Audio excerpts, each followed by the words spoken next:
Hello, everyone, and welcome to the 300 subscriber special. Oh, I gotta go through this first. Next. Apollo Justice Ace Attorney Trilogy. This has been a long time coming, hasn't it? How long has it been since I played the Ace Attorney games? It must have been at least a year. Thank you all so much for voting on that poll and making this possible. I've never played or seen basically anything about these games. I've only seen bits and pieces. I don't know how any of this is going to go, and I can't wait for it. So first things first.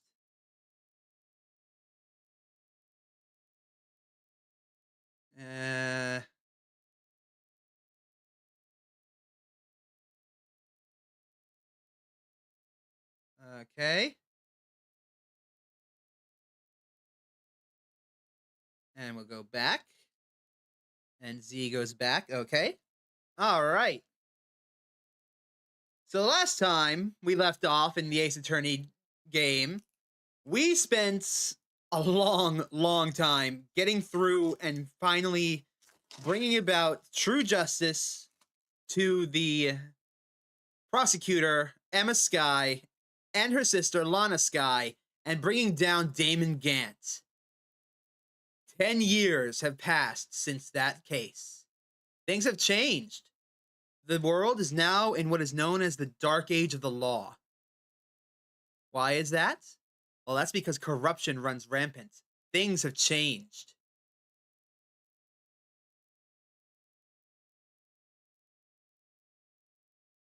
And now a new prosecutor takes the stand. Apollo. Music is a bit low. Hold on. Actually, the music's not playing at all. Hold on a minute. Uh-oh. I need to fix that. Give me a second.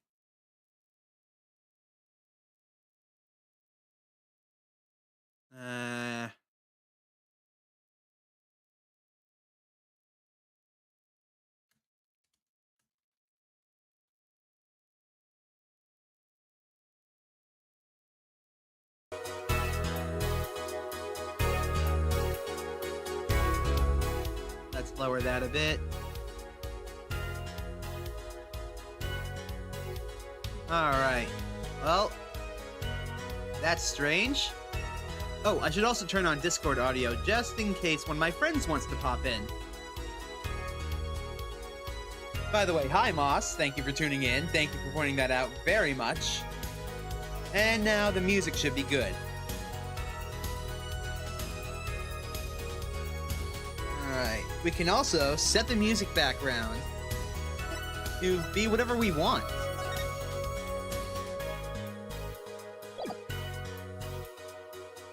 Go to options, gameplay. I don't have any vibrations, subtitles.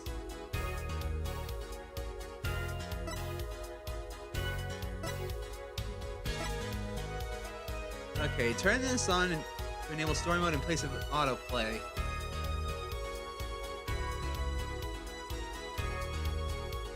Oh, I see. Alright, well, without any further ado, I should let you know that I'm going to be playing through every single one of these over the next few weeks.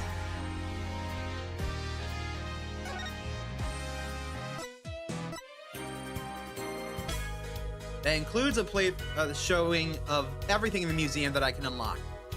Let's begin this new game. Ace Attorney Apollo Justice. Trademark. By the way, Capcom, please don't sue me. Welcome to Case 1. Turnabout Trump.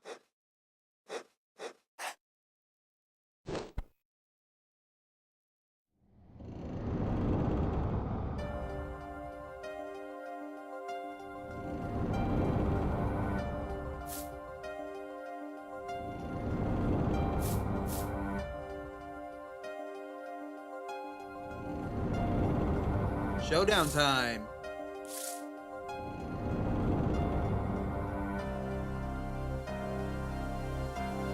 You lose. Ah!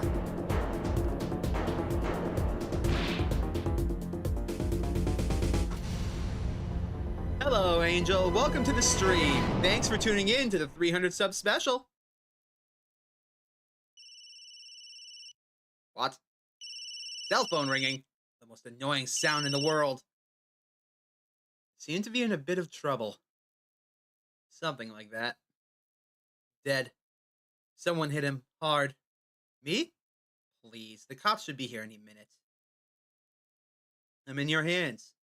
Should it come to that.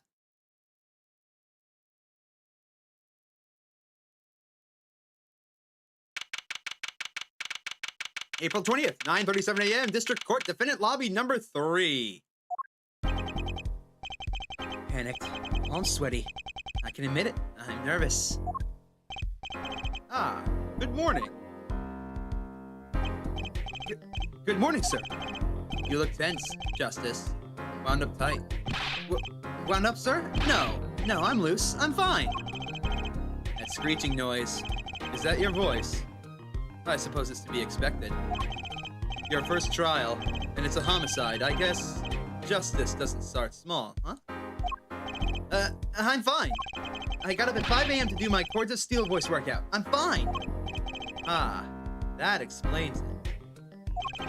I did detect a certain rasping quality to your screech. I overdid it again. As you know, your client today is a good friend of mine. I wouldn't want to let him down, if you get my drift.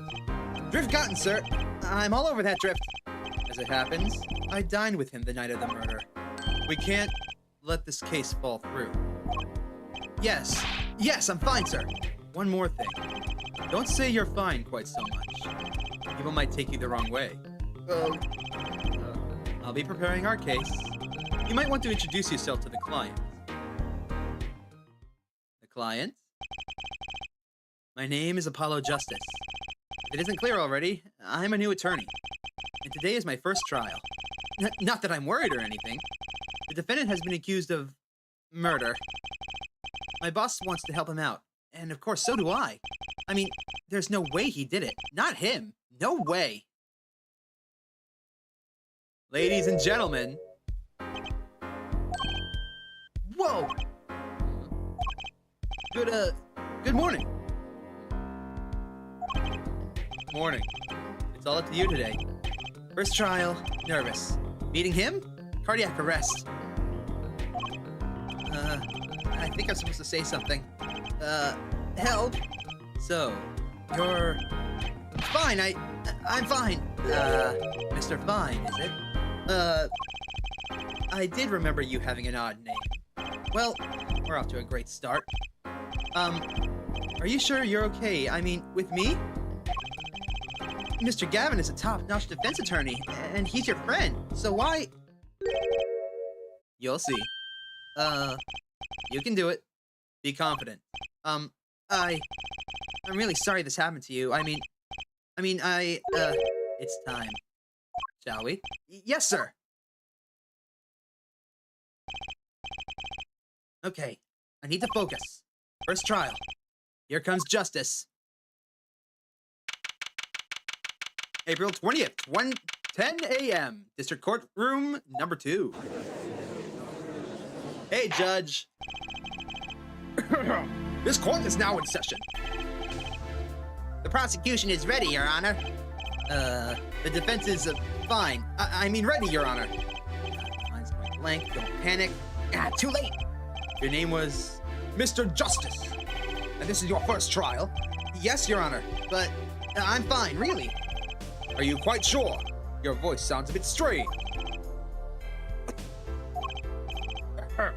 Mr. Yes, Your Honor. I was under the impression that you would be heading up this case. That was my intention, yes. However, a defense attorney must always concede to his client's wishes. My client specifically requested Mr. Justice. Well, of course she wants justice, but to entrust his case to this greenhorn. Why? I do not exaggerate when I say that you're the best defense attorney in town, Mr. Gavin. Okay, hold up. What the hell happened to Phoenix? He's supposed to be the best. Okay, so Gavin's got trial experience. Fine, but does he have cords of steel? Then let's begin. The defendant may enter the courtroom.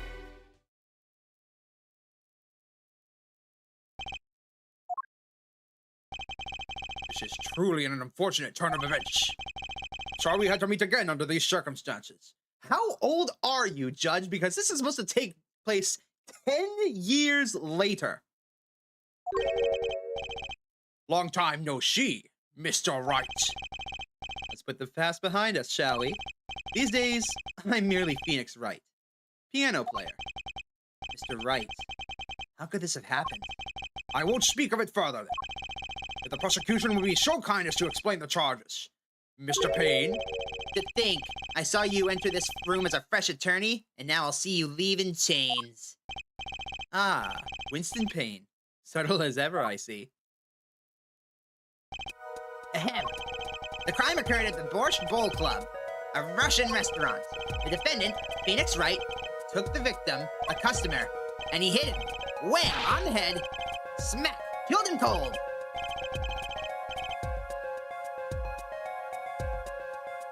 Well, tell Andy thank you, Angel. Thank you again. Oh, a customer at the restaurant, you say? And the defendant, you say he was? The pianist for the club, it seems. Phoenix Wright. A pianist? This is the weapon that took the victim's life. A bottle of grape juice. Let's be real, we all know what that actually is. Grape juice is apparently our defendant's drink of choice. The court accepts the deadly bottle as evidence.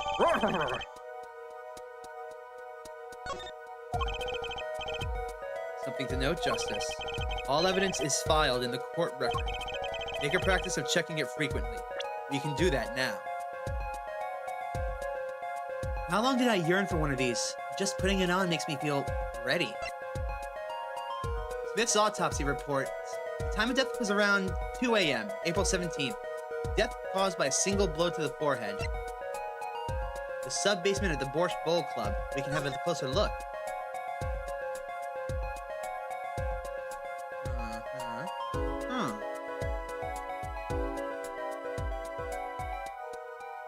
Interesting.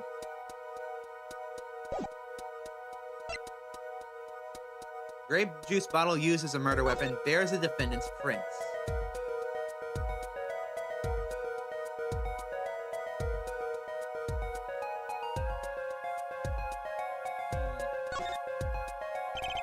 The bottle is completely empty. Grape juice. How long has it been since I drank grape juice? Apparently it's Mr. Wright's favorite drink. I wonder how well it goes with borscht. Well, I'm glad that you're enjoying watching.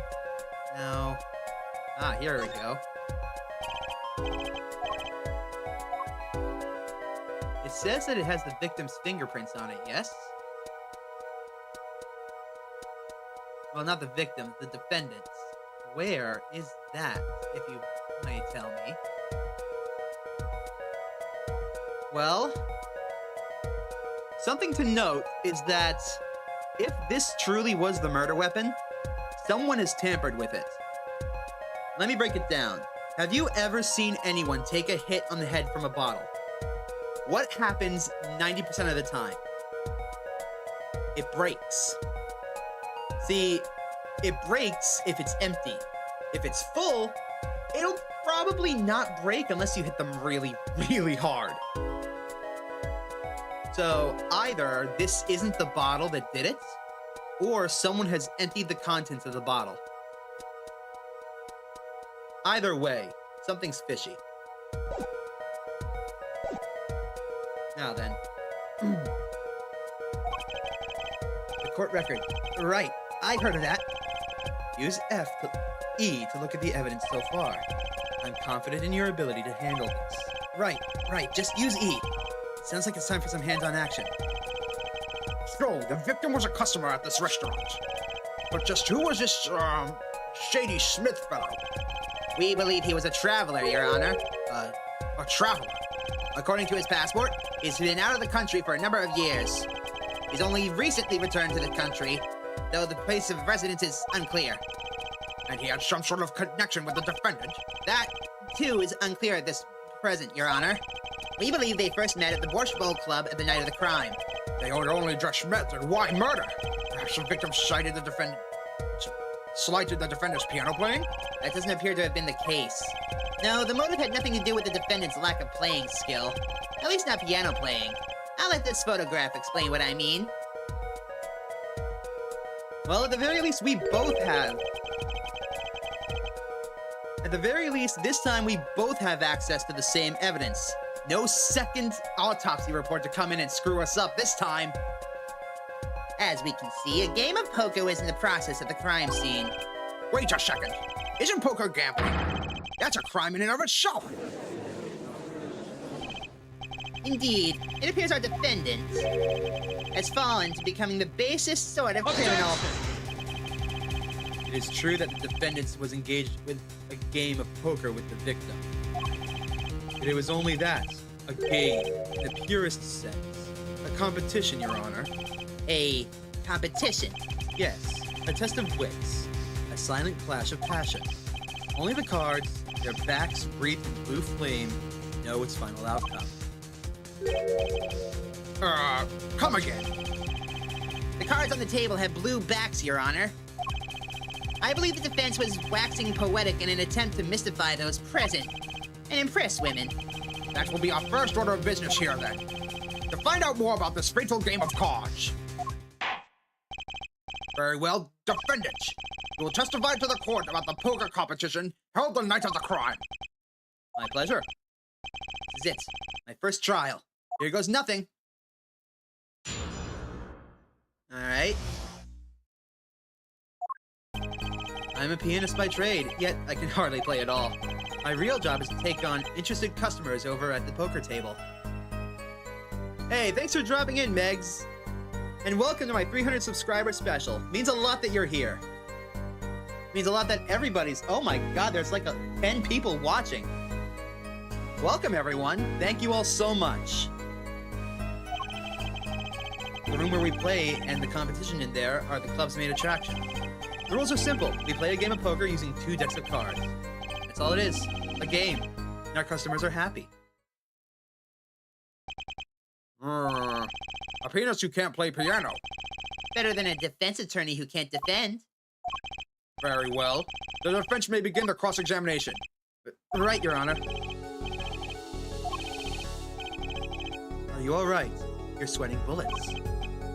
Bullets? Where? It's a figure of speech, Justice. Your voice sounds strained and raspy, too. My brain feels strained and raspy, sir. You watched me perform cross-examinations many times.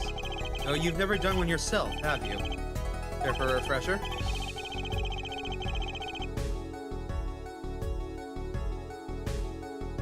No, we don't need it. We've been doing that for a long time. But just in case you guys want to see it, you can go and get this game yourself. Link in the description below. For now, we're gonna hit no thanks. Hold on.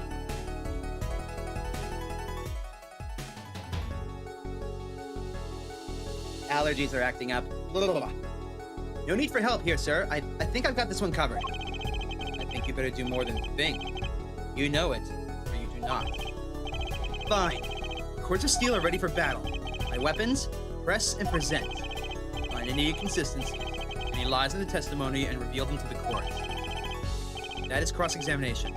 Learn it, know it, do it. Inconsistencies. Lies. Phoenix Wright? As if. Phoenix Wright would never lie, and it's up to me to prove it. The defense may begin the cross-examination.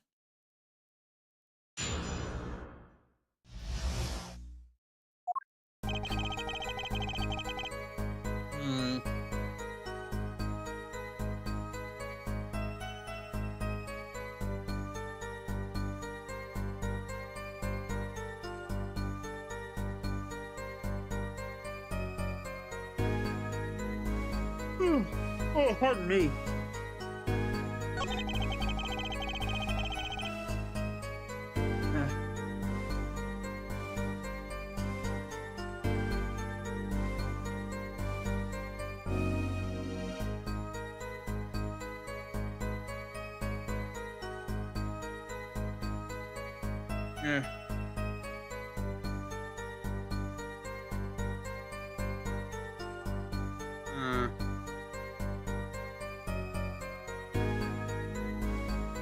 Your real job, huh? Let's press that. Then they pay you just to play poker? That would seem to be the case. I am a professional, after all. Do I detect pride in that statement? It's just hard for an honest, hard-working member of society like me to imagine. Yes. Your imagination was always a bit limited, Winston. What? I played poker for 7 years in that little room, and I've never lost once. What? You see why the customers come now? Defeat the undefeated poker champion. It's quite a draw. That is, I'm quite a draw. Wait, you've never lost once? Not even one time! As I said, I'm a professional. He's played poker for 7 years and not lost once. Is that even possible? Main attractions. Rules are simple. I'm gonna press that. 2 decks of cards. Simple measure to prevent cheating. If you alternate 2 decks, no one can slip in cards. There's something else I noticed. In addition to the cards on the table, there are some lying scattered on the floor. Precisely. Cards on the table, cards up on the floor, each one forming a complete deck.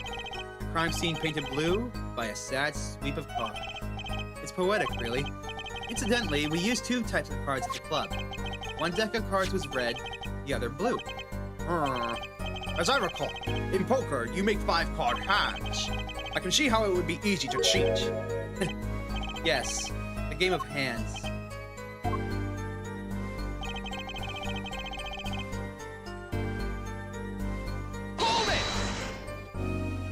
So, you claim you weren't gambling? That's right. It was simply a game. You didn't bet any money. Not even a little? The only thing at stake in our game was pride itself. Oh-ho! Well put, Mr. Wright. Got a mind to play a hand of poker myself.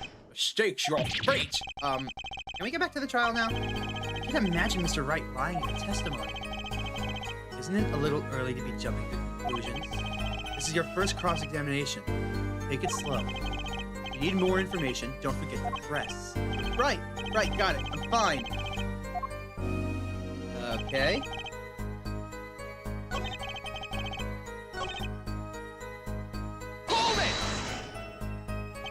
The room in the crime scene photo is an attraction?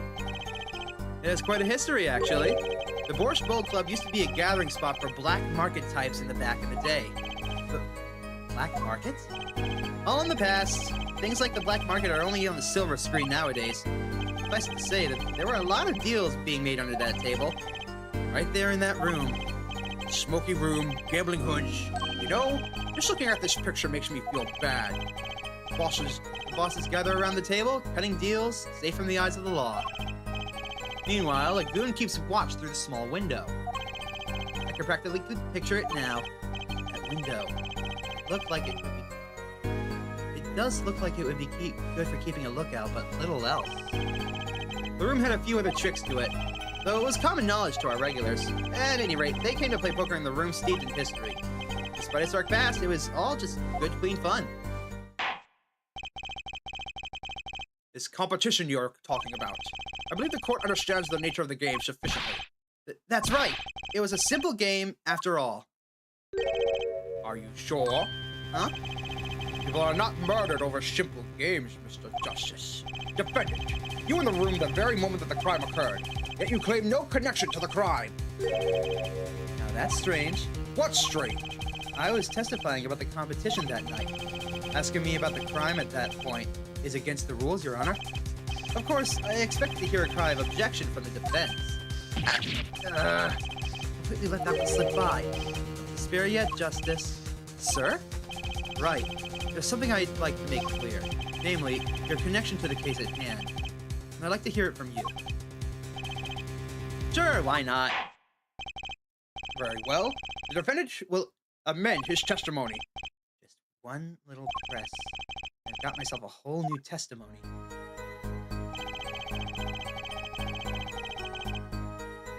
I plead silence regarding the murder, but I will say I never touched the murder weapon.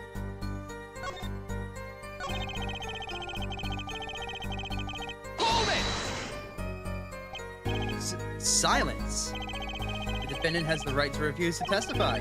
I haven't forgotten everything about the law. But why? That clearly puts you at a disadvantage. It's your job to turn things around in our favor, yes? Great. Like I didn't have enough to do already. Justice. Didn't you detect anything odd about that testimony? Huh? Wait. What you said did ring a little strangely. Just one thing. Now, what was it? To figure it out, I suggest presenting evidence.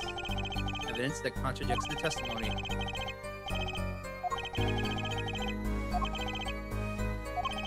Isn't it a little early to be jumping to conclusions?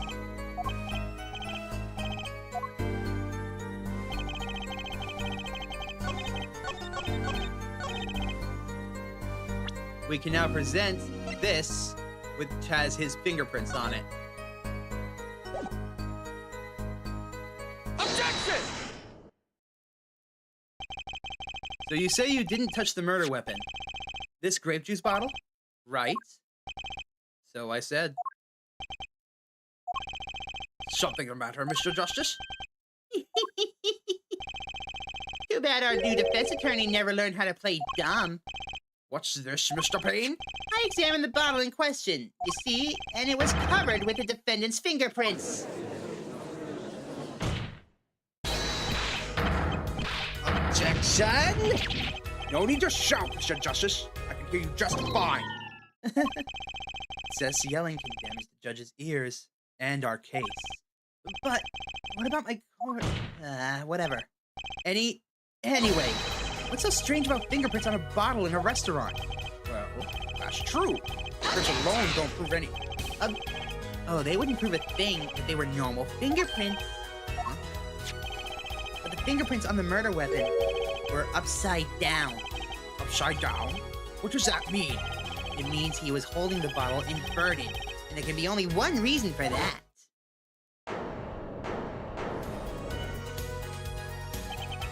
Yes. To brain someone with the bottle. Ah!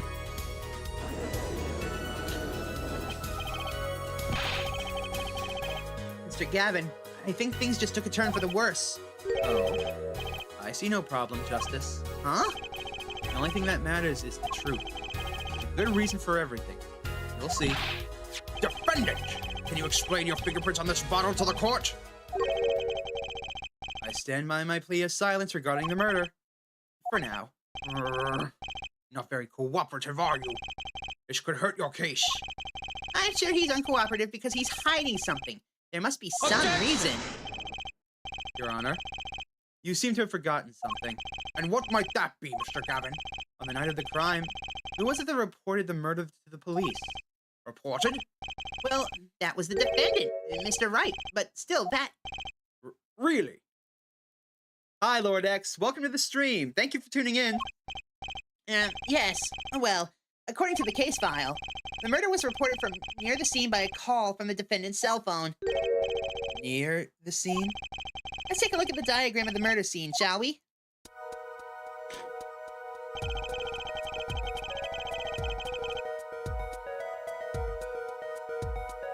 Hold on. The victim was murdered in a small room in a basement 2 floors down from ground level. Of course, cell phones can't get reception so far down. The defendant used the stairs in this hallway to go above ground.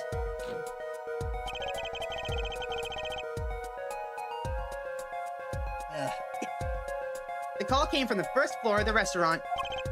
I see. And this is the phone that made the call.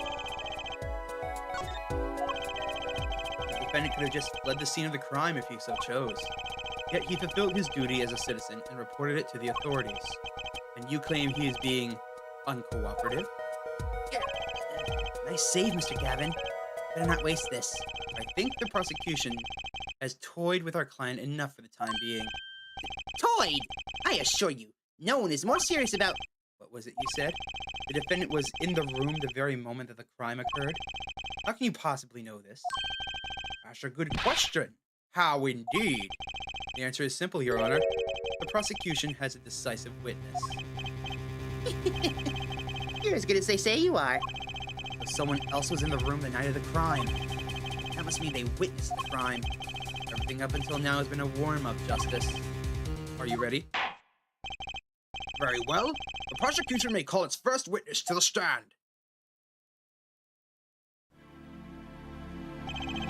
The witness will state her name and profession. Hold on just a moment. Where's the witness? I surmise that she has been frightened by the defense's demonic-looking horns. Oi! I'll use a little hair gel. Relax, people. Have no fear. If any horns point your direction, this court will cut them off. You are sure? I swear it's on my gavel. Please, come out. Isn't violence against hair a crime, Your Honor? Well, if you're sure it is okay. Oh, she's adorable. Now, the prosecution... Wait a minute. Will the prosecution care to explain the witness's, paraphernalia? Yes. She is a professional, Your Honor. Those are merely the tools of her trade. And what would be... My name is Olga Orley.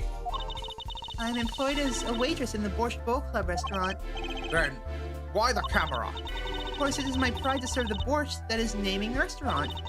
I also perform, how is it said, other service? I take one of those other services is taking the customer's pictures. Like, for example, this one. That's the defendant. Indeed, on the night of the murder. Man with white hat is the one who has gone kaput. Indeed, that is the victim. Order! Order! This is quite a piece of evidence to casually drop into our laps. It is same way as I drop cold bowl of borscht on laps of customers. Casually. And the court will casually accept this new evidence. Okay, looks like discovery is still thrown out the window. Goody goody. Now, witness, where are you at the time of the murder? Hold on.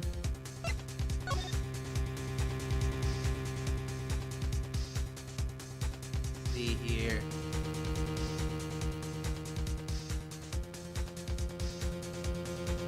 Oh, what's this?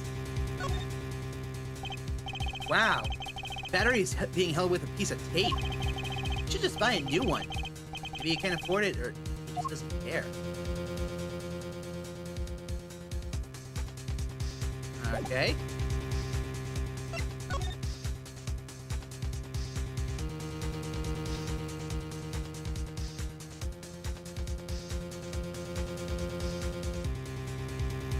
Huh. Well, there's the grape juice right by him.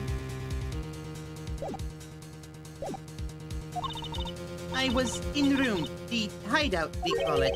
Excuse me? The hideout? It is room where famous gangster bad guy was arrested. Is room where murder took place. What? You look of utter surprise. It is lovely. I will post my courtroom door later for you. Photo will be numbered, then you will write, well, which one do you want a copy of? So there were 3 people in the room at the time of the crime. The victim, J.D. Smith, Mr. Wright, and Olga Orley, our witness. And if Mr. Wright isn't the killer, that means... Very well, witness. You will testify to the court about that night's events.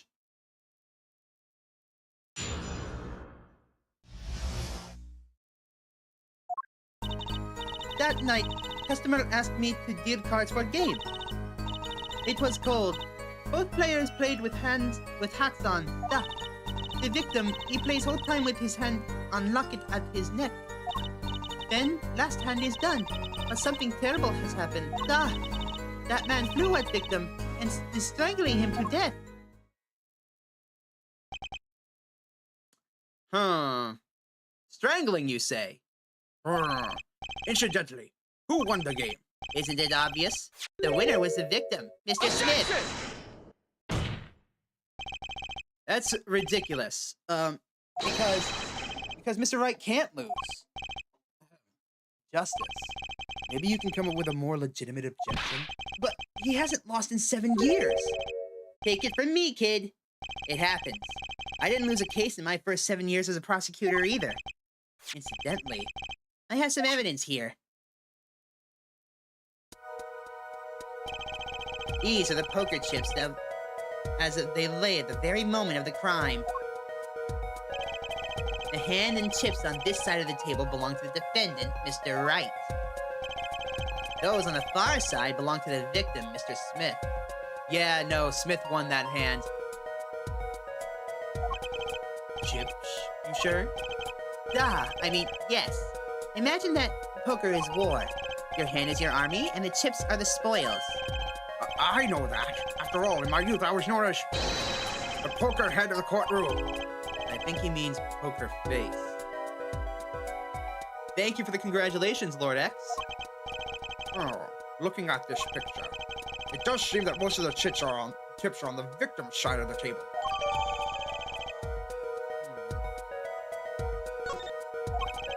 Very well. The defense may cross-examine the witness.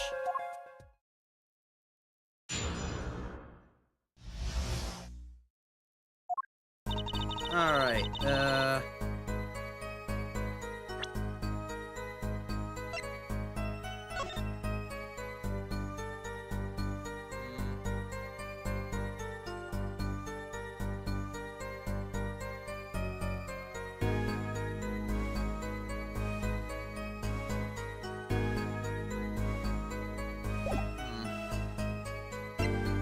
Wait a minute. There are already cards on the floor. That's weird. In this one, there aren't. Also, is that snow? Alright, thanks for tuning in, Lord X. Okay, now let's see what we got here. Hold it! You were dealing cards. Do you do this often? Duh, I am doing this. If customer wishes it, I serve anything. Borscht, cards, more borscht. It is my work. Duh. It is good to hear of a place that hasn't forgotten the meaning of service. Welcome you to Borscht Bowl, work club where borscht is as warm as the waitress. Thank you for not handing out flyers during the cross-examination. It was cold. Both players played with hats on. Duh. The victim, he plays whole time with his hand on locket at his neck. Hold it! His locket? I believe it was good luck charm, duh. He gripped it many times as he played that night. Yes, as it felt as though it might carry him to the moon and the stars. Or if it were small enough to fit around his neck, it wouldn't have much lift. The defense would like a clarification. This is a locket we're talking about? I mean, a pendant with a picture in it, right? Not a rocket?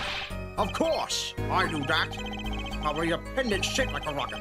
Why she called it that. No, a locket is a locket. It's considered bad form to poke fun at the hard of hearing in our society. Hard of hearing or hard of understanding. So, what happened next?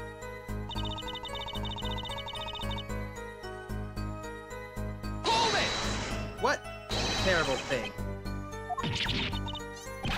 The defense will refrain from needless shouting. Sorry. We need to seriously reconsider this vocal training thing. Now, Miss Orley, can you tell us what happened? Oh, I was so frightened. Duh, I trembled with fear. A man flew at victim and strangling him to death. Hold it! But the defendant would...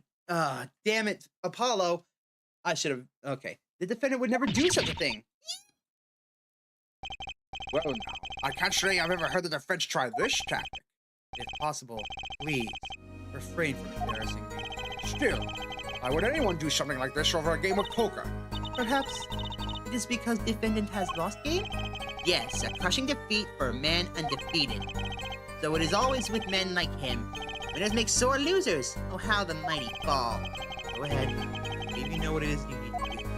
Right, sir. Leave it to me. There's only 3 people in the room at the time of this murder. Victim, G. Smith, Mr. Wright, and... Mr. Wright isn't the killer. Got you now, Orly.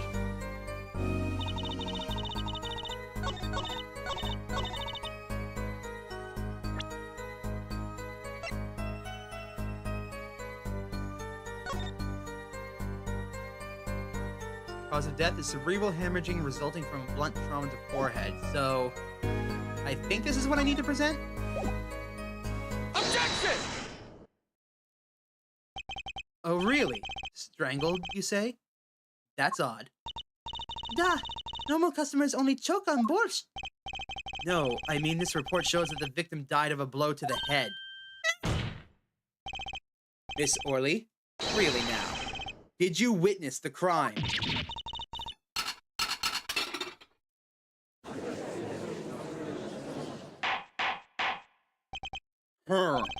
Looking at the picture, it doesn't seem like he was hit. He's still wearing his hat and everything. Yet, it is a fact that he was hit, Your Honor. Here's a photo we took of the victim with his hat off during our investigation. Well, that's quite shocking, isn't it? His head certainly was hit. But I have seen it happen. The defendant, he lunged at victim. His neck. Oh, really, Miss Orley?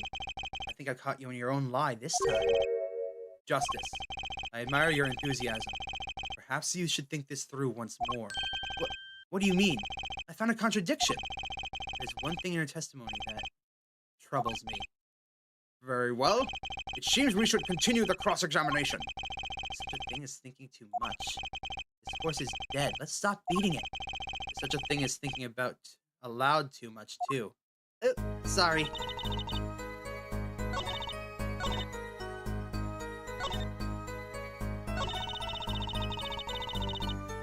After the defendant tried to strangle victim, he hit him with bottle. Okay, I want to have a look at this photo. His locket's gone.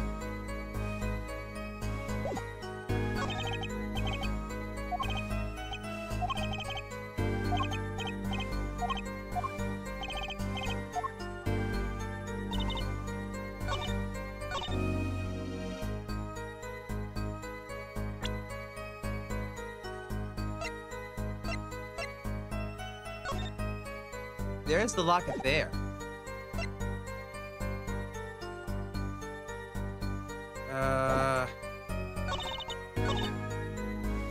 Hold it! You didn't say anything about hitting before. So sorry. I must be forgetting this. Duh. Witness, you will take greater care with your testimony. Oh, duh. I'm sorry, Your Honor. And that clears up the discrepancy with the autopsy report, I believe. The defendant made to strangle his victim, then changed his mind, and chose a simpler, blunter means to do the job. Yes, that sums it up nicely. So he strangled him, then hit him? Something's fishy about all this. Go ahead.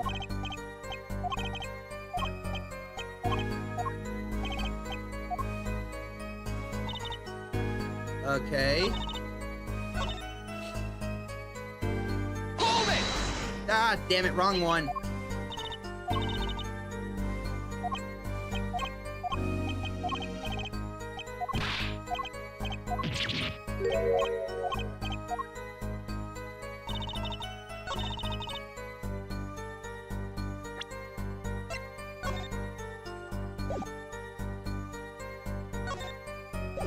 I think I do it here. Objection! You know, there was one curious part in her testimony, just like Mr. Gavin said. But what does it mean? Mr. Justice, would you care to explain what it is that you're thinking so intensely about? Recall the testimony, Your Honor. The victim played with his hand on locket at his neck, I believe she said. I hope you aren't about to raise an objection to the witness's grammar. No, but look at the photograph. Do you see a locket on the victim's neck? Well done, Justice. I'm impressed. I knew you'd be able to handle this. But what does it mean? We are to believe this witness's testimony as is. The locket disappeared following the victim's death. Lockets don't just disappear, Your Honor. It's quite simple when you think about it. If the locket is gone, someone must have taken it off, no? Taken it off?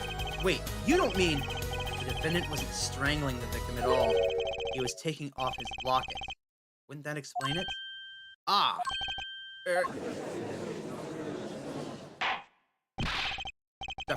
Defendant, what do you have to say to this? Sorry, Yes? I just noticed this, but...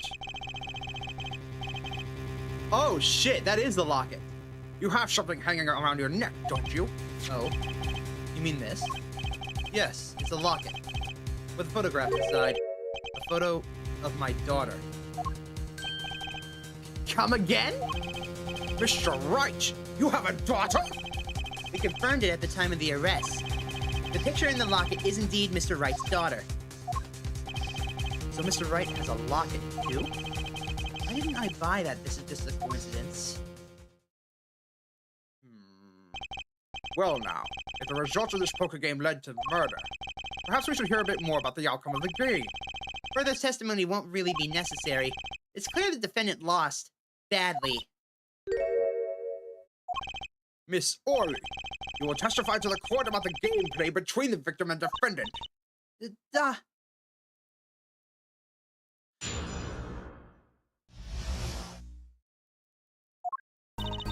The game began with 3,500 points in chips for each man.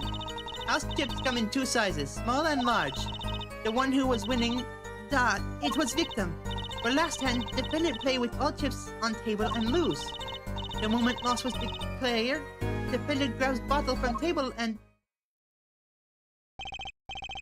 Indeed, looking at this picture, it doesn't appear to be a one-sided game. As the court knows, poker was a defendant's life. Failure must have been a bitter pill to swallow. Ah, how many times have I heard these words? I'd done it in a fit of anger. Yes, Your Honor, and now I regret what I've done. A common tale, but true. He thinks the judge watches too many old court movies. Mr. Wright said he hasn't lost in 7 years, so this testimony must be wrong.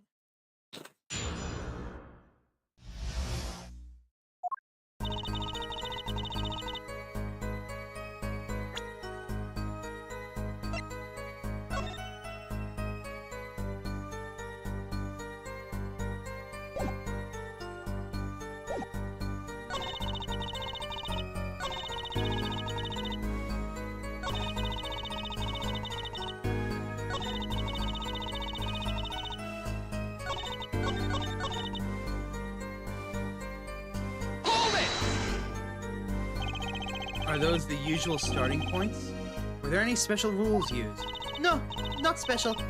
Usual game, usual rules. If each man began with 3,500 points, then their total would be,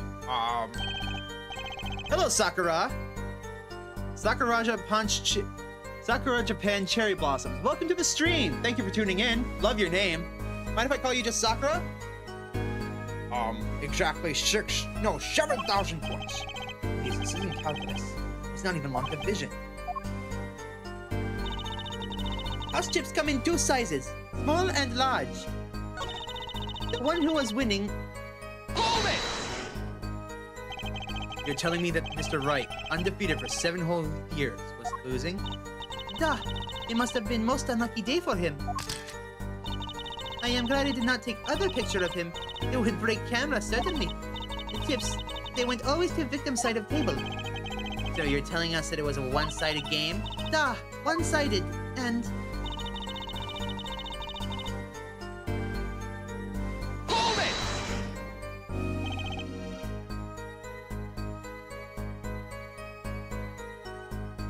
Last hand? It was largest points of any hand. The defendant's hand, it was excellent. He tried to use it to take victory from behind. It appears that both the defendant and the victim's hands in this picture. That is truly an excellent hand. However, so is the victim's. One with highest point, with highest number wins, so defendant loses. The victim, Mr. Smith, had a stronger hand than the defendant and crushed him. I believe that explains what occurred next. Once cards laid down on table, it happened.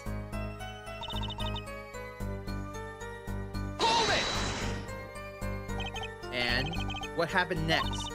Even to think of it now, I shake and tremble, I did not believe such thing would happen. What's such thing? Please, you must believe, I had no idea. How could such thing occur? What's such thing? Yet. The defendant had been hitting victim. I saw it all happen right before me. I saw bottle coming down on victim head. Decisive, isn't it, Your Honor?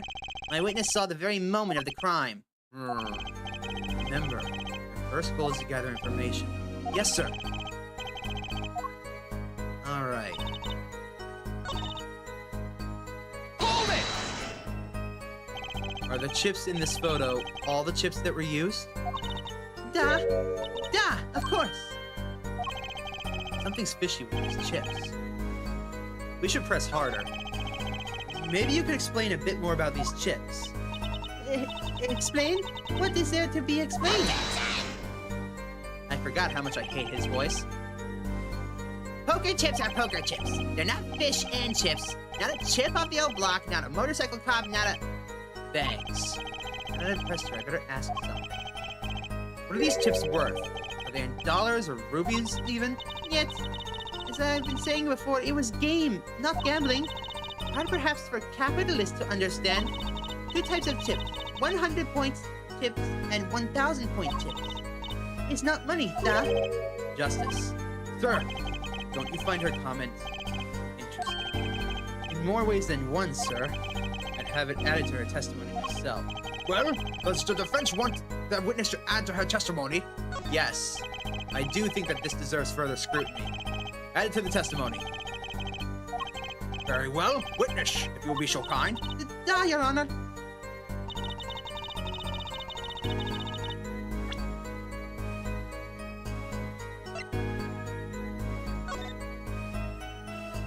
One, 2, 3, 4, 5, 6. 1, 2, 3, 4, 5, 6, 7, 8, 9, 10.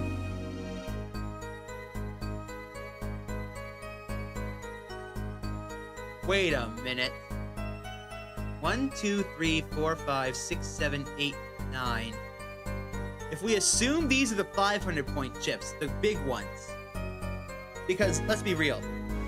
If these were the 1,000 point ones, there would be way too many points on the table. There would be 2, 3, 4, 5, 6, 7, 8, 9, 10. There'd be 10,500 points on the table. So that means that the red chips have to be the 1,000 points, which means that Phoenix has 4,100. And our friend has 2,000, 21, 22, 23, 24, 25, 26, 27, 28, 29. Phoenix was winning!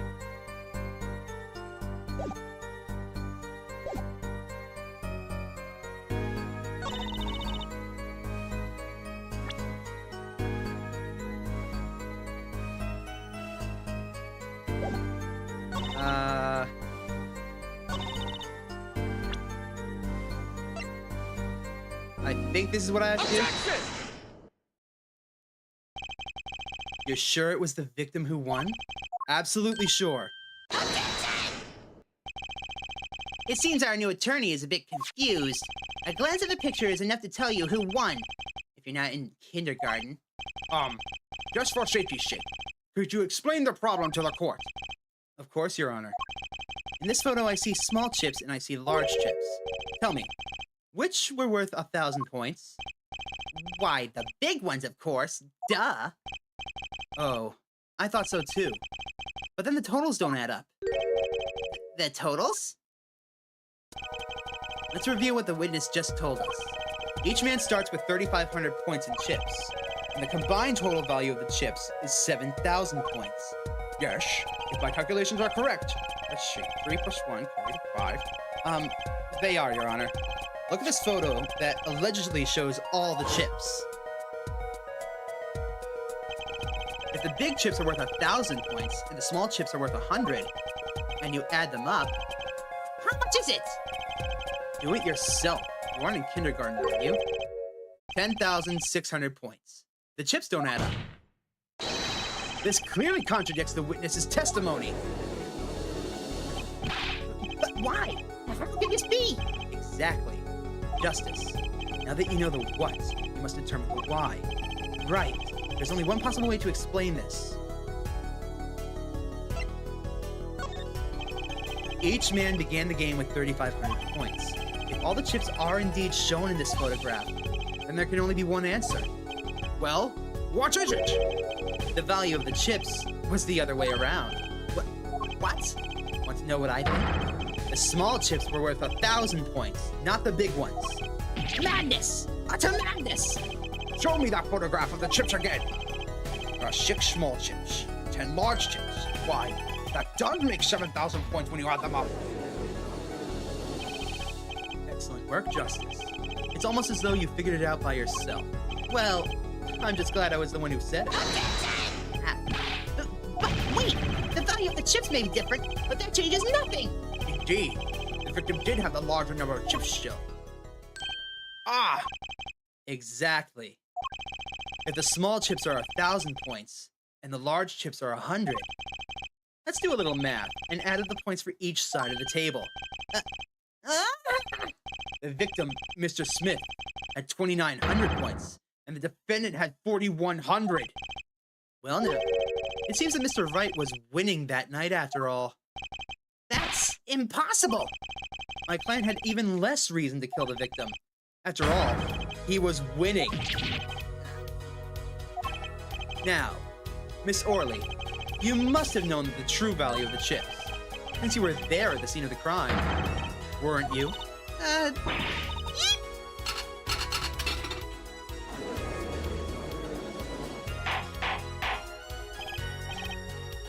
Order! Order! It appears our defendant has lost his motive, and Mr. Wright's supposed defeat never happened. We must now ask ourselves whether we can trust the witness's testimony and... Excuse me. What is it, Miss Orley? I did not want to be saying this, but actually, you see, See what, Miss Orley? What do we see? in the last hand, there was teeth. What? Cheat? You don't mean a trick? Wait. Or do you mean scam? They're all the same thing, you numbskulls. Yes, there was teeth in last hand. That is why games end with chip as they are. Great. Just great. First we have lying, now we have cheating. Well, this case has certainly taken a turn for the interesting. Witness, you will please testify to the court. Tell us about this cheating in the final hand.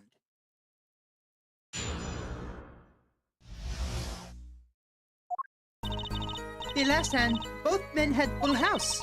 There is 4 of each card in deck, from ace to king. If you look at both men's hands, cheat is more obvious.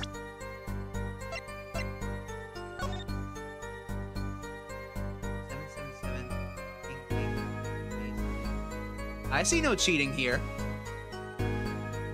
There's 4 cards in each hand, right? I see no cheats. Ace of spades, ace of diamonds, ace of hearts, ace of clubs, king of diamonds, king of spades, king of hearts, 7, 7. Yeah, all of it checks out. I see no cheating here.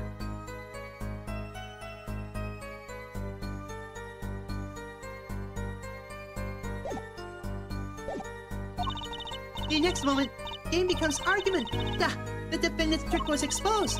He took bottle in his hand. Poor Mr. Smith. Miss Orley, why did you not tell the court about this from the very beginning? I thought I smelled a cover up here. Well, folks, it's time to throw back the covers. A full house is a very high-scoring hand. It's not easy to make in my experience. That alone is enough to suspect less than scrupulous tactics. Mr. Gavin, what's a full house? Lawyers these days. You don't know your poker? Excuse me, I am very good at poker. Look at my Balatro streams. Actually, that's a fun idea. Maybe I'll do a poker stream sometime. I can't say this bodes well for your case or career. What is this, some kind of secret court poker ring? Justice, you know the terms 1 pair, 2 pair, and 3 of a kind, yes? Yeah, no problem. 2 cards with the same number makes a pair, and 3 makes a 3 of a kind.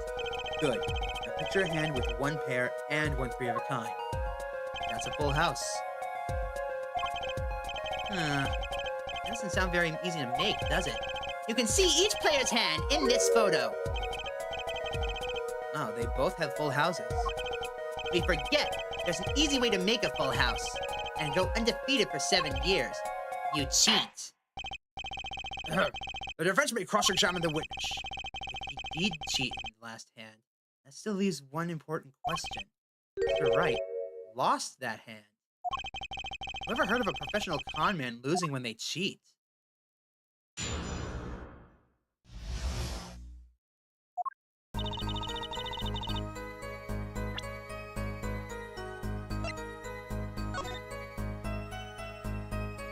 Yeah, no. I see no cheating. Phoenix lost the hand. Why would he cheat that? And even still, he has no... There is 4 of each card in deck, from ace to king. If you look at both men's hands, cheat is more obvious. Next moment, game becomes argument. The defendant's trick was exposed. He took bottle in his hand. Poor Mr. Smith. Hold it! How was it clear? Well, the defendant, he played a 5th ace. A 5th ace? I still remember both hands very well. Mr. Smith's hand has 3 aces. And Mr. Wright's, too. Obviously, cheating was afoot. Or perhaps I should say a hand. Your Honor, perhaps this can be added to the testimony without Mr. Payne's joke. Very well. The witness will add this detail to her testimony. Please.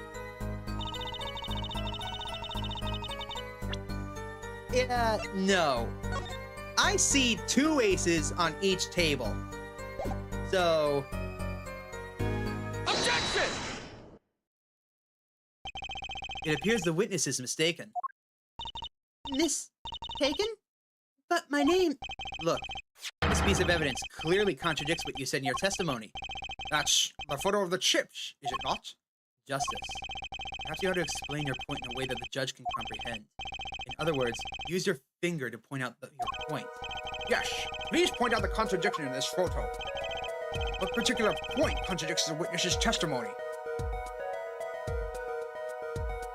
Should be here. There's 3 kings, not 3 aces.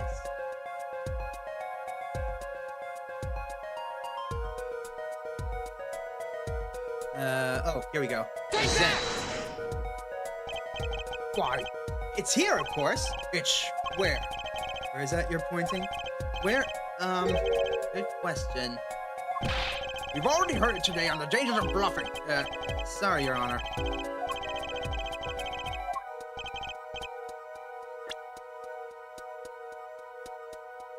This one? Miss Orley, in your testimony you made the following claim. Mr. Smith's hand has 3 aces, but as you can clearly see, the victim's hand only held 2 aces. Well, maybe the witness was simply confused. Perhaps it was the defendant's hand that held the 3rd ace in question. Take another look at the evidence. As you can see, the defendant also had 2 aces in his hand. Where's this 5th ace? I see cheating all right, and it's going on right here in this courtroom. 2 aces in each player's hand does make 4 aces total. Hard proof of cheating. Wait, please! It is true. I have seen it. The 5th ace. That was cheating. I swear to you. That's odd. She must be lying, and yet she's the most sincere I've seen her all day. You're right to trust your instincts. Mr. Gavin, who knows what lies in store for us at the trial ahead? Your Honor, if I may, I have a suggestion. What might that be, Mr. Gavin? If you don't mind, perhaps we might examine the actual cards. The cards? Mr. Payne, Yes. players' hands that night were set aside as evidence, were they not? The defense would like to request that the cards be shown to the court. Very well. The prosecution will submit this evidence. Which will you examine? The victim's cards or the defendant's cards? These cards don't prove cheating was going on. Nothing will. Now, which of these hands is more suspicious? I say we look at the victim's hand. It was the victim's hand that had changed over the course of the witness's testimony. The defense requests time to examine Mr. Smith's cards. Very well. Mr. Payne, if you would. Very well. Well, time's a wasting. Get to it, Justice. Oh, I am. Let's have a look-see.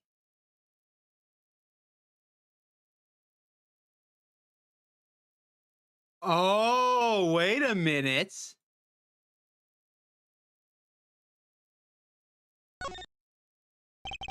Only one of the cards has a blue back. I'm much more of a red guy myself. Blue is so not red, you know?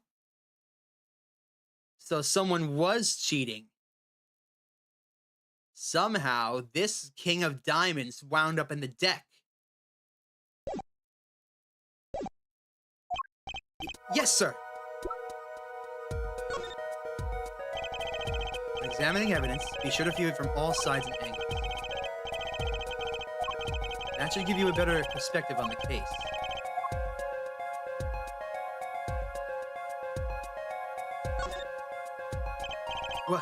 What? Your Honor, look at this. One of the victim's cards. The back is a different color. Eh?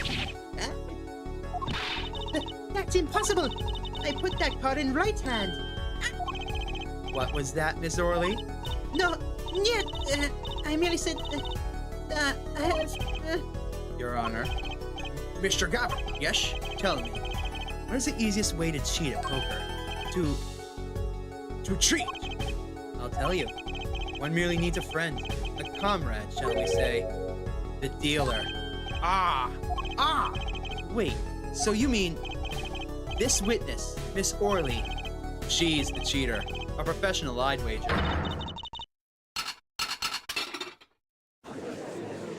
Yeah, it looks like Smith was the one cheating here, and Phoenix was still winning. Order! Order! Focus, Justice. Time to take advantage of her. Of her mistake. Your Honor, please recall the testimony we just heard. That's impossible! But I put that card in Wright's hand! Ergo, Miss Olga Orley conspired to cheat, not with my client, but with the victim, Mr. Shady Smith. Oh! Not only did she cheat, she cheated poorly. Therefore, it's not hard to imagine an altercation between her and the victim. So this was your first Ace Attorney game, Moss? Well then, I'm glad to take you down memory lane. What?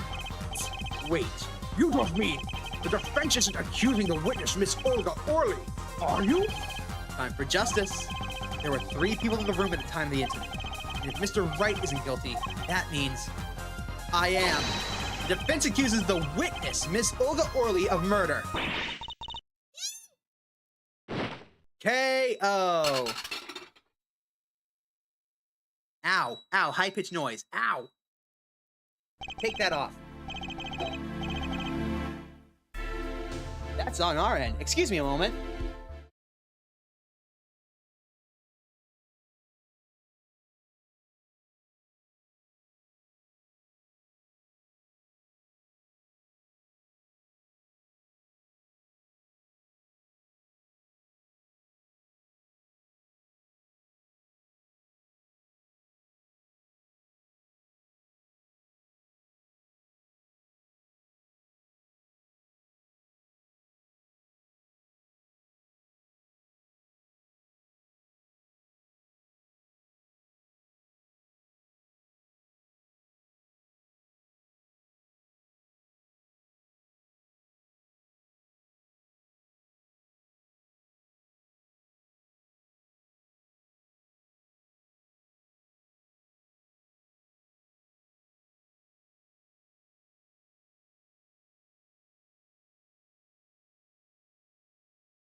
Oh, sorry about that, folks. Turns out that was the alarm going off. We're okay. Don't worry. Your first and favorite Ace Attorney game. Well then, hope to do it justice. Heh, justice. Hee fun. Mr. Payne, where is your witness, Miss Olga Orley? It appears that she has lost, consciousness, Your Honor. Mr. Justice, Your Honor, it seems that you presented a new possibility to the court when suggesting a connection between the waitress and the victim, Mr. Smith. And that means This court cannot pronounce a verdict for the defendant at this time. What? I did it. I held out. I see no point in prolonging the trial this day. The prosecution will need to make further inquiries. Objection! Phoenix?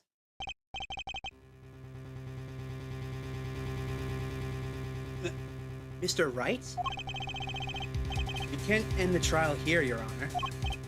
Not yet. What nonsense is the defendant spinning now? Think. One of the cards had a different color back. Don't you wonder what it... What are you doing, Mr. Wright? Raising objections right when you're about to get off the hook? Ridiculous! Mr. Payne, you of all people should know, Mr. Wright has a talent for the ridiculous. Ha! Ain't that the truth? Perhaps we should get to the bottom of things. Let's clear up the facts about the game that fateful night. As I said before,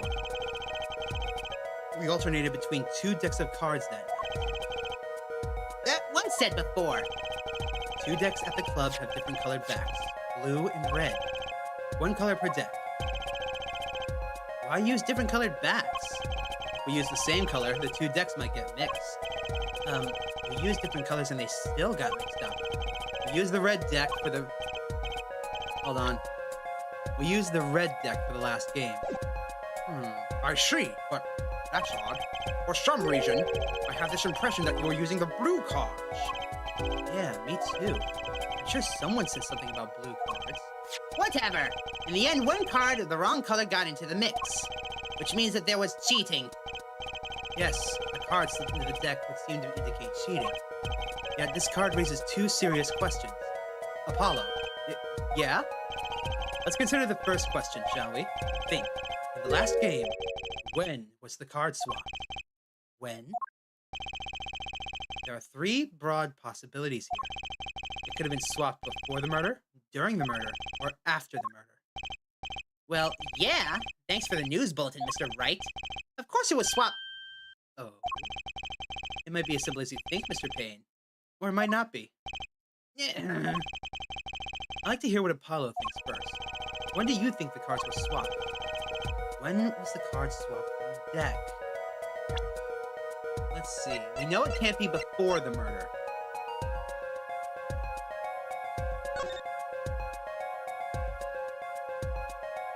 Wait a minute. The cards are face down here. What's going on?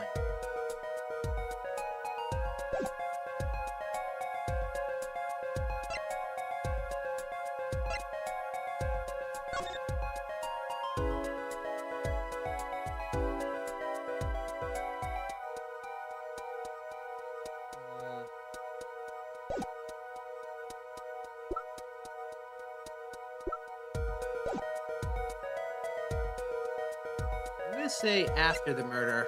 No.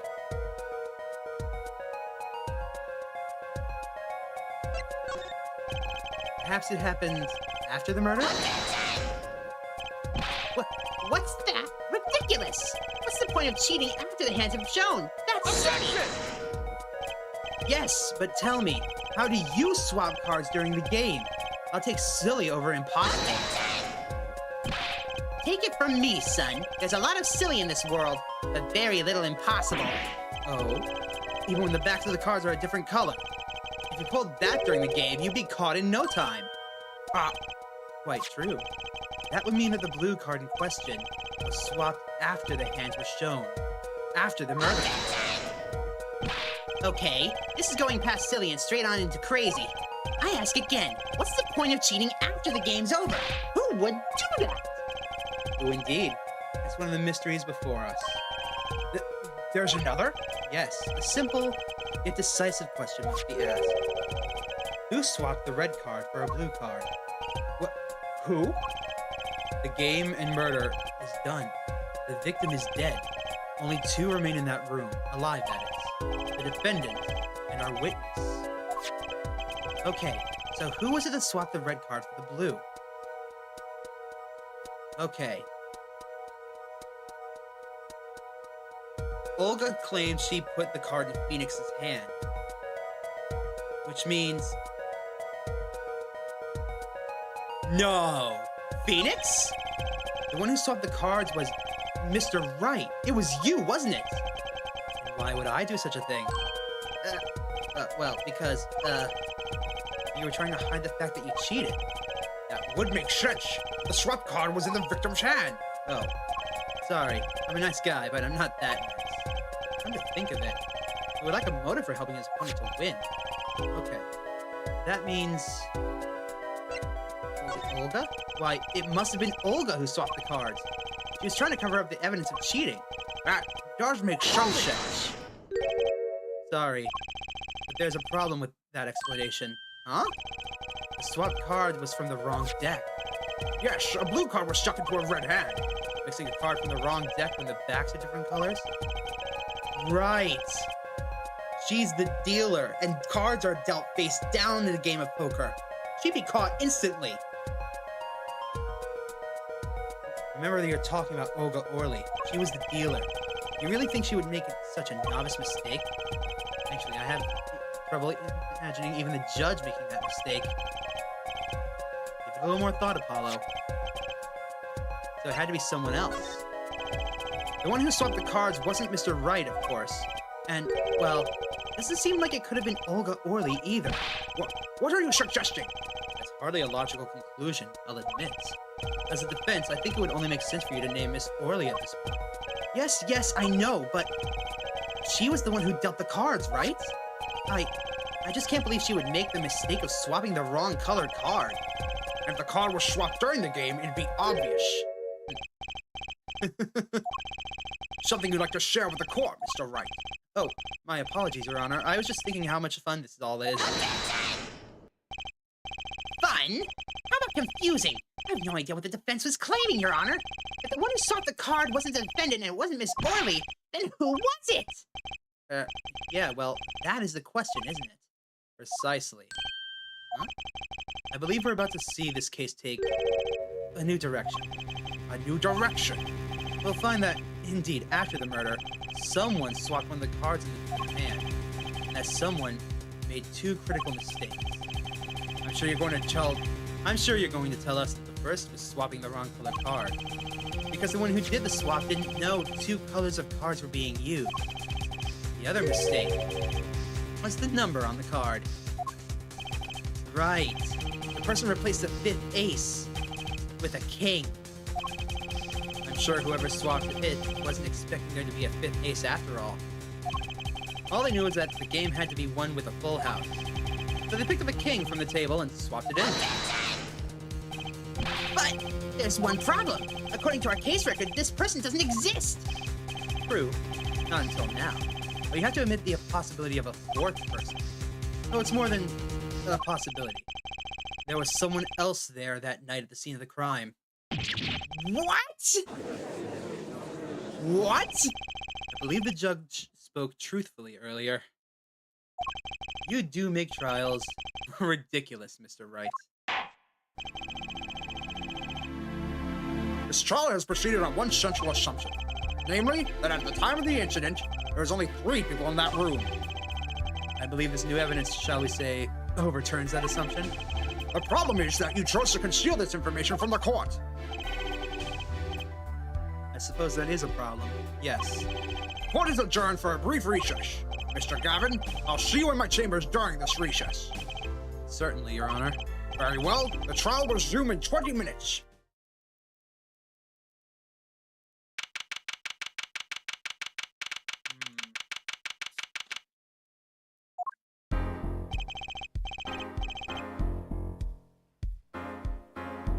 Sorry, taking a drink.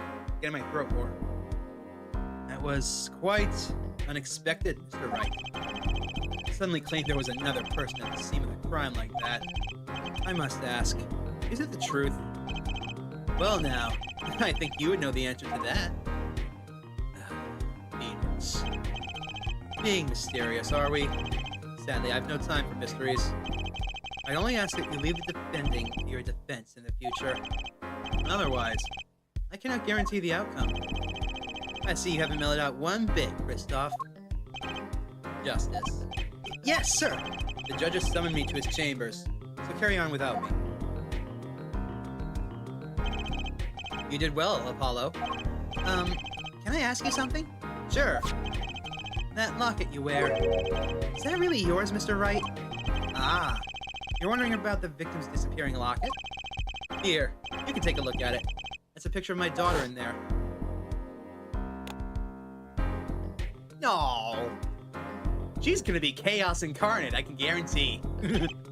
I'm just surprised to hear that you had a daughter. Most people are. Perhaps you'll meet her one of these days. One more question.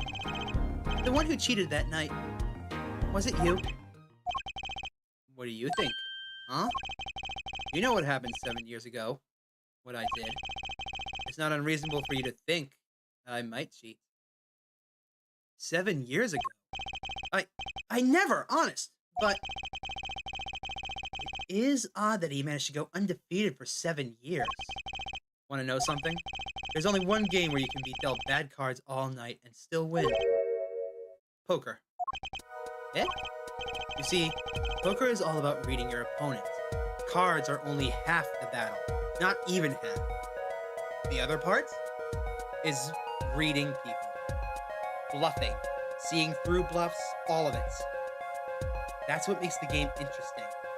It's why a blind man can win just by hearing people speak. It's fascinating when you stop to think about it. Cards, the main part of the game, overshadowed by human logic and human emotion. Reading people is the real gift of poker. And that's why video poker is so much more difficult. In that way, it's a lot like a court case. Poker is like trial law. Figure out what your opponent is thinking, and you win. Well, yeah, but that's harder than it sounds. I think not. Try as they might to conceal it, everyone reveals their true thoughts in the end. Their body language can become a valuable source of information. You're kidding! That witness, for instance, Miss Orley? She would touch the back of her neck during certain parts of her testimony. Did you notice? No. Come on, who would notice that? Words, habits, twitches. It's all information for the reading. That's the secret to winning, Apollo. Someone taught me. Now I pass that secret on to you.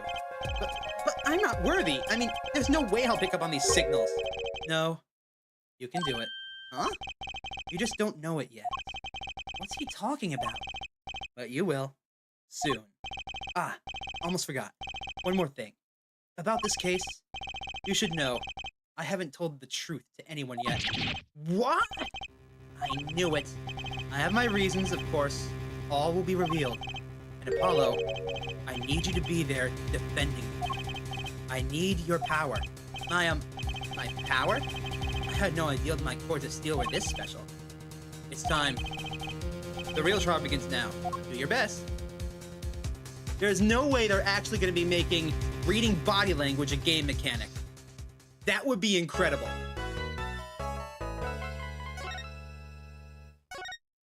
Yes, we save here. Alright, if things keep going as they are, I think I'll be ending the stream once I finish this and the next case.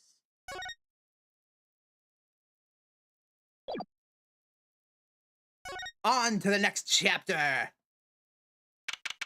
April 20th, 12:14 p.m., District Court, courtroom number 2. What happened to number 3? We were in number 3. Court will now reconvene. As our witness, Miss Olga Orley recovered. Yes, Your Honor. Well, she's regained consciousness. Perhaps we can hear her version of the events again. That's the thing. You see, she's quite fatigued. You're looking a bit fatigued yourself, Mr. Payne. Sadly, fatigue is insufficient grounds for refusing to testify or prosecute. The defense would like to request that Miss Orley take the stand. Very well. The witness will take the stand. Perhaps you can repeat your name and profession. Or perhaps you'd rather admit that you're a poor liar and a poorer loser. Not. Name's Olga Orley. That's the truth. I'm a pro dealer. People call me Olga Quick Fingers or, I'm gonna let that one go. Oh. Oh, really? Want to know something else? I'm not really Russian. And my last name sounds like, oh, really? There. That's the truth. I hope you're satisfied. Witness, you will tell the court what you were really up to that night. Fine, fine, I'll talk. We had a plan, see? I remind you that you are currently under oath. Any further fabrications will have serious consequences. Fine. I'm glad I don't have to talk in Russian anymore. That was tiring trying to remember that. Like I said, I'm a pro. That guy, Smith, hired me to do what I do best. I was planted at the Borscht Bowl Club several days prior to the night of the game. As a waitress. So you were in cahoots with the victim? Not that he needed my help, Smith is a well-known poker player in some circles. The winning wasn't the main purpose of this game. It was about destroying a legend, the unbeatable Phoenix Wright. The plan was simple, elegant really. You see, we set up a trap of sorts. I was to plant a card in Wright's pocket beforehand, and then deal 5 aces during one of their games. When their hands were revealed, Smith would call him out and search Wright. He would then pull out the planted card, and the trap would snap shut. You swapped the cards. Exposed as a cheater and losing on top of it, it would have made a great double play. Just like that, the legend would be dashed into pieces. Indeed. Getting caught red-handed and cheating would cast doubt on all of his prior wins. A 7-year legend destroyed by one little card. That was the plan. But that's not what happened. Oh, really, Orley? How droll. But it appears you made quite the mistake. A mistake? I agree. The trap was elegant. Yet, what happened to that planted card? Hey, that's right. He's lucky, I'll give him that. You'd have to be to slip free of the trap laid by me. Oh, really? Our witness would be much cuter if she dispensed with this evil mastermind step. Cute? Who wants to be cute? I'm not cute, I'm bad, you hear me? Bad! When you're through being bad, perhaps you could testify to the court. Tell us about this trap and how it was sprung.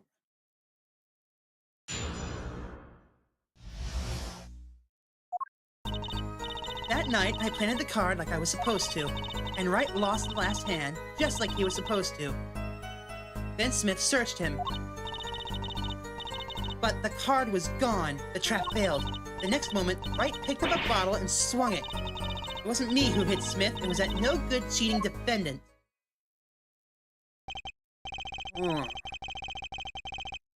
Surprisingly frank testimony that still leaves us mostly in the dark. The trap was perfect, I tell you. Perfect. But that rotten cheater hadn't messed it up. Look who's talking.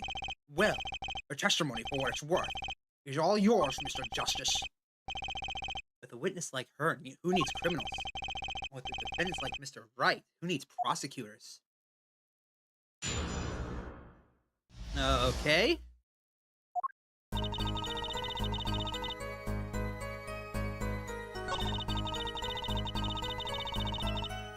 Hold it! Why did he search him if the... So, everything went according to plan? Exactly. The 5th ace came up, so it's obvious the switch went off without a hitch. Once the extra card was found in his pocket, Wright would be forever known as a cheat and a fraud. There are worse things to be known as, I suppose. Tell us what happened with the search.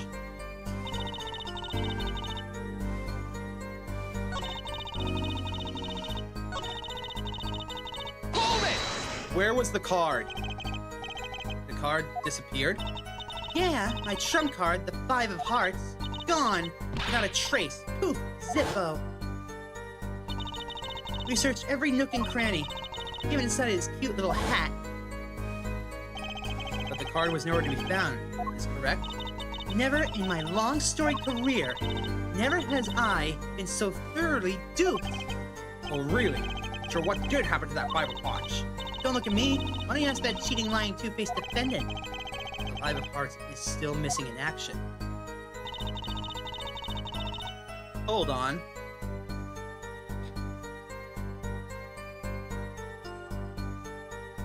Hold it! Wait, isn't that a little odd? What's odd? You searched Mr. Wright thoroughly and found nothing, which means he didn't cheat, which means he has no reason to strike the victim. What? Well, What was that just now? I sensed something. Something wrong, Mr. Justice. No, nothing, Your Honor. We should press harder. Miss Orley, you're hiding something. what are you talking about? You... Me? Orly, hide something? The defense will refrain from baseless accusations. I have one question for the witness, then. You say you saw the moment the defendant hit the victim. Is this true? Of course it's true. I did see it, honest. I saw it when Mr. Wright hit him. There it is again. With my own eyes. I saw it. What's this weird vibe I'm getting? That witness, for instance, Miss Orley. She would touch the back of her neck during certain parts of her testimony. Did you notice? Touching her neck, was it?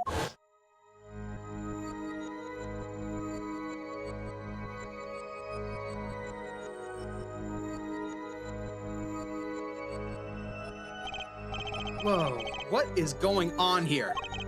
This sensation, it's coming into focus. There, that twitch, it's so clear. It's like I can perceive her habit. Gotcha!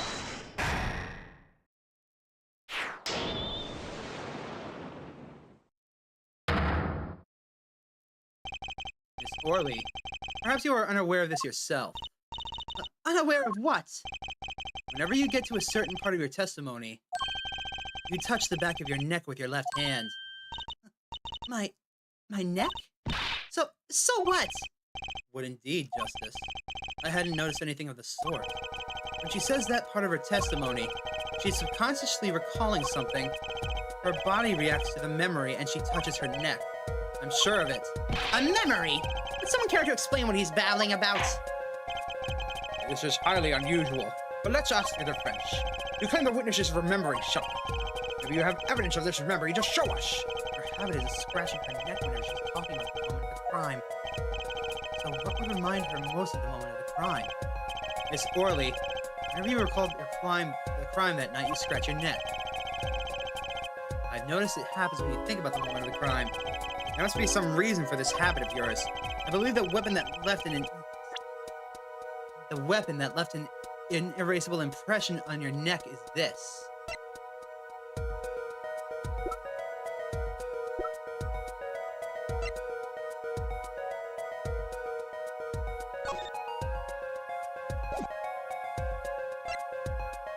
Was it the bottle?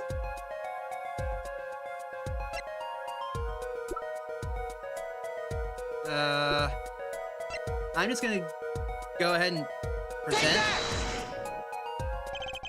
Whenever she talks about the moment of the crime, she touches her neck. And what reminds us more of that moment than this bottle, the murder weapon? But something doesn't fit. If you were the only witness to the crime, then why would that make you touch your neck like you're in pain? What's he talking about now? It was Mr. Smith, the victim, who was hit. Not you. This is a cross-examination, not a cross-wild conjecture. The witness's habits? They're completely irrelevant. Justice, I'll admit, I'm a bit confused myself. This is certainly a unique cross-examination. I'll explain later, just trust me. That's our only chance to break her. Miss Orley, please testify in detail about the moment of the crime. The very moment. Yet, I am knowing nothing. We know you're not Russian.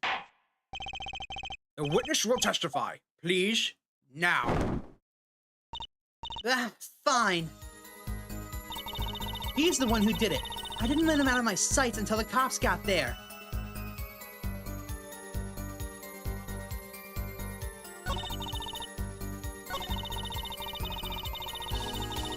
Hold it! You seem uneasy. You try standing up here. Your eyes are darting all over the place. Must be getting warm. Tell me, after the crime, what was the defendant like? Well, He must have been stunned by the weight of his crime. He sat in a daze at that table until the cops came. Intriguing. I believe you've gotten all the testimony you're going to get out of this witness. So what do you think about her testimony? I'll tell you what I think. Her testimony is flawed. Is basically bogus. It even contradicts the evidence. What's that? Well, show us this evidence, Mr. Justice. The evidence that you claim contradicts the victim's testimony. You didn't let him out of her night until the cops got there.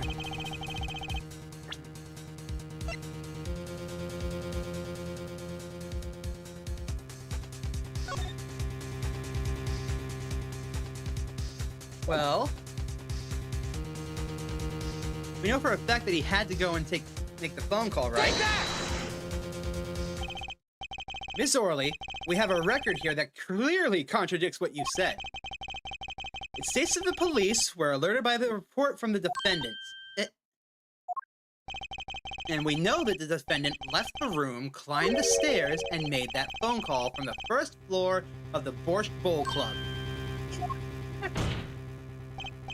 So, explain how you kept your eyes on the defendant when he left the room entirely.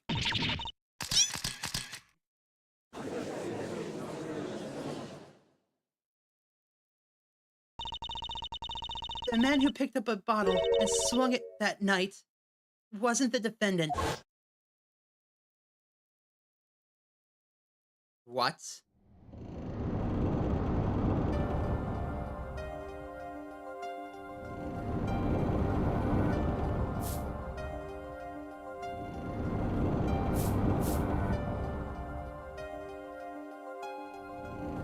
Showdown time.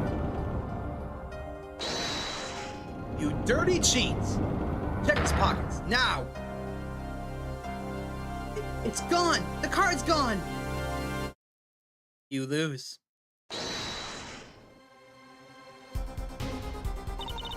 Just then, Smith grabbed the bottle from next to Wright. And he hit me.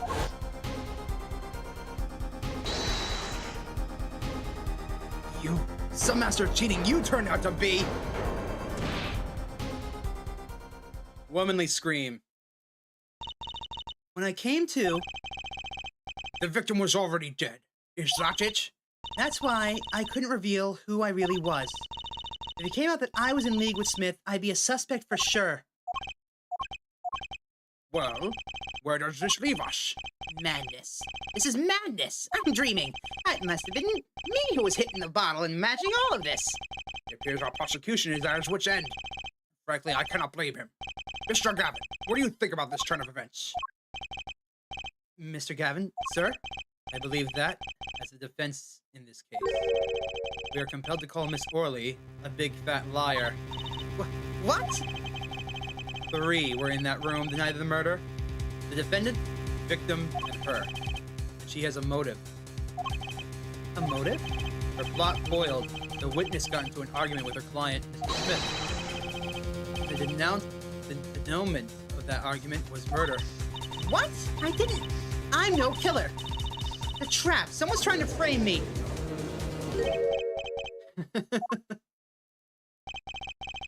What tangled webs we leave when we're practiced to deceive. So tangled we catch ourselves in the process. Mr. Wright! Such a hasty conclusion. It's not like you, Christoph. What are you saying? Why not consider the other possibility? That there was another person in the room that time of the murder. Right.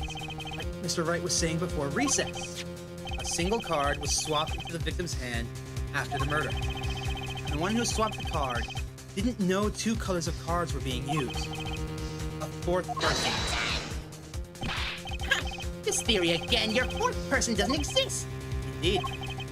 That's why I decided to bring this case to court. Here, where there's no escape and no chance for deception. The perfect place to catch the real criminal. The real criminal! And we're in luck. Clue to the real criminal's identity was kindly provided for us. And right at the beginning of the trial, no less. What? Apollo. Perhaps you know what I'm talking about. Sorry. Remember what I said. The 4th person who swapped the cards made one critical error. he or she wasn't considering the color on the back of the cards. Right. But how could such an obvious mistake occur? The cards used for the last game were red. But there's one person here in our court who thought those cards were blue. Yeah, I had that impression too, but why? Well, Apollo, think you can figure out who it was? It's not me, I swear! Who is this fourth person? I always get put on the spot like this. Let's hear what the defense has to say. Who was it? Who thought the cards used in the final game were blue?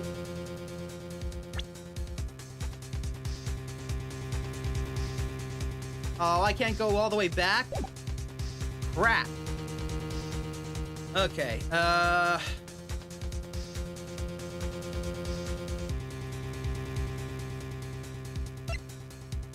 not her. He's freaking dead. He has nothing.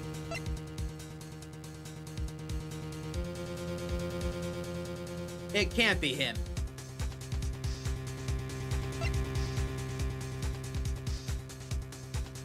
You can't be serious.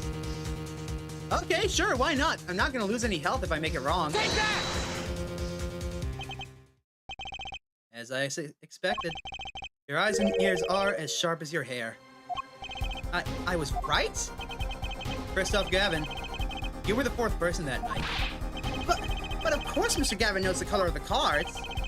How would he? As you can see, the photo of the crime scene is black and white. You can't tell which of these cards are blue, the ones on the floor or on the table. But look, you can see the colors in this photo. Yes, but when he said the cards were blue, it was well before this evidence came to light.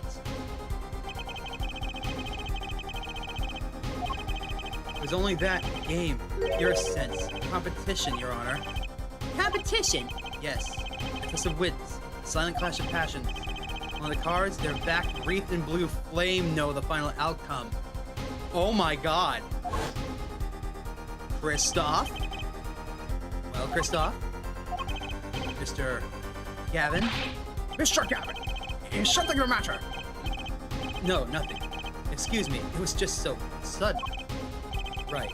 You aren't seriously accusing me, are you? Oh, Christoph. You know, even I'd never take a joke this far. This has gone beyond ridiculous, beyond dumb. This is insanity. The defendant accusing his own defense attorney of murder. I assure you, I'm quite sane. Well, what possible connection would Mr. Gavin have to the victim? I wasn't aware that I had a connection to Mr. Smith either. Yes, but Mr. Gavin and the victim have never even met. Well, what if they have? Huh? There is a possibility, after all. They may have met that night, before the game started. What are you suggesting? Is the truth Mr. Wright was staying silent about? Well, only one thing to do. Mr. Wright, the defense would like to request that you testify to the court. The defense would like to request no such thing. Mr. Gavin, testimonies must relate to the case. How could anything happening before that game of poker be related? I'm not sure I follow, Mr. Gavin. As I explained before, the defense believes that Miss Orley. Am I to assume that you speak for Mr. Justice in this? He is the defense, not you. Mr. Justice, the matter of Mr. Wright's testimony is up to you. Oh. Okay. Does the court, in your opinion, need to hear Mr. Wright's testimony? This was Mr. Wright's strategy. Planning this all along. And I intend to see it through. The defense would like to request that Mr. Wright testify to the court. And you, Justice, you would betray me, your teacher. Sorry, Mr. Gavin. This isn't about loyalty. This is about the truth. Very well. The defendant, Mr. Wright, will take the stand. Please.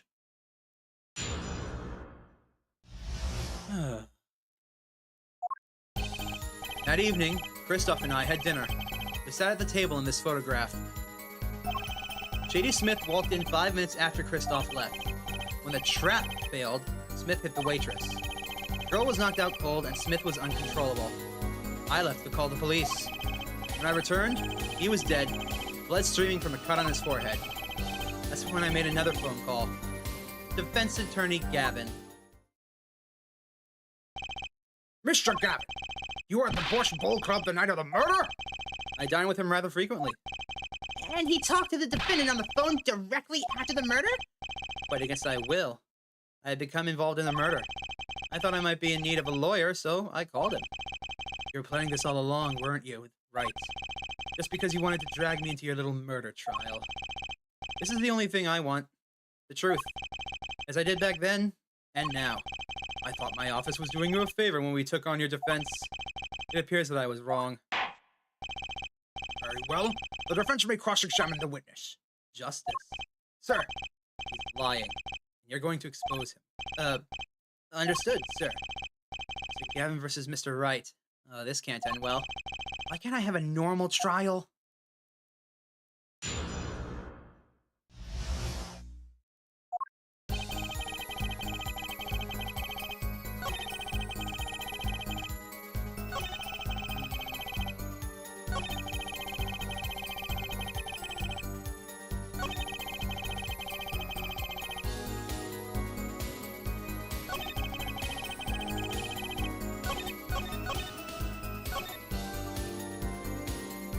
Okay, let's press and find out.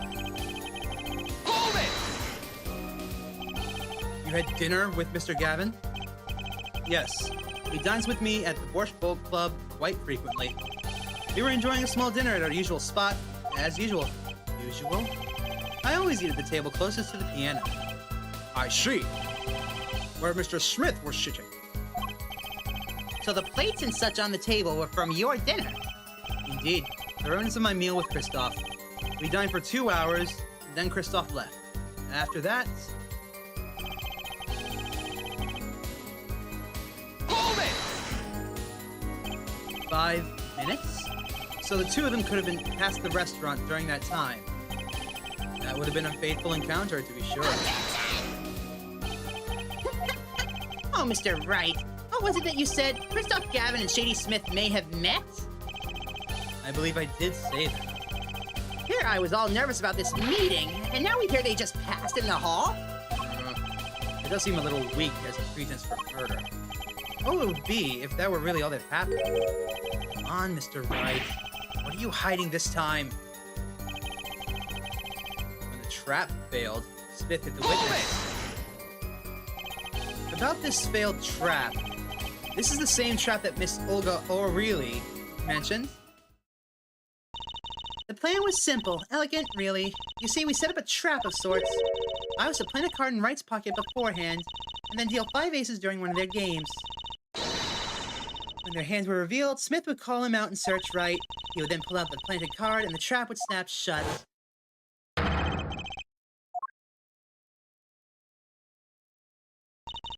Just like that, the legend would be dashed to pieces. Rip to you, Moss. Yes, a harmless prank in a sense. It was by a quirk of fate that I happened to discover it. A quirk? I happened to put my hand in my pocket, and I found a card. The card she planted. Yes, I snuck a peek at it and found it was the 5 of hearts. I had a feeling something might happen, so I got rid of the card before the game. Disposed? Where? There was an empty bottle of grape juice I had been drinking right beside it. I threw the card inside the bottle. An empty bottle of grape juice? The murder weapon? Yes. I rolled it up and shoved it in. The colored glass makes it hard to see. A battle of wits between the deceiver and the would-be deceived. That sounds like a terrific drama. Card inside the murder weapon? That's strange. Did the police miss it in their investigation? Maybe I'll take a look. Mr. Wright, the poker-head of Courtroom 3 approves of this battle of wits. Please revise your testimony with this new information.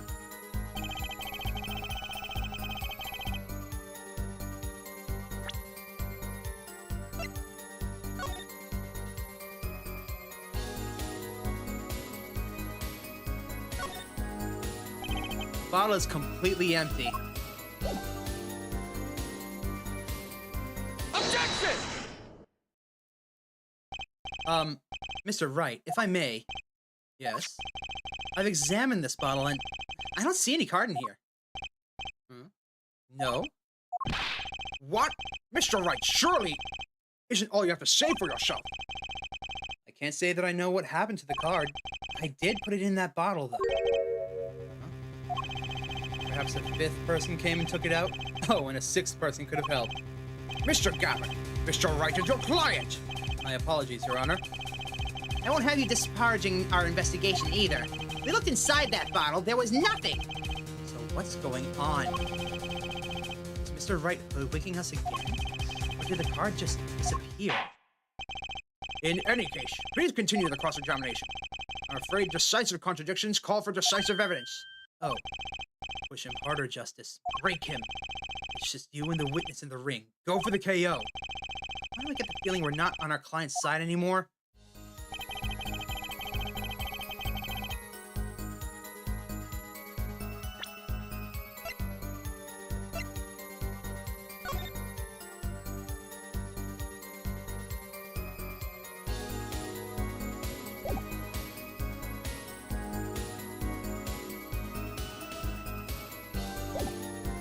Okay, Moss, are you there? I could use a hint.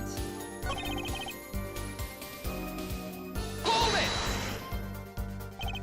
Why in the bottle? I perceived my opponent's intent immediately. I'm used to entrapment, you see? I knew what was coming. Oh, so you struck first. I like that. I know every trick in the book. They don't work on me. At least when you get lucky and stick your hand in your pocket, they don't.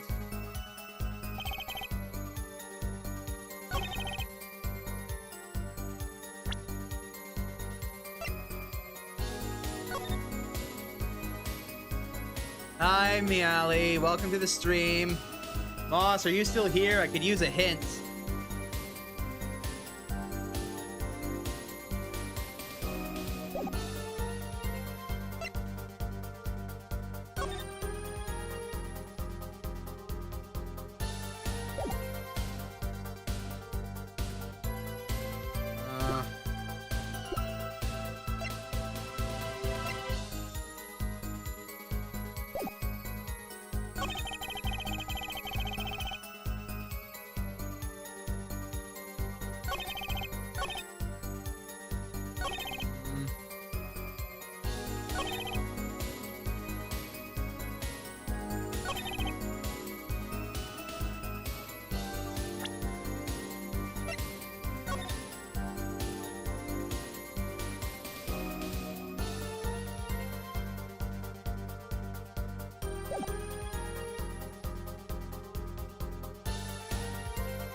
Where?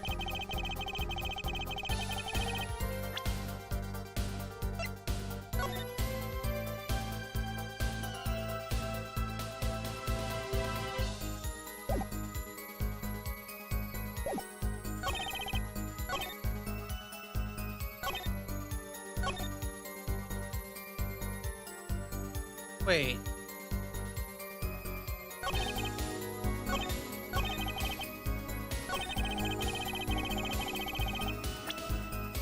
I need help. I can't figure out what to do next. I'm stuck.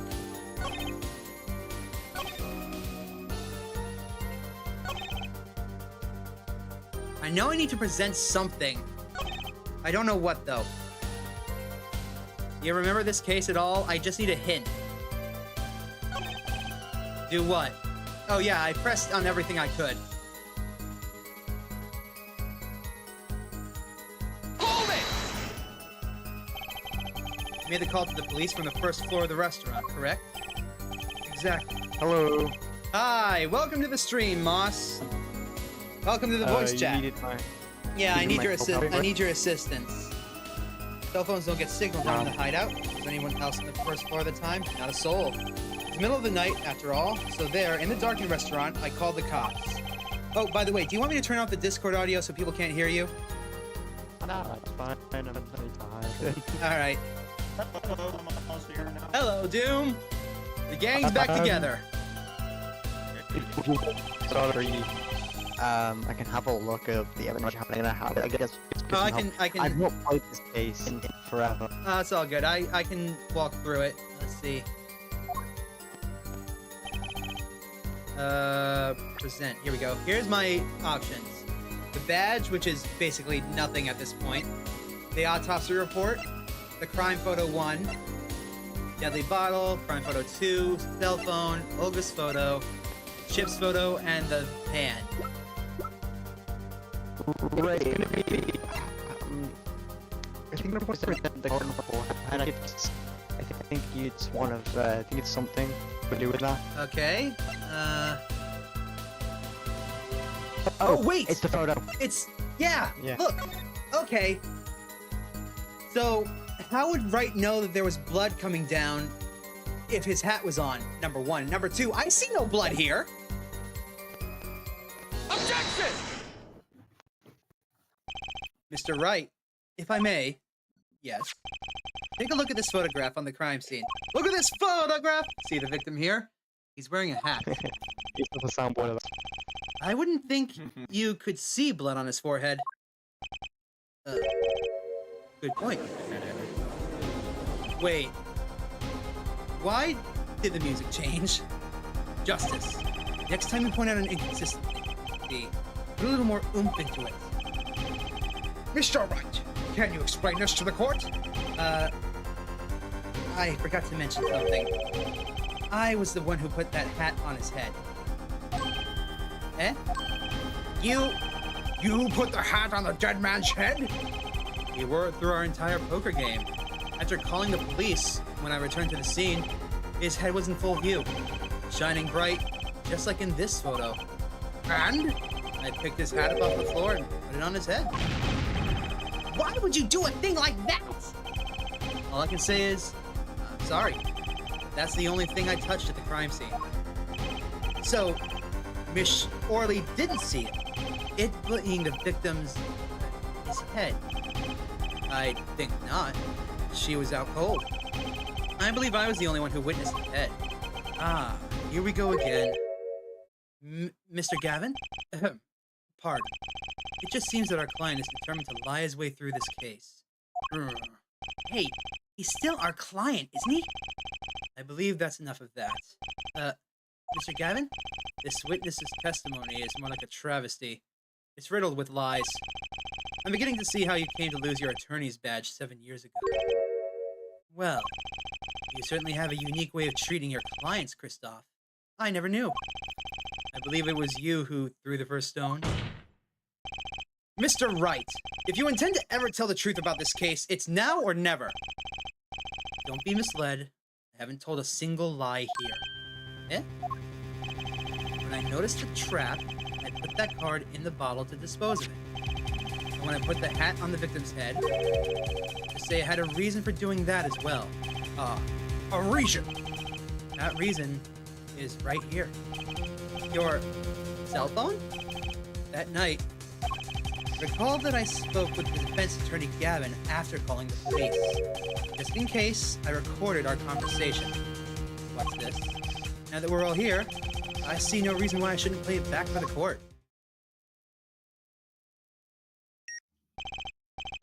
Christoph, I seem to be in a bit of trouble. What's this? Game not going well. Something like that. That gentleman who challenged you, he turned out to be good? He turned out to be dead. Someone hit him. Hard. You mean someone cracked that flawless bone china plate? It wasn't you, was it? Me? Please. The cops should be here any minute. I'm in your hands. Should have come to that. Bone china plate? A kind of porcelain. Very smooth and shiny. And not plate, but pate. I believe he was referring to a certain gentleman's balding forehead. The court appreciates the defendant's discretion in indicating not my forehead. Wait a second. Something's not right about that phone call. So, after Mr. Gavin ate dinner with you, he left the Borscht Bowl Club? Most certainly. Then how did he know? When did he see this bone china plate? Oh, that's right. Yes. That was when I began to see my good friend in a different light. I think Doom's here. Yeah, I'm here. He's here, he's just being quiet. And now I understand what Phoenix just did. He just revealed that Kristoff knew that the defendant's hat was off. Oh, Phoenix, you clever bastard. Troubled, I returned to the crime scene, and when I spotted Mr. Smith's head again, I realized exactly what was wrong. Well, Mr. Gavin, the stage has been set. Perhaps you would like to explain this to the court? Exactly how did you come by your privileged knowledge of the victim's head?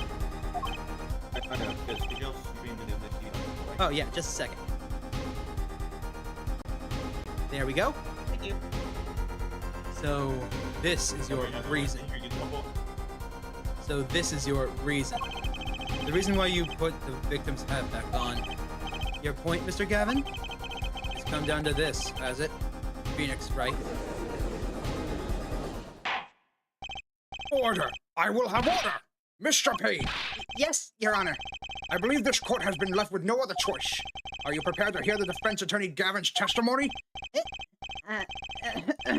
Well, as the prosecutor, Very well. We'll break for 10 minutes, after which Mr. Gavin will take the stand for a cross-examination. Are we all clear on that? Crystal clear, Your Honor. Very well. This will be the final recess for the day.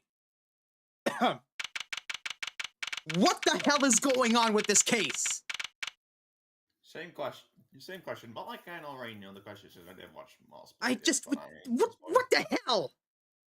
First, Olga turns out to not be Russian. That was in and of itself a surprise. Then we've got Phoenix, who, you know, lost his attorney badge 7 years ago for some reason. Who is not only a gambling man, a very good one, mind you, a pianist, and a father. Who? Let's see. What else? Oh, yeah. How's about we start with the fact that the freaking everything's just wrong. And now we've got our mentor. Our mentor is now basically on trial for murder. Our mentor has become Von Karma. What is going on with anything anymore? Ow, my head. I think something popped up there. Okay. April 20th, 2:32 p.m., District Court Defendant Lobby number 3. Mr. Gavin and Mr. Wright are both in the judge's chamber. Who'd have thought today would turn out to be like this? May I? Ah, yes, the Chaos Gremlin Incarnate. Huh? What? Hello, sir. Please, pick a card. Yeah, this is my first time playing it, actually, Meowly. It's not the first time my mind has been blown by these games, mind you. Absolutely not. Oh, God. Just go back and watch the old ones. You'll see how many times my brain exploded. What's all this about? Is this one okay? Excellent. I have a message for you. The last hand is about to be played. You'll need a trump card to make it. A trump card? The card you have chosen is magical. Use it wisely and the game's yours. That's all. An ace. Where do I remember that card from?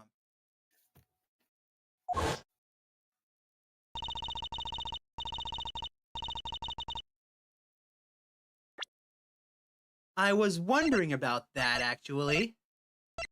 Take a look at the photo really closely. You'll see right here. That's the ace we just picked up, Volume 8. And apparently, according to Meowly, she is a sweetie. And I'm inclined to believe her. She's also just a chaos gremlin in my eyes. Am I wrong with that assumption? Not fully.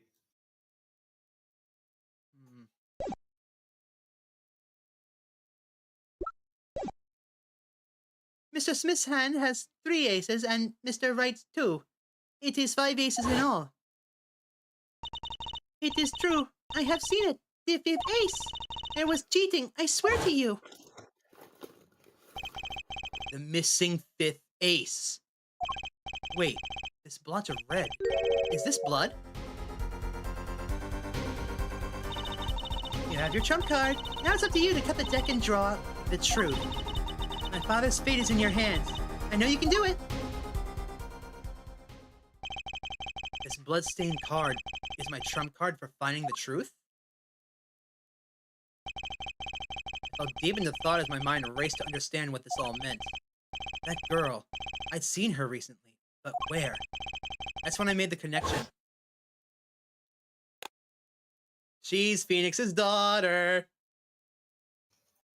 Yep. Also, I just got dragged into the RPC for some reason. Someone just dragged me in there.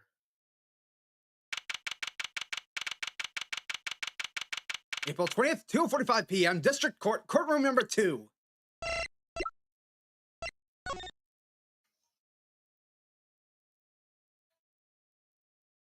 A single drop of blood marks the front of the card. The card has a red back as well.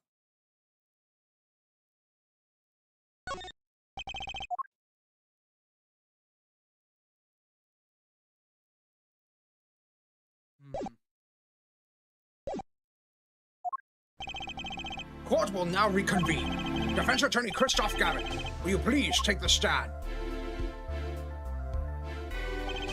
Now then, if you would, Mr. Payne. Yes, Your Honor. Well, well, the witness state his name and occupation.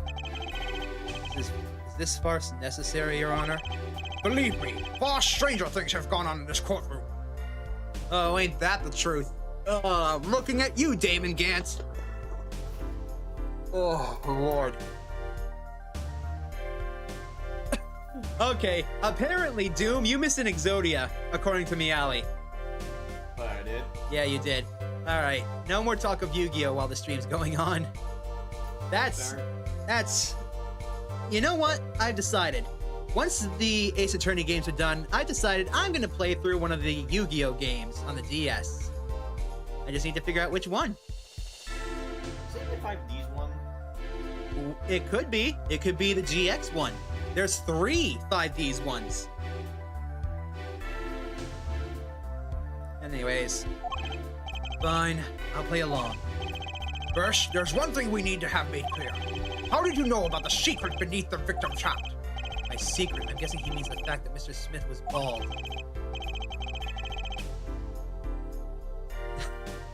It's true. There is that time where Phoenix cross-examined a parrot. That's still gonna be pretty high up there.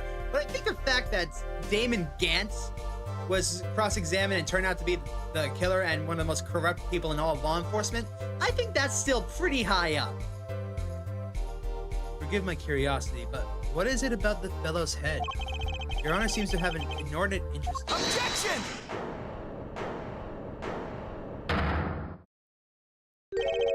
I wouldn't call it inordinate, Mr. Gavin.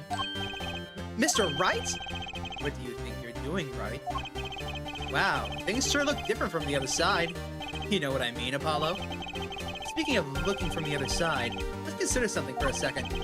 The victim wore that hat all night, never taking it off except for that one time. Final guy of Ace Attorney 2. Ace Attorney 2.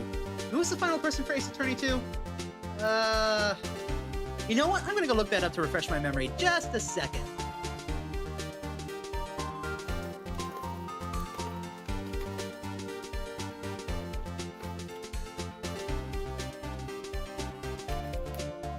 I just have a pack of popcorn with me, and I need it. It's justice for all. Oh, right. Oh, right! I forgot about that. How did I forget about that?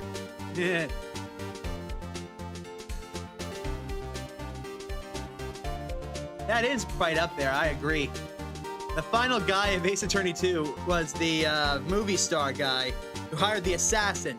And that was just in and of itself hilariously insane. Anyways, back to this Ace Attorney game before we get too far off track. I don't remember his name, Max Force or something like that. I don't know. The victim wore that hat all night, never taking it off except for that one time. That one time being the instant he was hit. Oh! When Mr. Wright returned from reporting the crime, the hat was lying on the floor. Mr. Wright picked it up and placed it on the victim's head.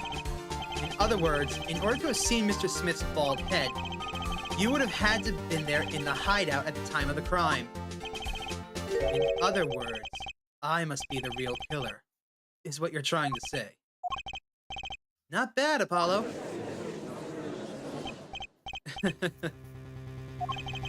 Mr. Gavin? I'm afraid that I haven't been entirely honest with the court. But what? Oh, I assure you, I had the noblest of intentions. I did it all to protect my client, Mr. Wright.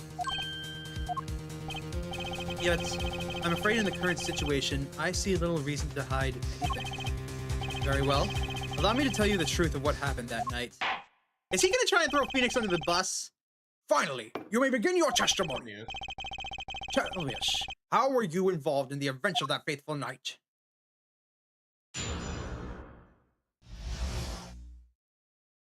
The rage I sensed in that man that night troubled me, so I returned to the club. I went down to the basement and peeked in through the little window of the hideout. It must have been right after the murder took place. The victim was dead, as he appears in the photo. Bald head, an unconscious girl, and Wright holding a bottle in his hand. I sensed that was not the best place for me to be at the time, so I left.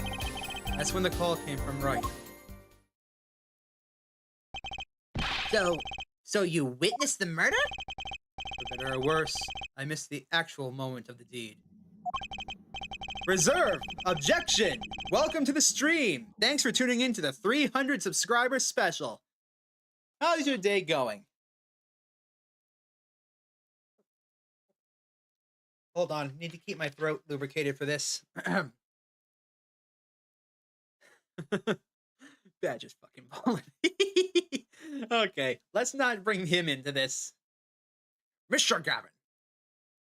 Well, I think we're almost done with the first case of the first game in this trilogy. I'm gonna try and finish off this case and the next one.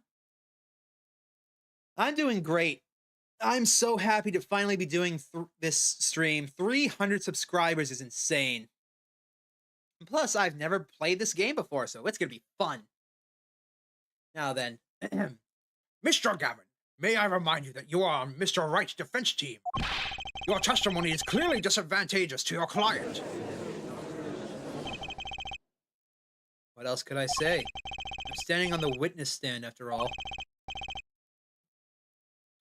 So you are, Mr. Gavin. And you had to testify as you just did. You had to tell them you saw the scene of the crime through that little window. Mr. Wright? You had to say that because that was the only probable window of opportunity. Right, Apollo? Oh. Mr. Wright, the defense should do the cross-examination, not the defendant. Mr. Justice, are you prepared? Yes, Your Honor. I can't believe I'm going up against Mr. Gavin. This trial is getting weirder and weirder. Welcome to a story where the case just moves along and doesn't make sense anymore. Yep, nothing makes sense in these cases at all. Alrighty, let's continue on. That fateful night. Hold it! What rage. That man. You mean Mr. Smith?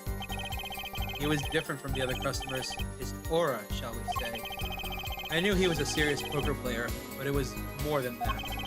So then you knew the true nature of your client's job. Of course. But I also knew he wasn't engaged in gambling, which would be illegal. Well, now it makes sense to me, though. They were friends, after all. Worried for my friend, I returned to the club.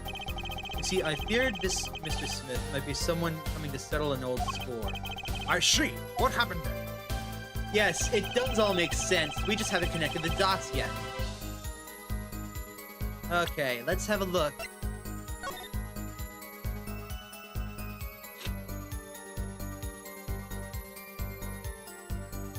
Here's the little window he's talking about.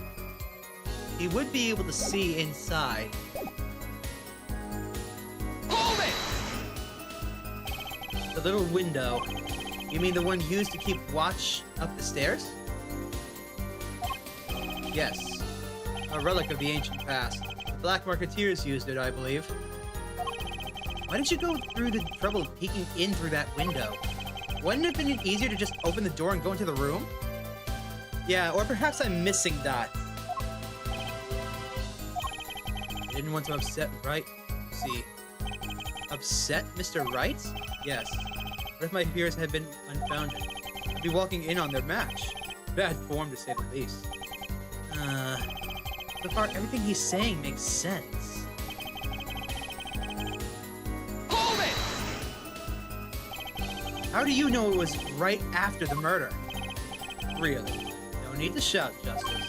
I was just getting to that part in my testimony. Ah, there he is. The coolest defense in the West as we know and love. Even when you're standing up there on the witness stand, some things never change. I was afraid you'd change too, right? But you haven't.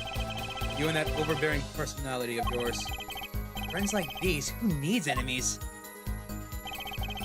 The victim was dead, as he appears in the photo.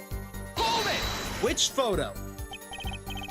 By photo, you mean the second photograph of the crime scene? Precisely. You see, he wasn't wearing his hat then. I saw his head when he was dead. Then Mr. Wright came along and replaced the hat. Can you describe the crime scene for us? Bald head, an unconscious girl, and Wright holding a bottle in his hand. Hold it! Those were the only three at the crime scene? Yes. As far as I saw, at least. Then we're back where we started. The killer was the defendant, Phoenix Wright. Who else could it have been? But why didn't you talk to the police? 2 reasons. First, I didn't actually witness the very moment of the crime.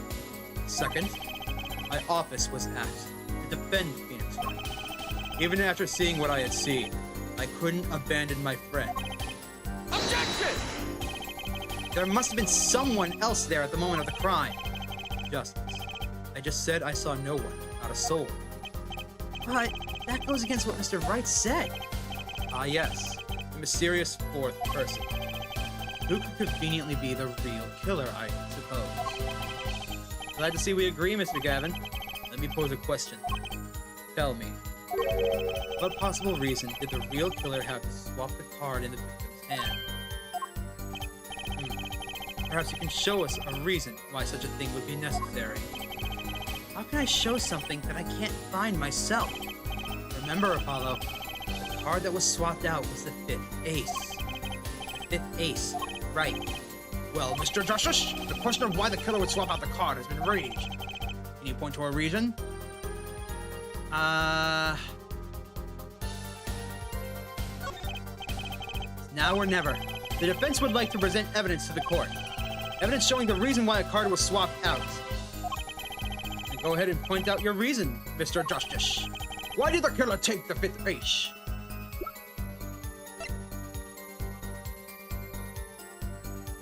Take that! My reason is, this. Is that an ace? Why, it's got blood on it.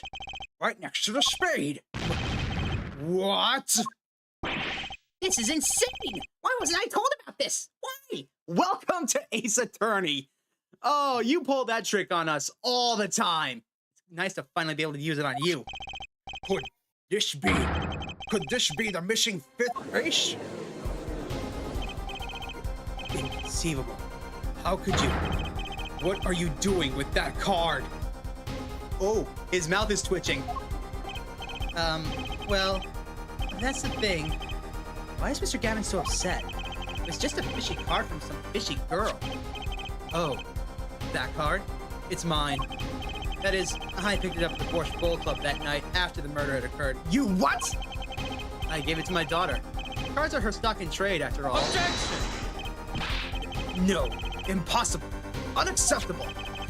The court can't accept this evidence. It's a fraud. A fraud? How can you be so sure?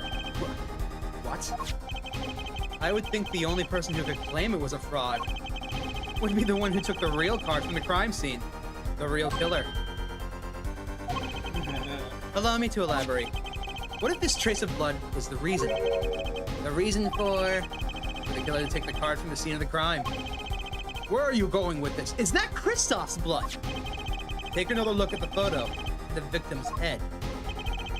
At the moment of the crime, his hat fell to the floor. A trickle of blood ran from his forehead down to the back of his head. Oh, the card was hidden in the hat? Couldn't a drop of that blood have fallen on one of the cards? I suppose. The killer then took the card to hide the blood. Objection! Regardless, that evidence is non-permissible. Oh? Right. Regardless of how you wasted the last 7 years, you used to be a lawyer. You know what a serious crime it is to conceal evidence. Oh, we can discuss the finer points of our legal system later. What's important now is that I've answered your question. What are you talking about? You wanted to know why the killer would have taken a card from the crime scene? And now, I've told you. That one drop of blood would have been decisive evidence. You see? Objection! This is baseless conjecture. Baseless! Objection! All of you shut up. Oh, I assure you, it's quite base. What? Damn it. Oh, there goes the seriousness of this whole thing. What? It's amazing, really, how a single drop of blood on a single card can lead us to the truth. It's quite simple. Well, Apollo, yeah? Try picturing the scene of the crime. In your head. Okay. Oh, this makes things easier. I see things like this all the time. So, let me pause real quick. Whenever I look at a maze on a piece of paper, like you would use for pencils and just to solve it, this is what I see. I see the whole maze coming up, and it just helps me see things easier. This is awesome. This is a visual representation of how my mind sees paper, like, structures. It's amazing. Now then, the murder takes place in the hideout. The body of the luckless victim was found at the poker table. And, before the killer swapped the card out, there was a single card with a drop of blood on it in the victim's hand. Given this, there is one decisive problem with the scene. Well, what is it? Let's keep it simple, shall we? Given that there was a drop of blood on a card, whose position does this diagram not fit? Victims, the killers, the witnesses, or the second witnesses? Let's see. Well...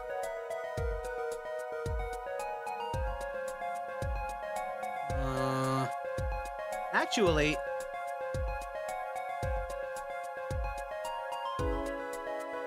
It can't be here. Everything's backwards. Wait a minute. That ace showed up on this side of the table. But that means that the blood is over here. What is going on here? Take that! Okay, take a look at the picture too. Well, for one thing, the killer's in the wrong place. I think. You think? Mr. Justice, your job here is not to think, but to know. Ah, just looking at you reminds me of the old days. Not the good old days, per se. How does a good old penalty sound? Ack. And Mr. Justice, think before you shake.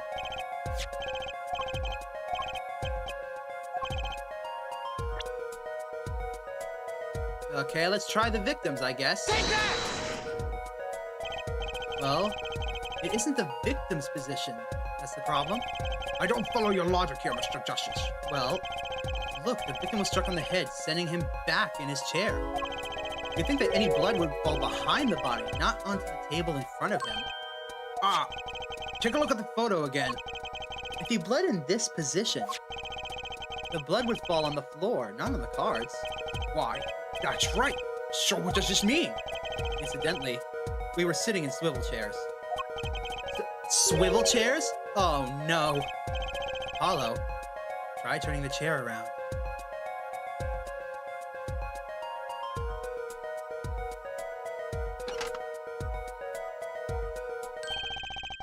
chair was facing the other way? It would have to be.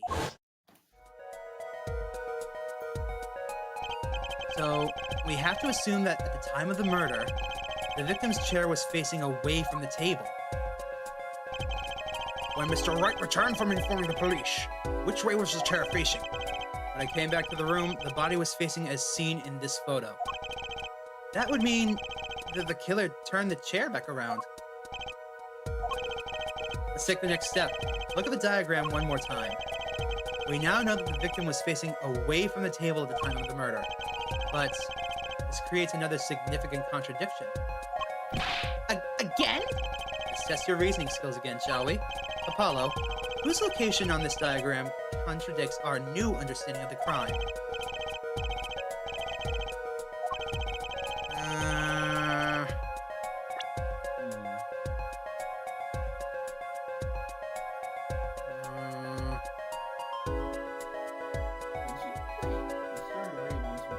Makes me want to blame myself. I think it would be him. Take that! What doesn't make sense is the second witness. You mean to say I don't make sense? No. As I thought. Help! Mr. Justice, I'm a little hard of hearing. Did you just say something? Would you be kind enough to show the court one more time what you mean?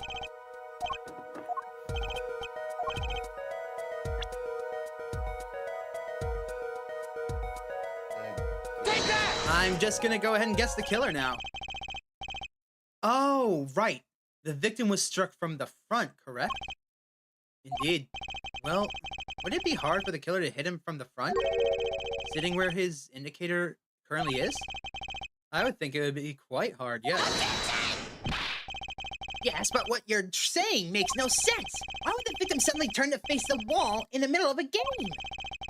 I believe a sufficient reason will soon come to light. What? There's something in this diagram that makes far less sense, actually.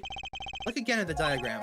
Apollo, if the victim was struck while he was sitting as shown here, where would his assailant be standing? What? But... There's no room to put a mark where the killer should be. Don't worry. Let's think it through and see what we find. We know the victim was facing towards the wall at the time of the crime. That's the only thing we need to know for sure. Try to forget about everything else. Well, right here. That's where we have to. Take that! The killer had to be standing, well, here. You get points for flair, but that's about all you'll get. Thought I was onto something there, too. I hardly need to point out that standing there would be impossible. The victim is facing a solid cupboard. Are you claiming the killer climbed the cupboard and hit the victim from above? It's simple logic, really. If this was the only place the killer could have been standing, then that means that at the very moment of the crime. Wait, I know! At the moment of the crime, the cupboard wasn't there. What's this now? I mean, that's the only explanation, right, Mr. Gavin? Your Honor, I have a suggestion for the defense. We should arrange to examine the cupboard in the hideout immediately. Bailiff, send a team to the crime scene immediately. Have them try and move the cupboard. Your Honor, What? there's one more thing your men should look for. Please give this to the bailiff. Yes, I see. You do belong in the courtroom after all, Mr. Wright. I do my best.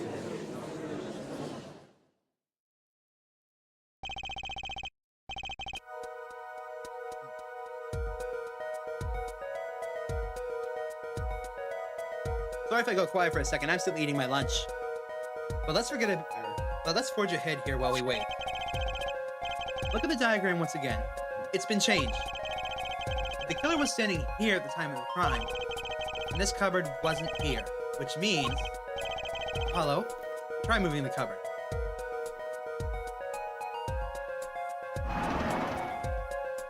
Oh, I get it. The window was blocked.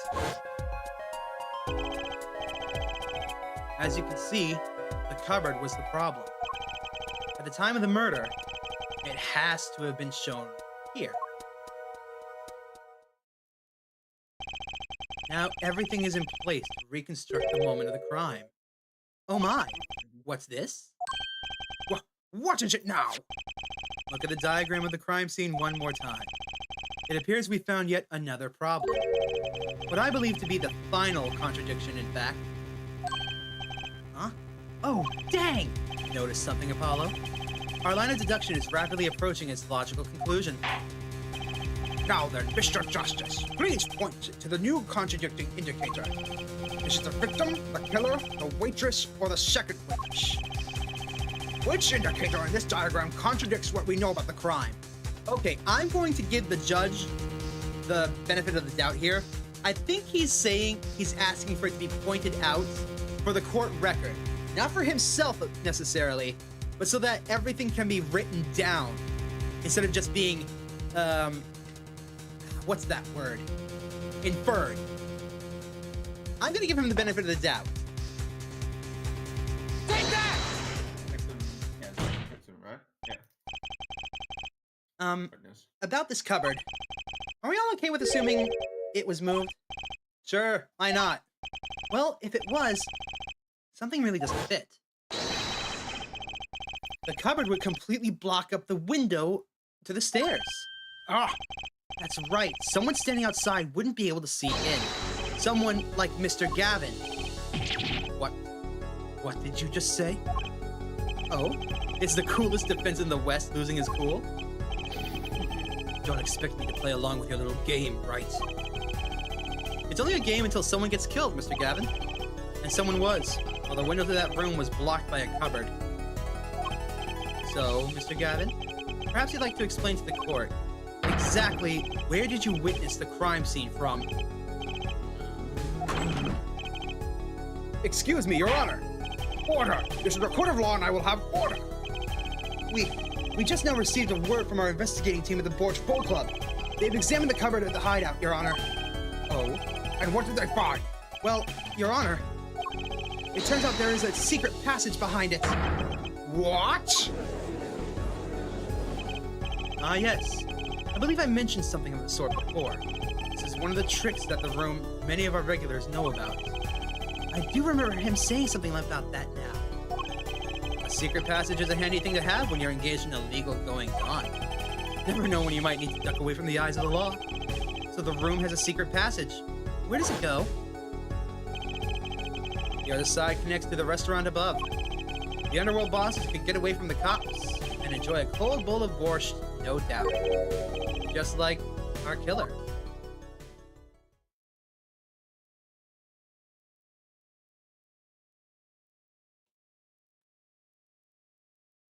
Christoph. You see where our line of simple deductive reasoning has led us, Apollo? I see it, but I don't believe it. That girl wasn't kidding when she said I needed this trump card for this last hand.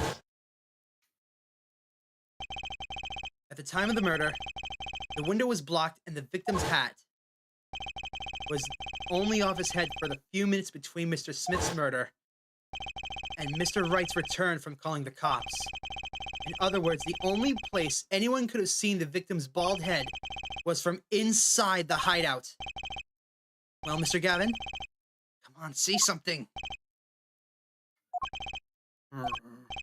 Dare I ask, what really happened that night? Actually, I think we can probably figure it out ourselves at this point. That night, for whatever reason, our killer had a date with Mr. Smith, a date with destiny, where he crouched, hidden in the secret passageway behind the cupboard, holding his breath, waiting for just the right moment. Then the chance came, and he took it.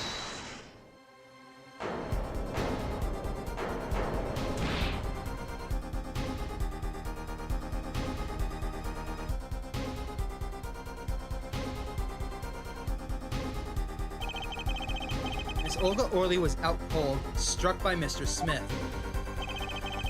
But his time was soon to come. Mr. Wright went upstairs to call the cops, leaving Mr. Shady Smith alone in the hideout with the unconscious dealer. Then our killer stepped out from the secret passage and into the hideout. The victim must have heard the cupboard sliding aside, so he wheeled his chair around to look, and bam! Hi, Caleb. Welcome to the stream. Thanks for tuning in to the 300 sub special. After the deed was done, the criminal must have seen the blood on the card. I'm doing great. How are you doing? He would have, of course, realized the need to destroy the evidence. That single spot of blood told the whole story of the crime. Too bad for him he couldn't linger any longer in the hideout that night. If he had, he might have noticed the cards on the floor. And the fact that they were all red.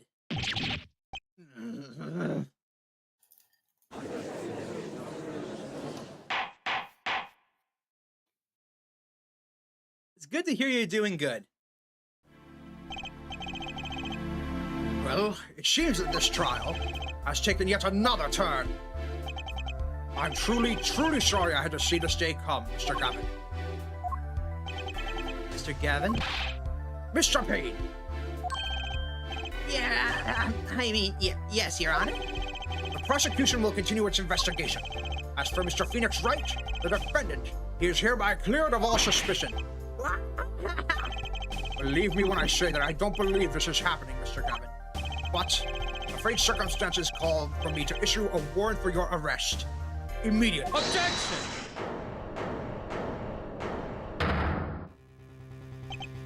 Oh, no need to apologize. I rather enjoyed myself. It's not every day you get to witness a legendary attorney's dirty tactics firsthand. Your point, Mr. Gavin? Frankly, Your Honor, I'm shocked that a person of your caliber would be taken in by such a low-grade parlor trick. Excuse me? The defendant is cleared of all suspicion. This is hardly the time for jokes, Your Honor. Mr. Wright hasn't proven anyone's guilt or innocence here. What he has done is use illegal evidence to put the blame on someone else. And not just anyone else, but me, his own defense attorney. Illegal evidence! Let me ask you, Mr. Gavin, is there still any reason, at present, to suspect me of wrongdoing? Of course. This bottle, for instance. The bottle of grape juice Mr. Wright was drinking. How do you intend to explain away the fingerprints on the murder weapon? And not just any fingerprints, am I right, Mr. Payne? Actually, yes. The fingerprints on the bottle were, upside down. I seem to recall this being an issue earlier that we never looked into. The court, and this case, demand an explanation. I can think of only one reason why one would hold the bottle upside down. And that is to hit someone with the bottom of the bottle. Well, Your Honor? Ah, see how the caught fish squirms to the last. Well, Apollo? Yeah? Your boss seems awfully concerned about this bottle, still. I'm sure you can come up with a suitable explanation. Just like that. Yeah. Just like what? Why would anyone grab a bottle upside down other than to... Ugh. Don't let him trick you into thinking his explanation is a legitimate one. Is there really another? Take another look at the court record. I believe you'll find a simple answer there. In plain sight. How about you just say the answer in plain words? I love Ace Attorney too. The lunacy of it all is just hysterical. It would be hasty to deliver a verdict with unanswered questions indeed. Well, Mr. Justice? Mr. Gavin said that the court in this case demand an explanation. Don't worry, justice won't leave until justice is done. Perhaps the defense would care to enlighten the court. What evidence do you have to explain why the fingerprints on the bottle upside down?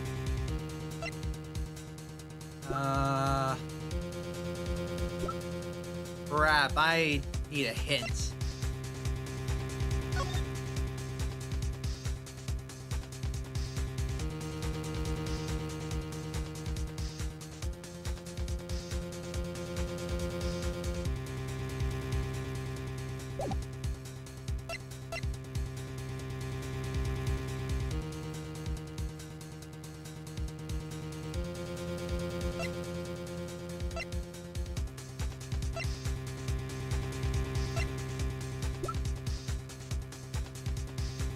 Crap.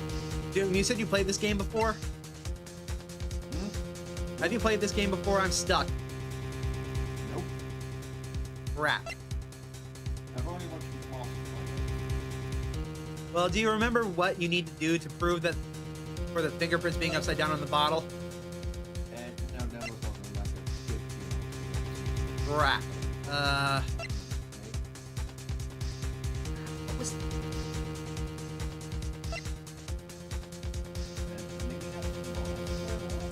I don't know if Moss is still here. And just ping him. Alright, sure, why not? Hold on.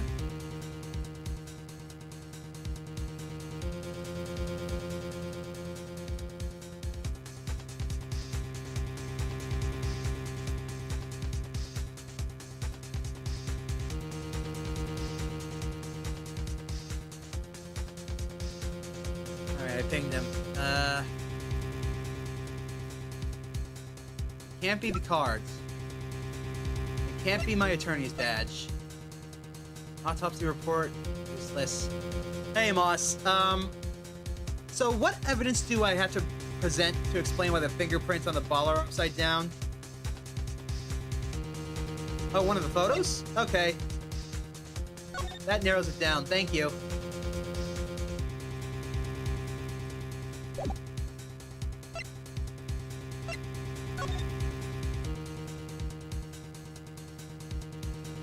Oh, maybe it's this one.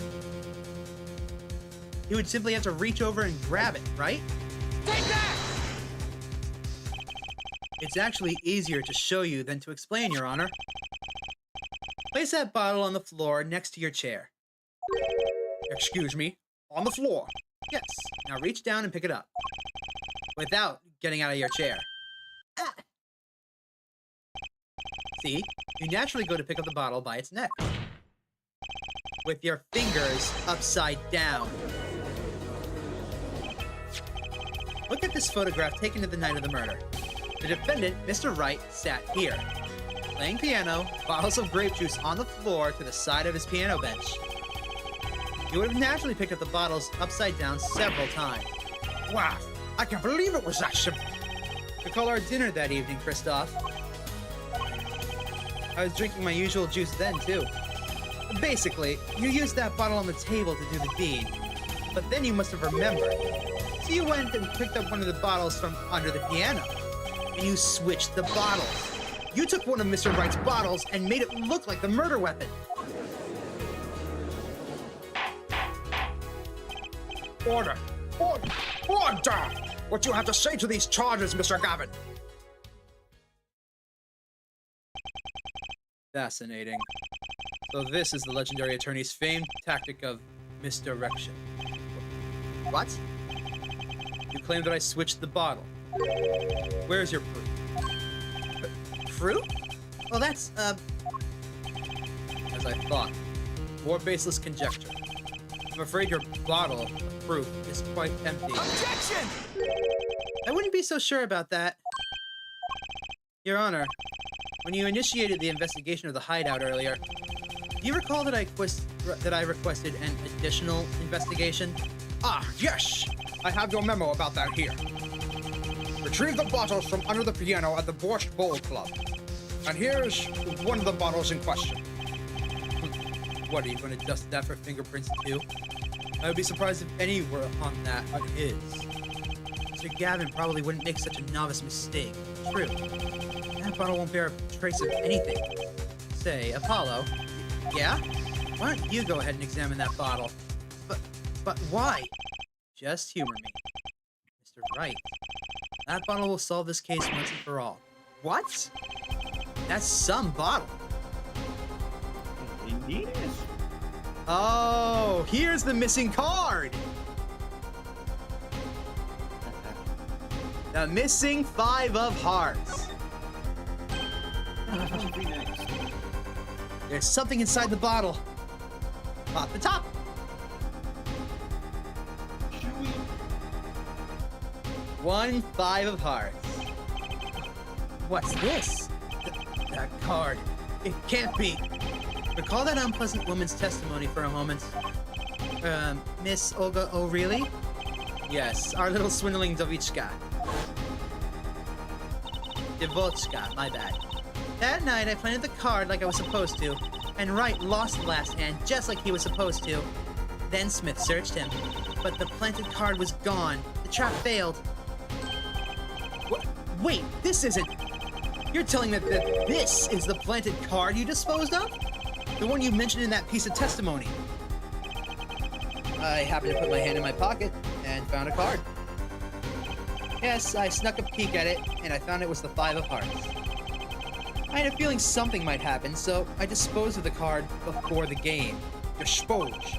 There was an empty bottle of grape juice I had been drinking right beside me. I threw the card inside the bottle.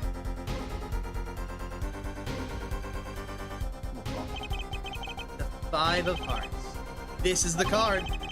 The bottles were swapped. The only one who could have done that was the 4th person in the club that night. You, Mr. Christoph Gavin.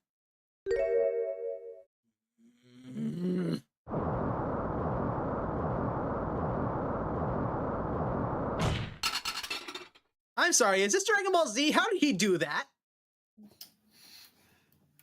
Getting really angry.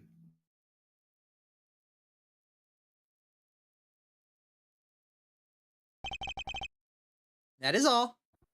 That is all.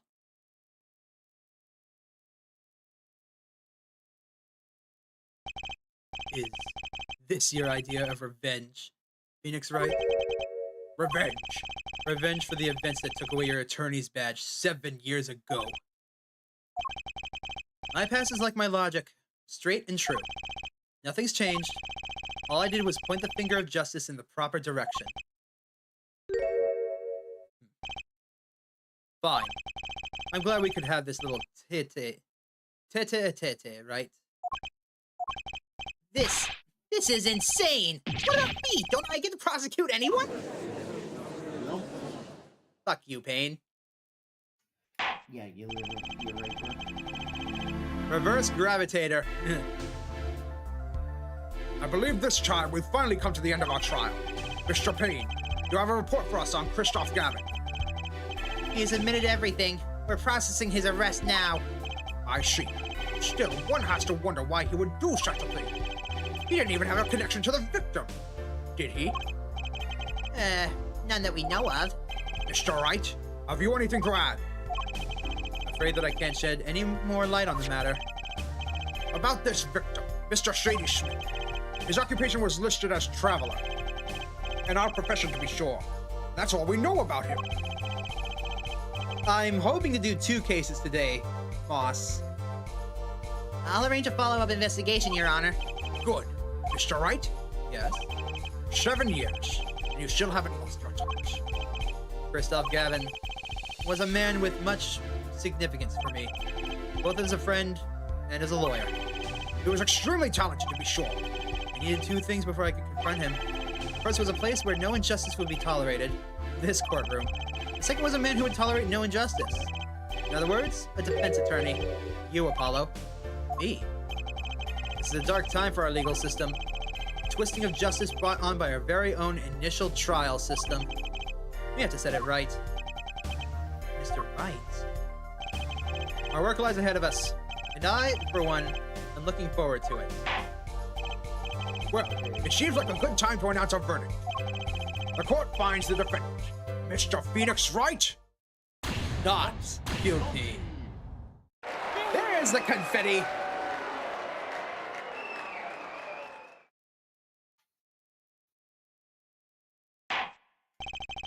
Court is adjourned.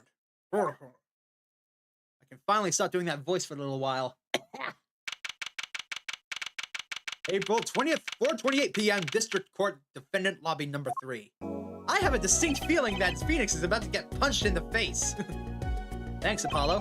You came through, just like I thought you would. I'm pretty sure I didn't do anything in there. It was you who cornered Mr. Gavin, the killer. I couldn't have done it by myself. You assessed it too today, didn't you? Your ability?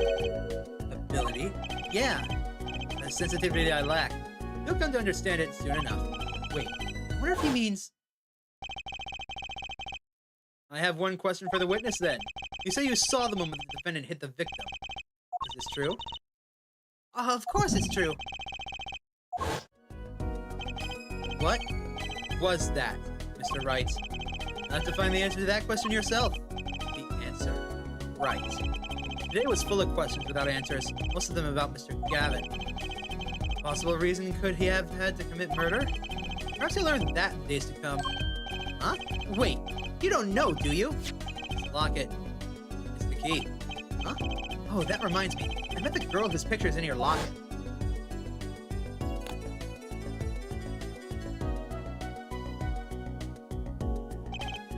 Your daughter, right? That's right. She's my daughter. You know, you were right about this locket. Eh?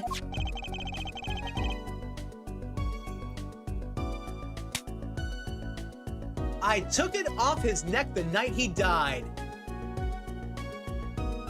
Phoenix, I'm gonna smack you. But it looks like our dear Russian scam artist saw me. And the truth is, this locket really did belong to him. Wait, but that's perjury! You testified! You said that the locket was yours! I said no such thing, actually. Huh? I merely said that it was a locket with my daughter's picture inside. A subtle distinction, but a distinction nonetheless. And it's the truth.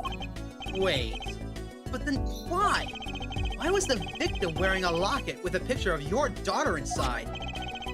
Sometimes the straightest path to the truth isn't the best one.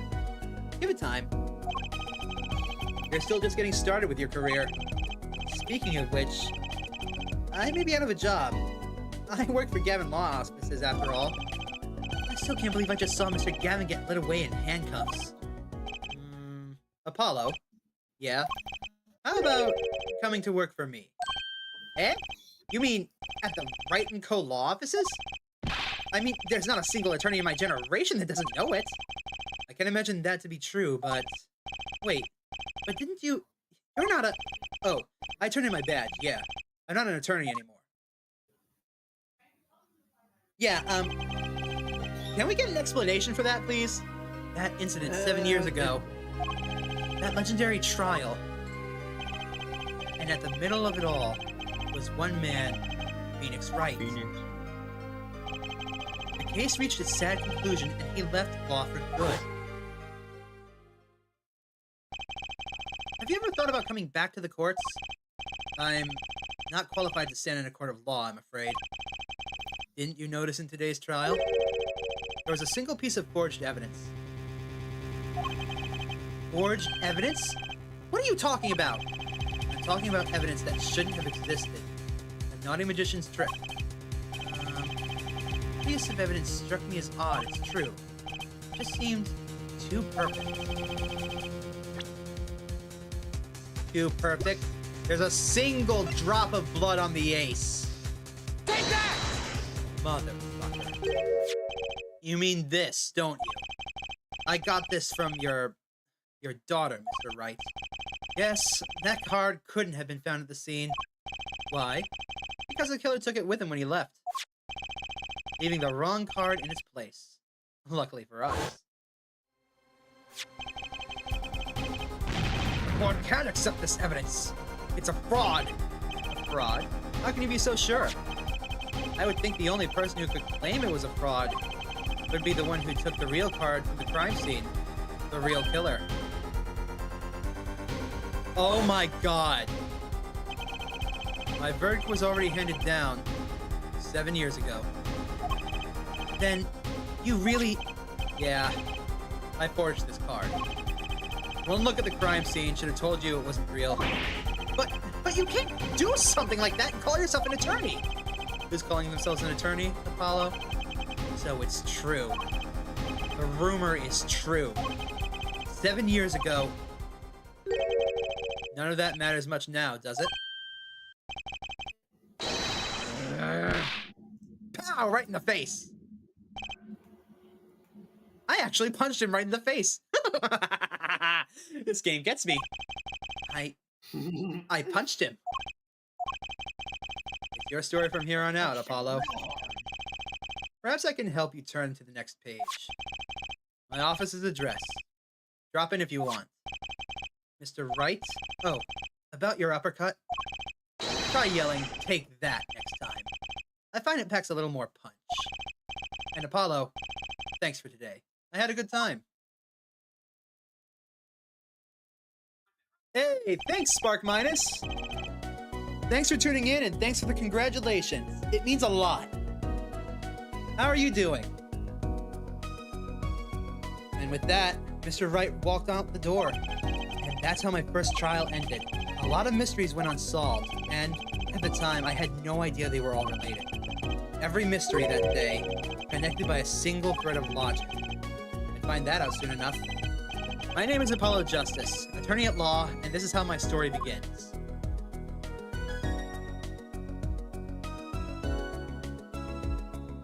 This one case took 3 hours. Trust me, it got worse from my understanding. Oh, trust me, I know very well how long these cases can drag on. One of my most popular Phoenix Wright stream right now is sitting at a whopping 10 hours long. Yeah, no, Fuck as that long as case. your fucking 12-hour Dead Iron stream. Yeah, I definitely worked for it. It's good that you've been doing great, Spark. I really miss chilling with you in VC, but history really brought me to doing that a lot. Mysteries I really like VCing with you, Moss, and the others.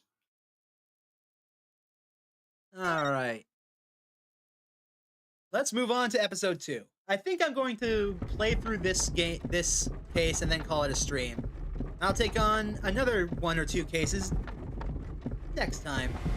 As long as we draw breath, the wheel of fate turns. Oh shit, someone just got run down.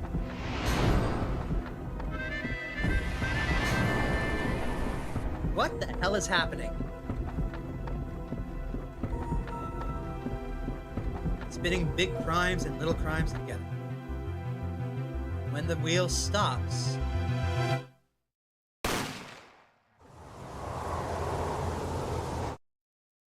you die.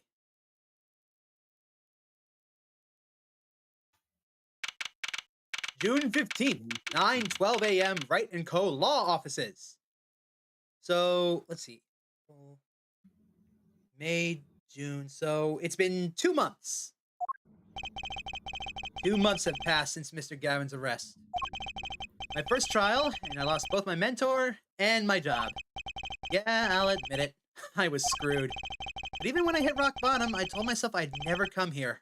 Honest. What the hell happened to this place? Here being the legendary Wright & Co. Law Offices. So you waited 2 months to try and follow up on Phoenix Wright. Shame. Okay, Justice. Time to stop trembling. Ah, you must be here for the interview. Right this way. Huh? Hello there. You found the right place. Welcome. What's with this girl? Well now, shall we begin? Begin what? Right, first things first. Any special talents? Talents? Yes, well, you must have at least one. Well, I guess defending. Defending. An unusual talent, but it'll do. A little jazzing up, of course. You think so? Let's give it a go, shall we? Huh? Go ahead, show me. Defend. Just give it all you got. Don't hold back now. What are you talking about? I can't just defend here. First lesson, a professional can perform anywhere. I try my best with the voices. Thank you, Spark. But, I have another little trick up my sleeve. Where is it? Where is it? Oh, Shh. This'll do. Hello there! Glad to see you all here! Yeah, I got a little voice changer thing set up. I just wish I labeled them. Thanks. We want people to be laughing with us, not at us. Thanks. But I'm not sure why they should be laughing at all. What? What exactly do you think you came here to do? What? Defend... No? Excuse me, but do you know where you are? Huh? The Wright & Co. Law Offices, right? Oh, I was afraid of that. Don't worry, you're not the first. Look, what's going on here? Who are you? I came here to meet with the person in charge. Well, you've apparently made no fewer than 2 mistakes. Mistakes? But I got a call from Mr. Wright this morning. Perhaps you should go read the sign out front again. What's there to read? Look, it says right there. Megaphone voice changer? Oh wait, am I too loud now? Uh-oh. Hold on. Am I really too loud? I can turn myself down now. There we go. That's a little lower. I don't Yeah, I turned it off, but I guess it enhanced my voice a little bit. My apologies. Oh, you were talking about the voice changer. Okay. And it's not just a megaphone. It's supposed to be Alistair from Hazbin Hotel. Yeah, I was about to say, I recognize it somewhere. I can also do this. Greetings, mortals!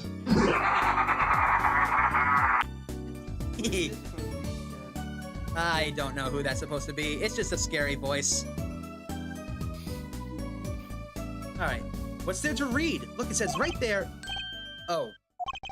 Why does it say Wright Talent Agency? Welcome to the Wright Talent Agency, where you've always come to the right place. I'm Trilogy Wright, CEO, and I'm a magician. It all came flooding back. The trial, that girl. Glad you caught on, Caleb. Hello, sir. Please pick a card.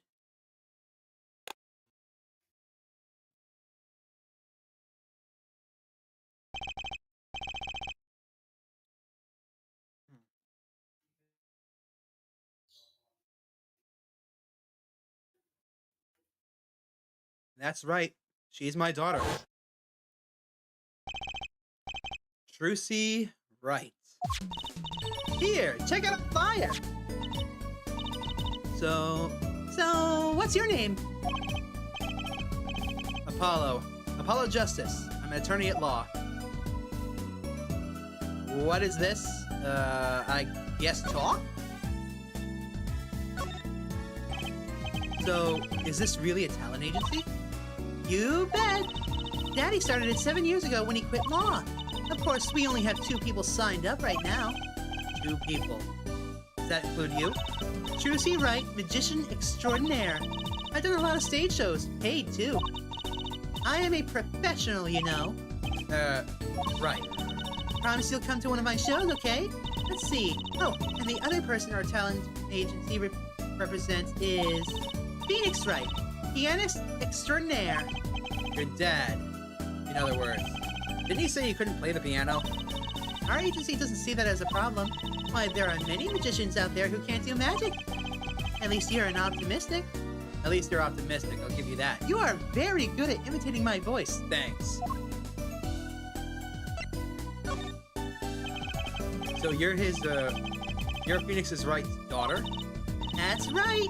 After Daddy quit law 7 years ago, I promised I would keep him fed. So I'm kind of his sugar...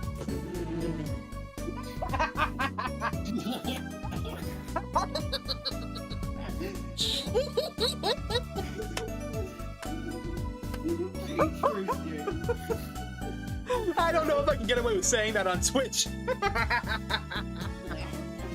Oh, let alone on YouTube. I'm gonna play it safe. No. No. I'm in charge of this whole office, too. Pretty amazing for a young lass at 15, wouldn't you agree? 15? How old is Mr. Wright? Daddy? Oh, he's 33 this year. I mean, the math adds up, but I don't think... I'm sure there is a very good explanation for this. I hope.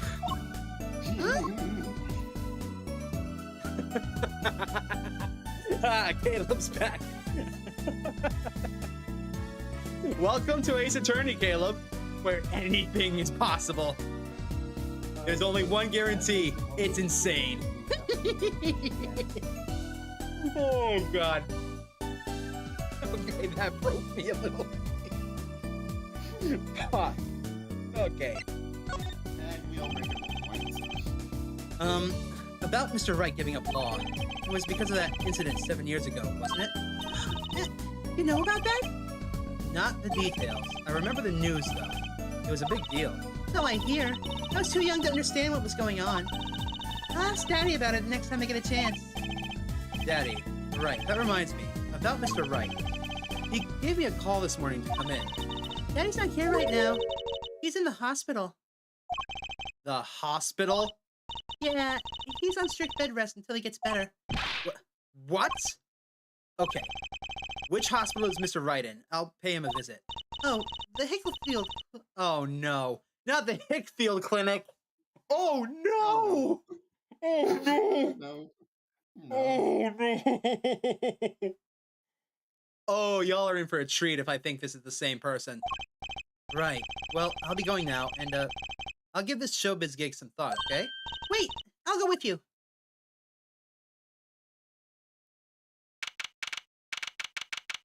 June 15th, 9:45 a.m., Hickfield Clinic. So, this is Mr. Wright's hospital. Yes. It's quite... Yeah, that got me... That was a good one, Moss. Yep, it's him. Eh? Visitors, are you? Yeah. Are you the doctor? Yep. Dr. Hickfield's the name. Good morning, Doctor. Oh, hi there, Trucy. Cute as ever. Is this Daddy's room? Oh, yeah. Shifty's gone for a morning checkup. He'll be back soon. How are you, Miss Trucy? Got any places you'd like examined? Someone. You know what? I'll do it. Where's that button? Where's it? There it is.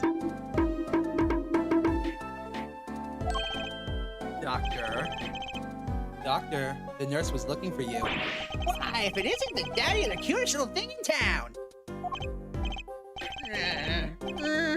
I guess I'll be out then, eh? Later, Trucy.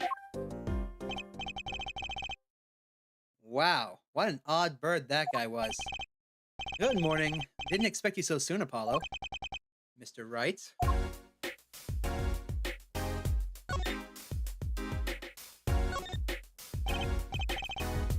So, what happened? Who could have imagined it? Me, victim of a hit and run. A hit? And you were hit by a car? Oh, he tried to swerve. I'll give him that. Picture me tossed 30 feet through the air, only stopping when my head hit that telephone pole. You hit a telephone pole with your head! Are you okay? Yeah, no, he's fine. He's been through worse. Like dropping off a 100-foot cliff. And he just walked it off in 3 days. Yeah, no, Phoenix is as tough to kill as as an anime protagonist. He's gonna be fine. Thankfully, my only injury was a sprained ankle. He really is as lucky as they say.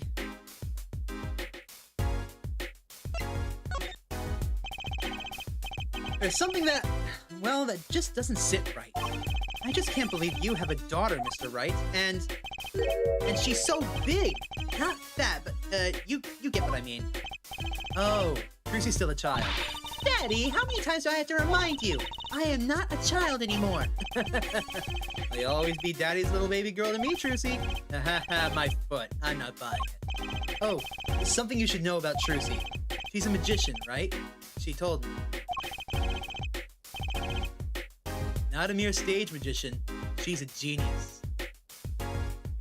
There's a theory that says that Phoenix is either already dead or just plain invincible. Yeah, I think he's invincible. I think he's either invincible or he's got anime protagonist level plot armor. Either way, you cannot kill this man. Many have tried. Not a mere stage magician, she's a genius. Aw, Daddy. You'll soon come to appreciate her talent. You could just tell me things instead of insinuating them. So, why did you contact me? What could the Wright talent agency possibly want with me? No need to get prickly now. Hey, I didn't ask to be dragged into this. Huh? But didn't you come to the office of your own free will anyway? Well, yeah, of course. Help! We're in big trouble here at the office. Big! I thought someone was dying. So you don't think this is big trouble? My talent agency represents only 2 people, and one of them is in the hospital. That's right, Daddy. How are you going to pay this month's rent and the groceries? Yeah, that's the problem with such a tight operation. It's a symbiotic relationship. You know, when one of us fails, the other must fail too. Hey, this isn't exactly a suitable conversation to be having with a 15-year-old kid. In any case, if Apollo here can't help you, I'll have to transfer to a new school. Again. No, I can't. I only just made friends. How can you do this to me, to us, Polly? Huh? What? Now it's my fault? On that note, how about you come work for us? I've got the perfect client for you already lined up. A client? You mean I get to do my job? I get to defend in court. Sorry about that. Actually, I don't know if that was caught on Discord or not. Did any of you guys in the stream hear that by chance? I don't think so. Because folks, I'll apologize in advance, but I can't really do anything to stop it. Since Well, I could just it's mute you in the Discord audio, but then they wouldn't be able to hear you, and that's not as fun. Yeah, exactly. I don't Yeah, think yeah, anybody heard yeah. anything, so I'm just gonna let it go.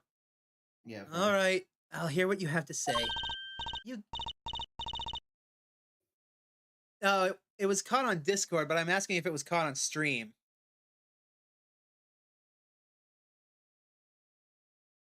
I'll just watch the Discord audio track, and if it happens again and I see it, I'll just mute it. You got him, Daddy! Hook, line, and sinker! Now's not the time to reel him in. It's official. I'm scared. Alright, who's the client? Ah, yes. Here. Take a look at this map and I'll explain.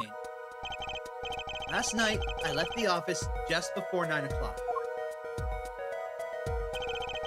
I was going to that Indo-Chinese pasta joint, Al dente's. Wait a minute. Hold on a second.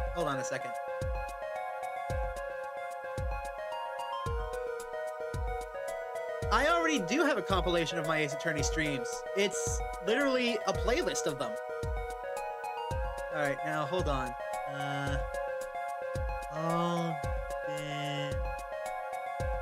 Here we go.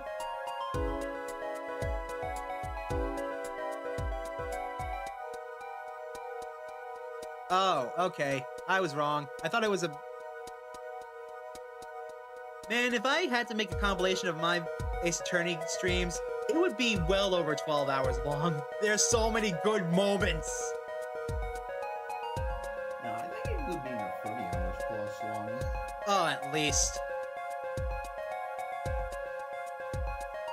Although, to be fair, I could finally make use of that clip you made all that time ago. Anyways, I was just going to that Indochina pasta joint, Al dente's.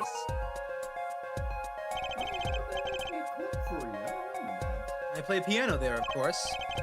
That's when it happened. The car sent me flying, nicked the telephone pole, and zoomed away. Creepy, huh? Just a tad. It's almost as creepy as hearing you tell the story like it was no big deal.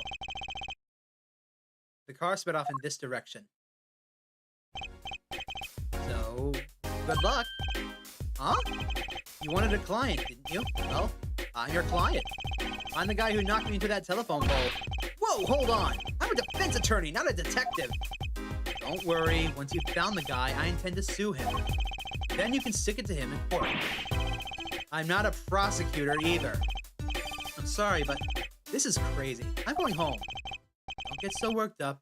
It was a joke. Huh? Oh, Daddy! Sorry, Apollo, he just loves jokes, you know? Even the ones that aren't very funny. Your real client should be stopping by the office any time now. The office? You mean the talent agency? No harm in going. It's not like I have anything else to do. Oh, one more thing. Do look into my accident too, would you? I marked the scene of the tragedy on this map. It's right in front of this park. Should be easy to find. So he's going to make me investigate this after all. Fine, fine.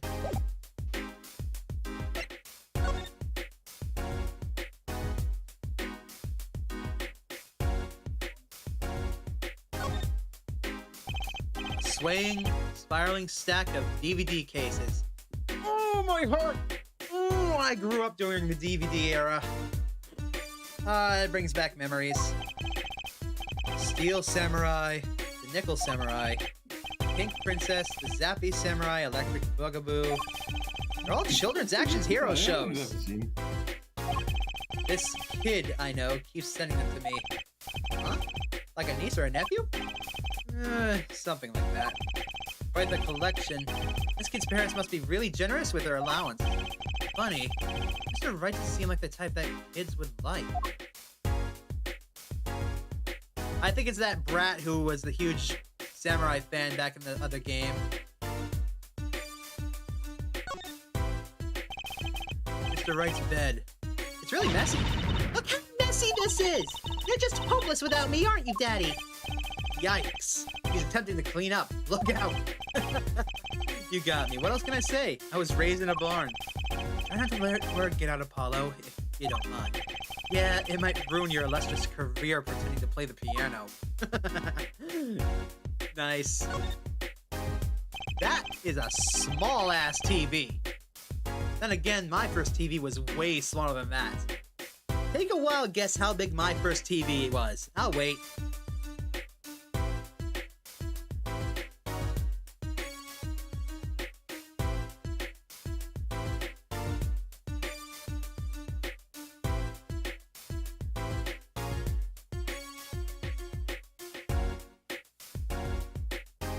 Okay, enough waiting. It was 12 inches. My first TV was a 1-foot TV. The whole screen was 12 inches diagonally. You got my fucking room smells like popcorn becoming burned. Rip. But yeah, my first my first television ever was a 12-inch box TV. Yep. Surprise, Caleb. My eyesight didn't always used to suck. And here's the crazy part. I played multiplayer games on that thing. Oh, are you serious? I will never forget the days of growing up with Smash Bros. Melee on a TV the size of a foot. You grew up with Smash Melee? Goddamn, matter of fact, that shit is one of the most sweatiest as well. I did not say that I played it competitively. I grew up on slow Melee. I was born in the lag, molded by it. I didn't see 60 FPS until I was already an adult, and by then it was nothing to me but too fast. Yeah, it's the Silver Samurai. Quick, someone get Maya and Edgeworth. What's on TV? It looks like some sort of action hero show. Oh, I know that one. That's the Sniffling Samurai.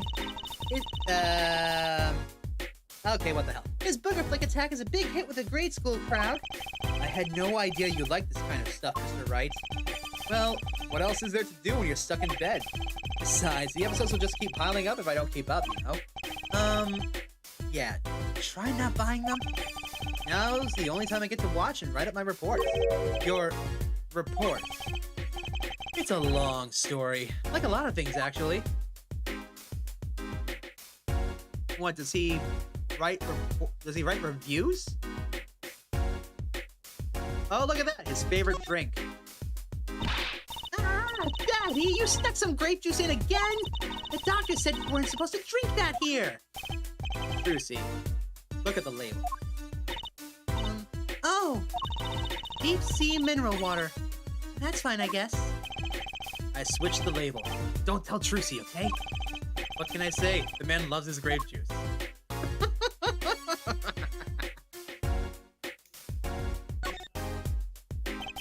This looks like a child's toy piano. Gotta practice. Wouldn't want my fingers to get stiff.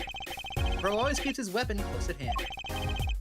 Yeah, definitely grape juice, Moss. Don't know what you're talking about. Shall I play you a tune? No thanks. Aw, how unfortunate. So rarely get a chance to play. Alright, that looks like everything here. Oh, okay. Take care, Caleb.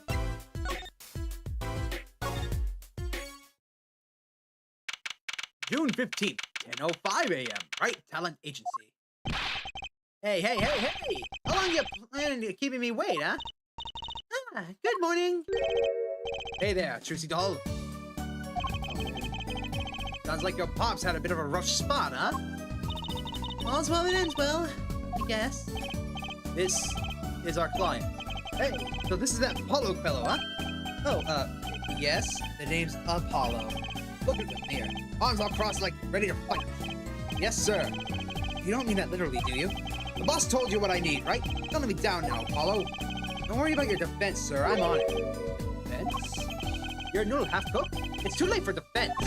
My castle's been stolen. My keep's been stolen. My keep's been kept. My noodle stand's been stolen. Noodle... You know Mr. Eldoon from the noodle stand, don't you, Polly? Eldoon. That's noodle backwards. I'll be right back. I'm gonna go grab myself a drink to deal with this crap.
Sorry about that, folks. I didn't get just one drink. I got 3. Because I know I'm gonna need at least 2 in order to deal with this game. Because that one first trial took up an entire bottle. Alright. So, let's continue on. No nicknames, please. And no, of course I don't know him. You doing these bunnets? Not really. Then you know the best noodles in town, Eldoon's Noodles. Whose noodles? My noodles. Help me out here, Trucy Doll. This is Mr. Guy Eldoon, our client. Mr. Guy Eldoon. Mr. Guy Noodle. Maybe you can tell us what the problem is, Mr. Eldoon. Anything for you, Trucy Doll? Why do you have a harmonica? I thought he was going for the whole Japanese noodle thing with his hat being a ramen bowl, but he just has a random-ass harmonica. Breaking out the bottle. And California, yes.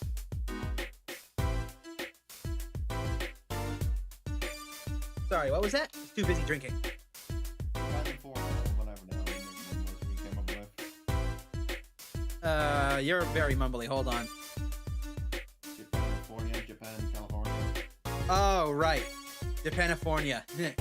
But yes, I figured out his name pun. I noticed it immediately. His name is Guy Eldoon. Guy Noodle. His name is Noodle backwards. I will admit, they came up with a clever idea of using his hat to be a ramen bowl and his hair being ramen noodles flowing out, but the harmonica just throws it all off. On the whole, I'll give this design a 7.5. If his character is really interesting, I'll give it a 9. Absolutely. It's just, why the harmonica? What is the deal with that? Explain! I don't know, just for lols. So, you run a noodle stand, mister? Eldune. Guy Eldune's the name, and noodles are my game. The secret's in the soup. I've been searching for the perfect soup all year and a half. Oh, that's not that long, really. My family's been noodlemen for generations. Got a lot of expectations on my shoulders. Fun fact, if you want to make noodles in Japan and China and the eastern part of the world, get ready for like 10,000 hours of training before you're even considered ready. It takes a long time to be able to precisely prepare noodles by hand. It's insane.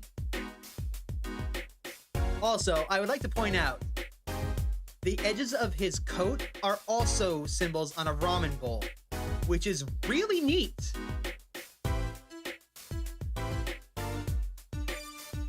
But again, the harmonica, why? 15 fathers passing the noodle, 15 sons.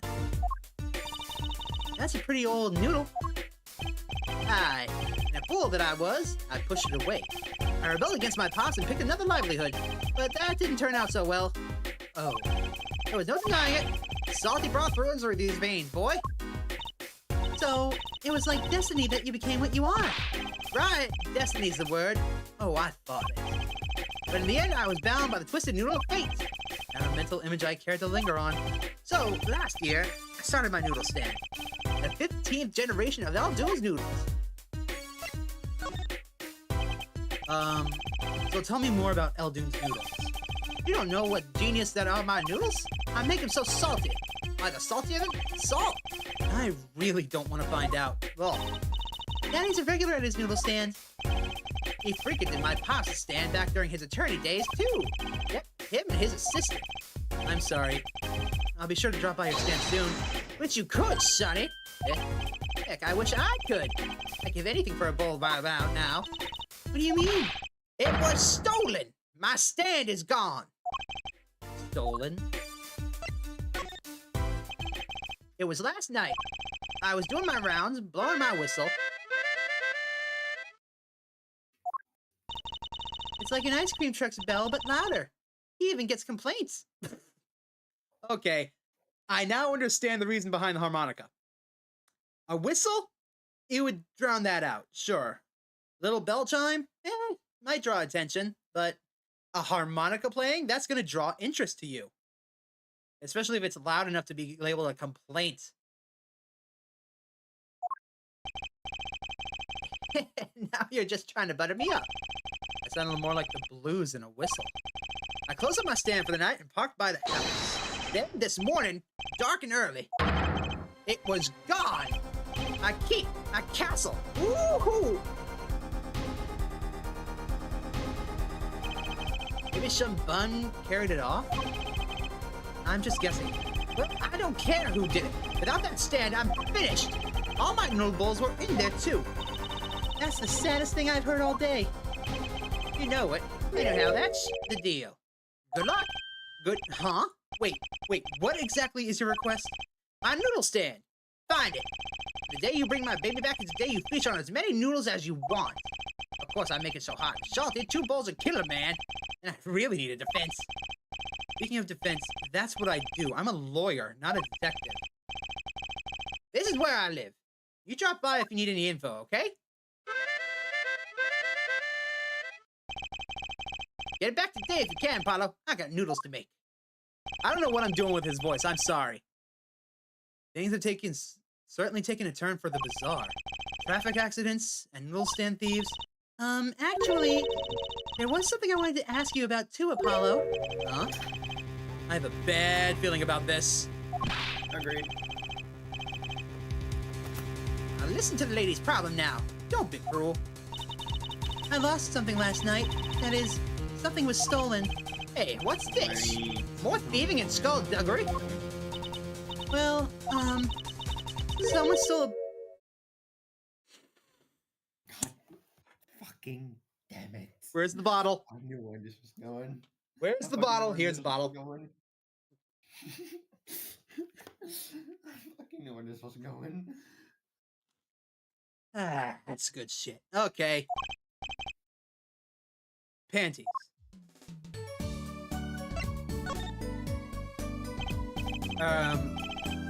So they were stolen. Your, My panties, yes. right, panties. That's a crying shame. That is truth, doll. I was alone at the office last night. I had hung my panties out the window there to dry. When a thief came and took them.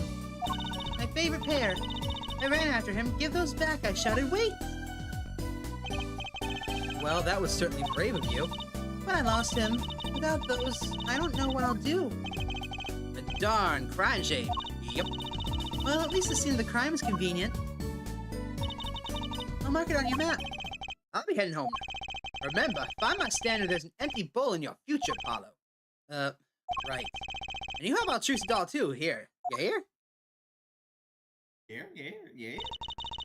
I know, I can't decide on the Noodle Man's voice. I want to try Japanese, but I'm afraid I'll get canceled. Things have certainly picked up, haven't they? We had no work yesterday, and now we have 3 cases. I guess. Let's see where we stand. Not in a courtroom, that's for sure. Well, first item on our list. Phoenix Wright. Daddy's hit and run accident. We have to find the one who hit him. Who's gonna pay for this again? And the second item, Mr. Eldune's request. Find a stolen stand. For which we stand to gain a bowl of salty noodles. Actually, technically, Eldune said as many as we can eat. So, if technically we can eat more than a single bowl, who knows? He only said it was salty enough to kill a man, not a god. Okay. And the last request is mine. Find my stolen pair. That bowl of noodles is looking better and better. Let's go, Polly. To the streets. Aren't you enthusiastic? How could I not be? Let's crack these cases, you and me. Well, I guess we might as well get started. Let's see, a hit and run, a stolen stand, and last but not least, stolen panties.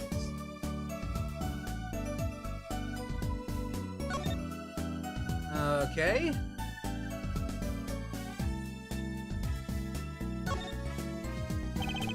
There are all sorts of strange paraphernalia sitting on top of the piano.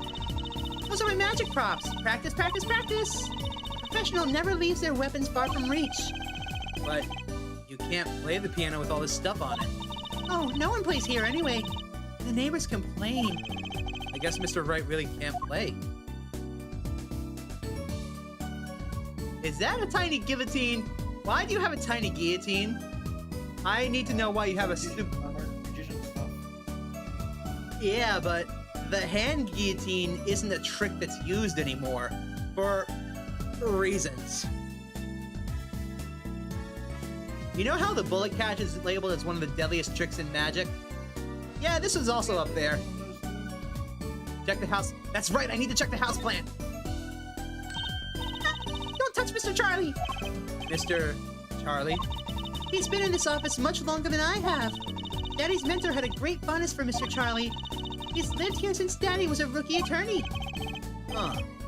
Mr. Charlie. Right. Now I take care of him. Oh, the same house plan has survived here for more than a decade. That's wholesome. Aw. I have questions about the laws of gravity in this universe. Why is the fork floating? Why is this fork floating with spaghetti on it? What bullshit is this? That's not magic. That's not sorcery. That's impossible. Whoa, that fork is floating. Not. Why do you have a plate of plastic spaghetti here? That right there is the whole reason I became a magician. Do tell. I saw a plate just like that in a restaurant once. The floating fork looked so real. That's when I knew. Someday I'd make magic more amazing than that spaghetti. Okay, my question has been answered. It's still a what the hell moment, but my question has been answered at the very least. That's one of those hula hoop things everyone was crazy about way back when. Ow! Ow! My pride and my age! Really? I had no idea these were that popular. I'm not so bad with one myself, actually. Eh? I'm still learning. So you can really make someone levitate with it? Show me. Huh? I have no idea how. It's just a normal hula hoop, isn't it? That's not what they were used for. I was more interested in the package, but I guess we'll let that slide. Don't worry, I'll click on Charlie every single case. Okay, let's see here. An old sepia-tinted photo of a man sitting in a silk top hat. That's my favorite magician. I want to be just like him someday. Sure, nice. Guess it's good to have a role model, even if he's got to be well over 100. How rude! Sorry, I did this voice for her. I guess my voice is cracked. Excuse me a moment.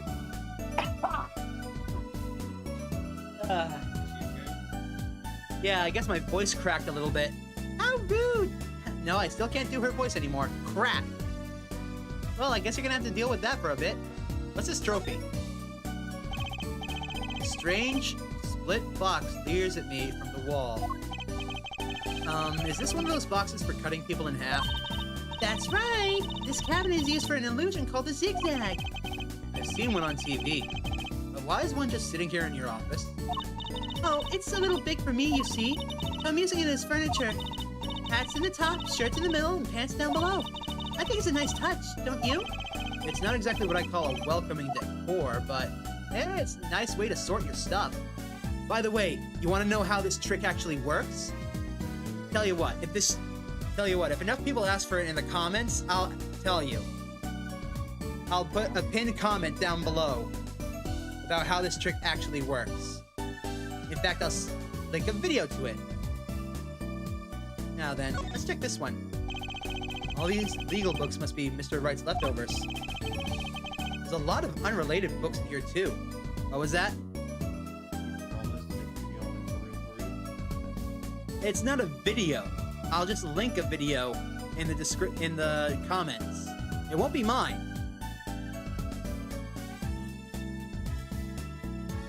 There's a lot of unrelated books in here too. One trick a day, magic for idiots. You think a pro magician would aim a bit higher? I did not mean to roast you. Fuck, I don't even remember. I did not mean to roast you, Tracy. I apologize. That table doesn't look very sturdy. You've never seen one of these? It's a magic table. So, like, you make this teapot disappear? So you might think, but that's not it. For your very eyes, the contents of the pot change. From Earl Grey to Darjeeling. Kinda hard to see the difference, I think.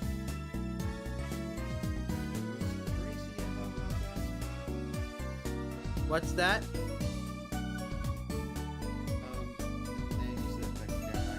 Oh, those are just different kinds of tea. One top hat.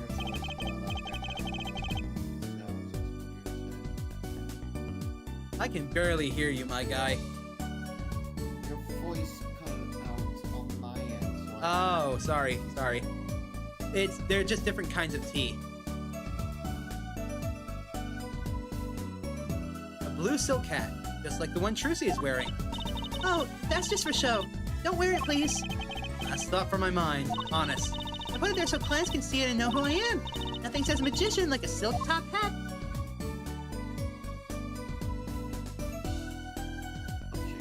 Trucy. Ah, damn it. I got it wrong. Sorry. Oh, you mispronounced it. Yes, I mispronounced her name. Okay. Let's move. Well, let's go to the accident scene, I guess. June 15th, accident scene. So this is where Mr. Wright got hit by that car? According to the map, this is the place. What a huge mansion. Apollo, there's a nice-looking lady over there. Let's question her. Okay. I'm a little curious about the park over there, too. Oh, no. I do not have a voice for her. Oh, hell.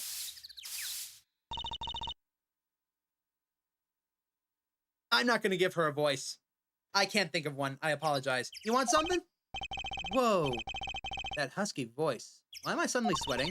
That's quite a house you've got there. You must have a lot of money. Money sounds like something my son would call his friends. This is the Kitaki family mansion, little girl. Welcome to the stream, little. Thanks for tuning in. Welcome to the 300 subscriber special. Welcome to whatever the fuck is going on now. Yep. You, kid with the hair. You want something? Me? No, not a thing. Bye. Apollo, we can't leave without questioning her. Don't she know something? But the Kitaki family, they're the biggest organized crime syndicate in town. If you're going to ask something, ask it. You're man enough. Okay, lady's got a sword in her broom. I ain't talking shit. Yeah, hey, way to whip it into shape, man. Does she know no fear? I'm Plum Kitaki, wife of the 4th head of the Kitaki family business. Friends call me Little Plum. I'm Little Apollo Justice, attorney at law. Oh. If looks could kill, that woman would be a mass murderer by now. I'm just gonna examine this place, if you don't mind. There's lots of paint.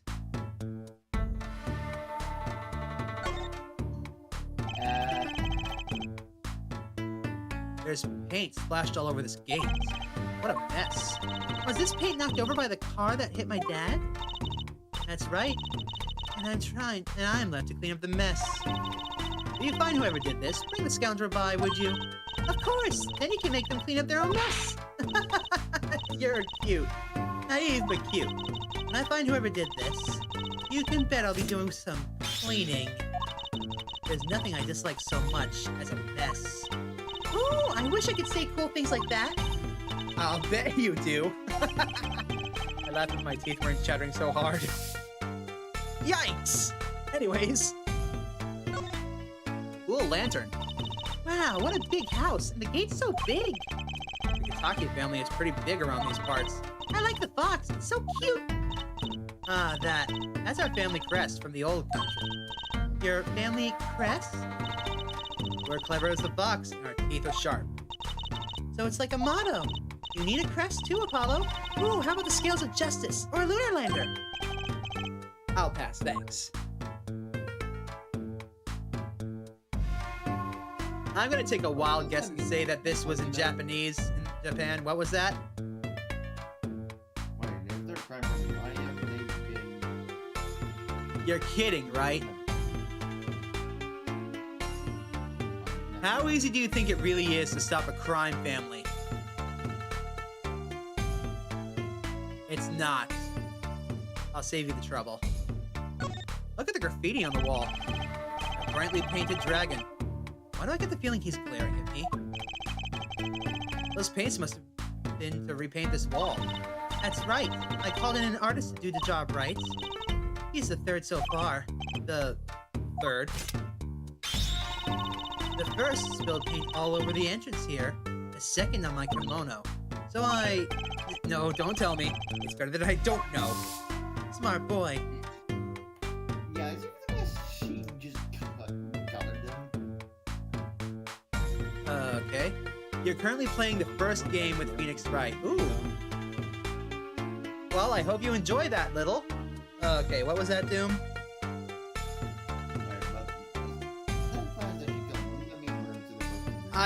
My guy, I don't know if she killed him. I don't want to know if she killed anyone. Thank you very much. She is a Yakuza member.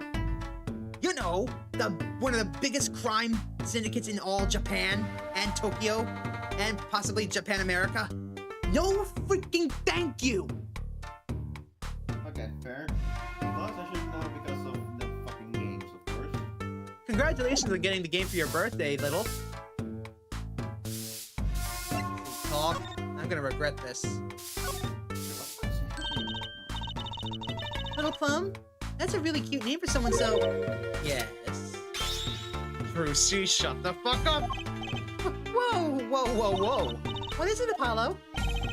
How about you go through me when talking to her, okay, Trucy? Huh? That seems like a bit of elitist procedure. I'm a lawyer. I live for needless procedures. Get that on a plaque. Oh, little girl, you should know. We're gangsters. Gangs? Oh, that means you're the bad guys. Fruitsy, throw me, please. I'm begging you here. The bad guys. I like the sound of that. I'm going to need some warm tea after this. It takes a lot of hard work to protect a family fortune. Things aren't as easy as they used to be for us bad guys. So you're saying that business is in a slump? Let's not ask about business if we can help it, please. Yeah, that's how powerful they are. They are blatantly telling us that they're criminals, and we can't do anything about it. So yeah, Doom, think about how hard it is to stop them. Well, I wish you the best of luck, Little. That sounds like an amazing profession. But it's something that I would never be able to do.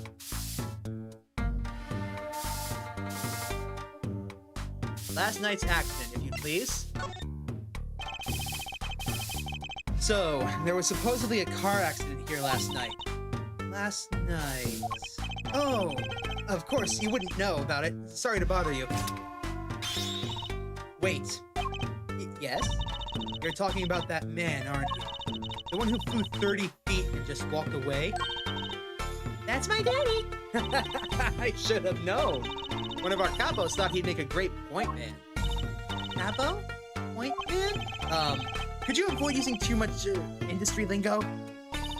In any case, it's been nothing but trouble. I've been cleaning up this mess since morning. Cleaning up this paint? Was this paint spilled at the time of the accident? It was around 9 last night. I heard a crashing noise. I found your father drowning in a sea of paint. So you came to his rescue? You have my husband, the boss, to thank for that. The car that hit your father knocked over this paint, then turned the corner and sped away. We're in the middle of repainting our wall, you see. Where that dragon is glaring at me. But why are you out here cleaning it up? What do you mean? I mean, aren't you a gangster? Don't you have any goons to do your dirty work for you? Please, go through me when you want to. Don't be such a stiff, lawyer boy. I suppose we gangsters do have a certain image. Yes, but we're community-oriented gangsters, you see. The boss likes to give back to the people, see? How noble of him. So this is why people in the Yakuza are very rarely arrested. It's because they are very, very good for the people of the community. Even though they are blatantly doing things that are illegal, they help out where they are. One of the most prominent times of tragedy in recent times in Japan, the Fukushima tsunami, guess who stepped up to help as many people as possible? That's right, the Yakuza. They made serious donations, serious efforts to help as many people as possible during that time. And that's not the only time. The Yakuza, as blatantly illegal as their actions, do really good things. Just ask a certain man in a white suit what I mean. Hint, hint.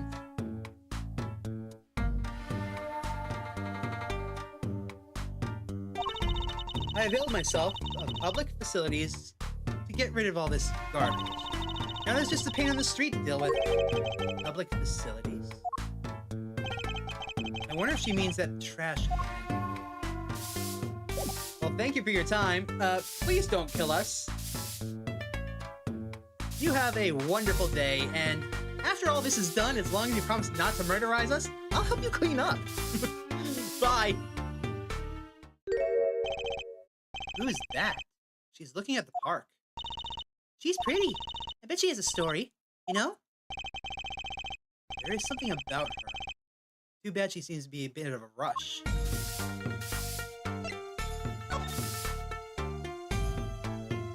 Okay. Looks like there's some trouble by the park gate. I smell an incident. Ma'am, there's no entry to the park. Now, don't you tell me where I can't go, young fella. I always walk through this park on my way home. Please, get down from there. You'll hurt yourself, ma'am. That's quite a determined old lady. Personally, I'm a little more interested in this park. You know what I think? I bet they're filming a movie. Let's go take a look. Maybe we'll see someone famous. Hey, miss, stay out of the park. He got mad at me. Did something happen here, officer? Welcome back, Caleb. Huh? No, move along. Nothing to see.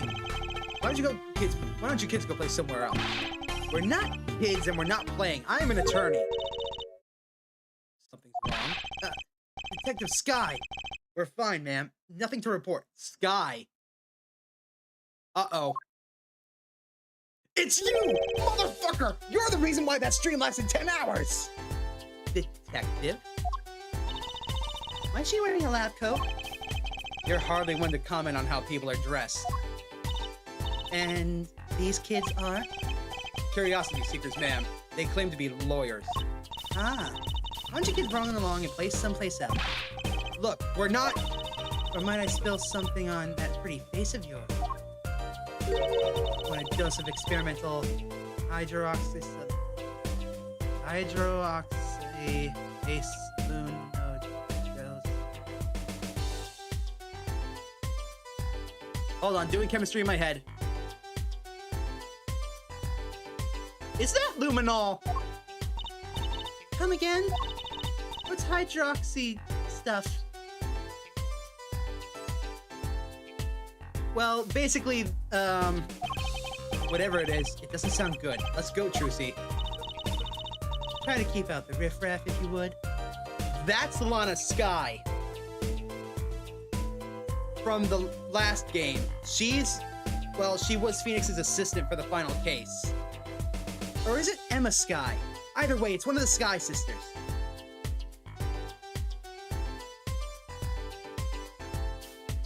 I'm not surprised to see her here, but I'm surprised she's here. Yes, ma'am. Yeah. How are we gonna get more information like this? Why don't we ask that nice woman across the street? Oh, yes. That nice woman. Gold. Can we at least look at the trash can? There's a big trash can on the way to the park.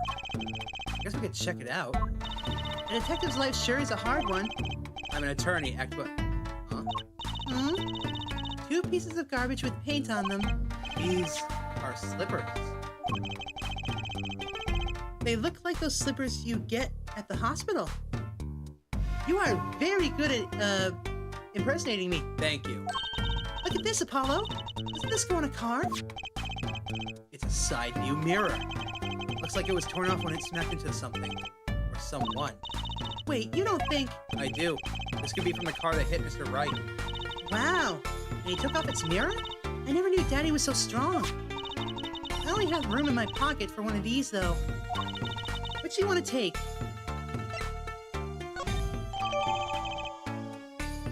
We should take the mirror. Okay.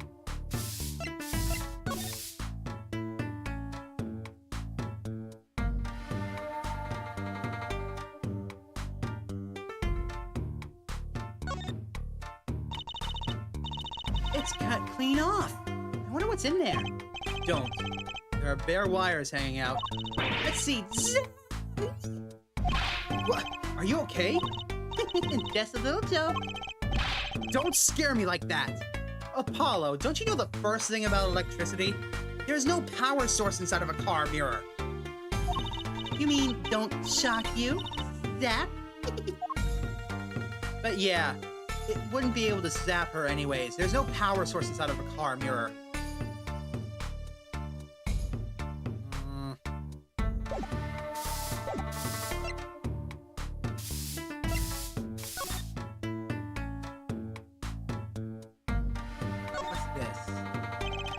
Gotta say, I really like to know what happened here. Hey, I said no one goes in unless you want a face full of hype. No dice.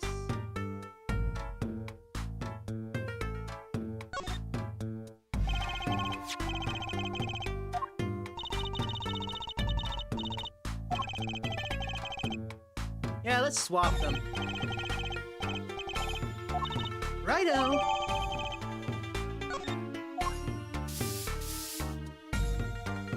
Court record. Let's have a look at the slippers.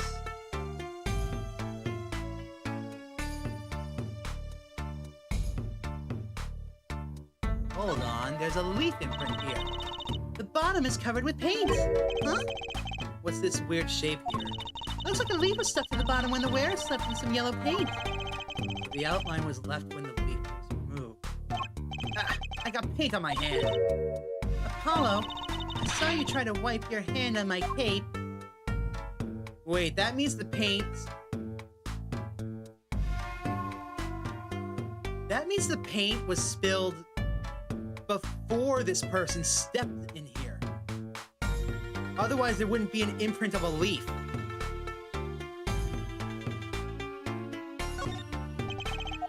The hell you mean no clues here? Huh? This spot here is black. I wonder what that is. It doesn't look like paint. I can't believe this, but I think the slippers are more important clues than the mirror.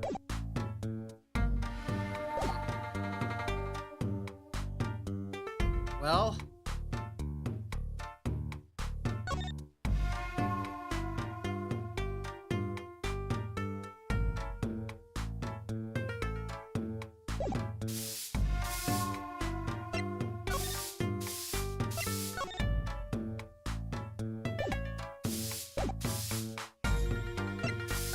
let's move to the scene of the stand theft, I suppose. June 15th, scene of the stand theft. So, what's this place? This would be Mr. Eldune's house, silly. Oh, so this is where his stand was stolen from. I can see a piece of evidence lying on the ground already. Hey! Look, there's a police car parked over there. You're right. What's with the sparkly entrance? What is this place, a hospital? There's a sign. Maractus Clinic. Oh, that's where the thief went. The thief? The one who snatched my panties. He ran into this clinic last night. I'm a go. Alright, take care. I'll be watching for YouTube still, though. Thank you. Wait. Maybe that police car is here to find my... No, I doubt it. Well, there's only one way to be sure. Let's investigate. There you are, Sonny. Well, you find anything yet? No, not yet. The longer you look around here, the saltier your victory bowl gets. Just remember that. A bowl of noodles is sounding less like a payment and more like a punishment.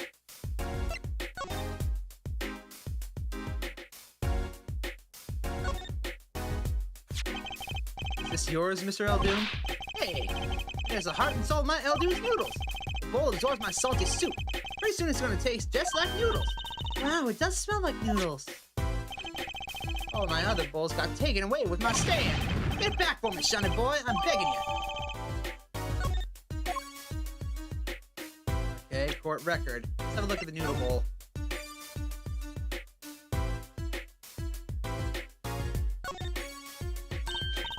Oh, look! I love these little personal touches. Seems a bit of a shame to hide it on the bottom of the bowl, though. Huh? I touched it. Paint? You must have painted it on by hand with warm, professional care. After buying the cheapest paint you could find with cold, professional thrift. It's the Eldune Noodles mascot. Mr. Salty! He's so cute. Not a very endearing mascot, though, is it? You know, come to think of it, looks a lot like you, Apollo. Especially the red parts. Can I help it if I look like red? If I like red?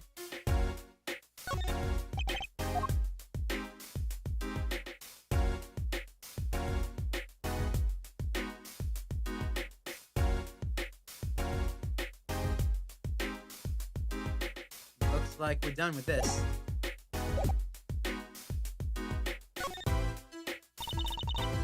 This house is, well, it's old.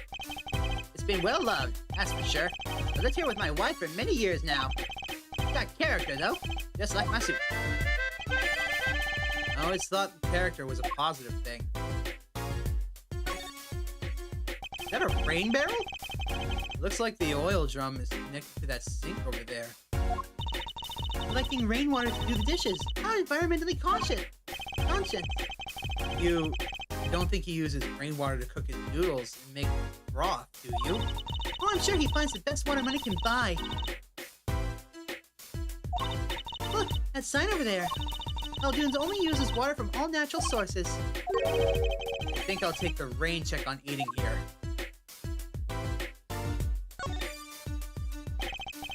There's a handwritten sign here. Save the light. Save the light! Indeed! Mr. Eldune's house is practically in the dark here. Guess that hospital clinic next door blocks the sunlight.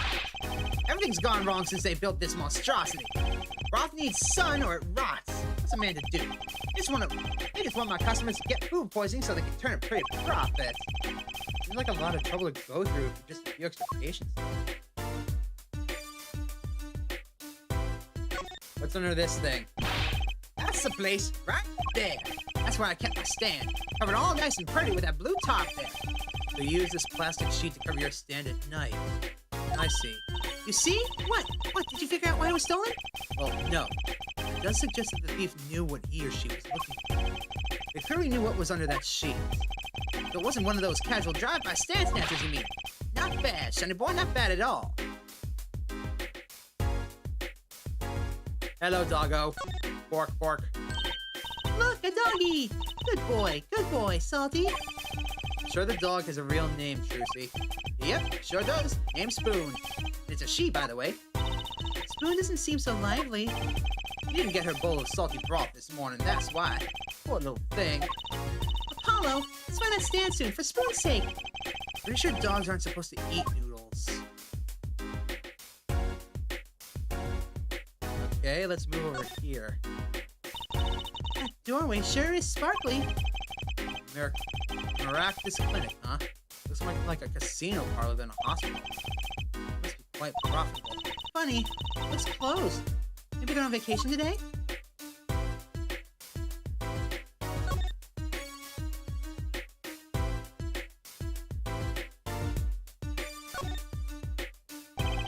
Looks like they have a special offer going on.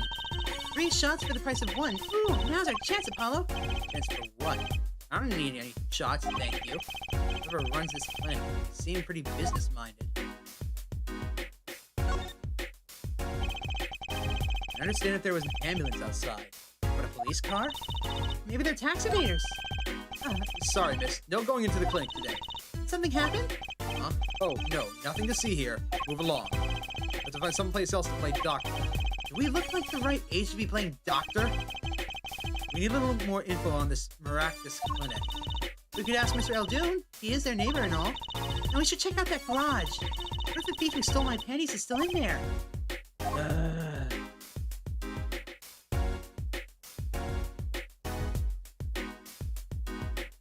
But yeah, I can't believe that the slippers were more important.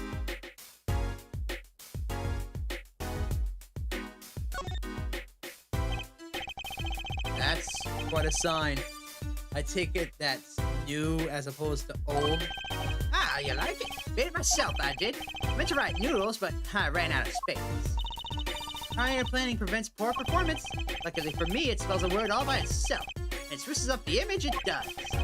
It does have a certain power of willful denial thing going for it. Alright.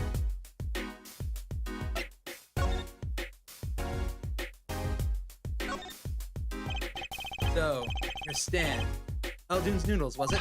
Aye, passed down from father to son. Stan's seen its share of salt. Mm-hmm. Salt runs in the family, you might say.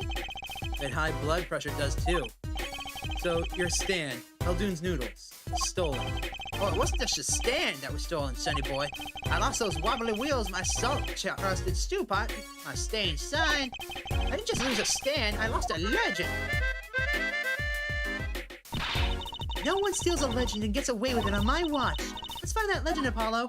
Isn't it about time you bought a new one anyways? Are there any more details you could give me about the stand? You bet, sonny boy. It happened last night. I was blowing my whistle like always. Crying the town I was. Smell of broth filled the streets. Dipping salt. I got home, well, right before 10 p.m., I reckon. Guess he's not aiming for that late night mark. I washed my bowls and gave the wheels a squirt of grease. Then when I went inside, When did you notice it had been stolen? Early this morning, before the sun rose, work starts early. That many people eat noodles for breakfast? I've been guilty of that a couple of times. I'm washed up on the salty shores of Ruination. That stand had my whole life in it. And my whole being. It took everything? All my soup stock, my noodles, my bowls, and my dreams. At least I left one bowl. Look, there on the ground. You'll find that stand today, and I'll be forced to walk the street peddling that bowl. My last bowl. Please, I'm under enough pressure here as it is. That's it. That's where the thief who snatched my pennies ran to. It's a crime shame, that is. They had to steal, make it fun. I'm not gonna read the rest of that. The garage. Right, you don't think the thief lives there, do you? And I wouldn't put it past that no-good-nothing doctor. Do I detect a little animosity here? Let's make sure to check out that garage thoroughly. Hey, do you think something happens next door? There's a police car out front. Probably someone got food poisoning, I'll bet. If anyone's at risk of getting someone food poisoning. A police car got here this morning, actually. I asked what they were up to, but they wouldn't even tell me. The neighbor. Not that I was surprised much. That doctor works for the wrong crowd. Just a matter of time before he got what was coming to him. The wrong crowd? Never you mind about that.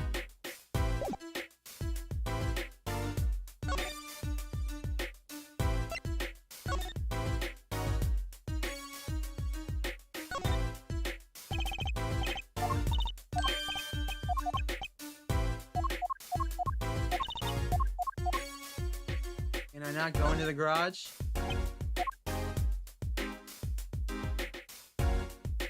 I guess not.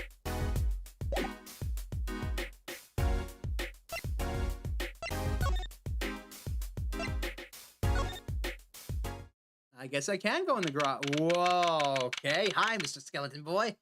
Oh, no. This is the place. This is where that penny snatcher ran. Are you sure? Maybe. Let's look for clues. Clues. To a penny snatching. Clues like a... Trucy? Did you try not saying that so many times?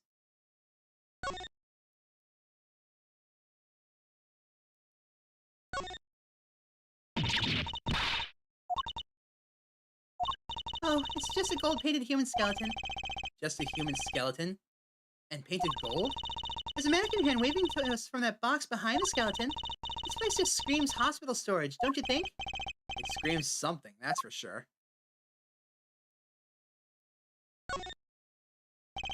Look, it's a folding ladder. Holly, that's called a step ladder. Come on. A step ladder? How's that different from a regular ladder then? It's a much more complex piece of machinery. It's like two ladders stuck together. So you admit that basically it's a ladder, right? Wait, huh? You have to look past the form at the essence of the thing. Can we talk about something else? I'm glad that still made it. Aw, kitty. I'll look at the kitty later. No, I'll look at the kitty now. Hey, a kitty cat. Here, kitty, kitty, kitty. Meow. It's not coming down. You do look kind of suspicious, you'll have to admit. Okay, kitty cat. His hair won't hurt you. It's okay, kitty cat. She won't make you disappear in her hat.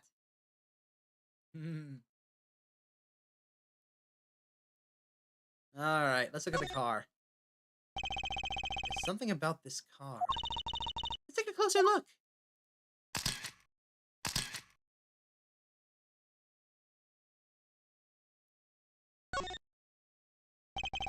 That reminds me. I once read a record of a case that Mr. Wright worked on many years ago. Apparently, there was this car with a piece of cloth shoved into the tailpipe. That piece of cloth turned out to be a vital clue to solving the case. Wow. I remember that case record whenever I'm checking out a car. I always check the tailpipe. Everyone's gotta have a hobby, I guess. Wouldn't it be funny if... Hey! There's something in here. What? Wait a second. Are these your... What? Already? Wow, thank you, Apollo. You're a genius. Amazing. No, really. Don't mention it. No, I'm serious. I'm really impressed. I'm not reading that. What are those? I've come home to Mama. Can't wait to use them. You're going to put them on now? Watch closely now. See, nothing in. Ta-da! Whoa, where did that come from? How did that bowl get into there? They're an extra-dimensional space. Anything can fit in there. One of my best tricks. Magic. Panties. They love them over at the Wonder Bar. I do shows there nightly. You mean those are a prop? You could have told me that a little sooner! Well, that's one case closed at least. What are you saying? Still have to catch the sly devil who ran off with them in the first place. Oh, right, whatever. Something tells me we're not done looking at this garage.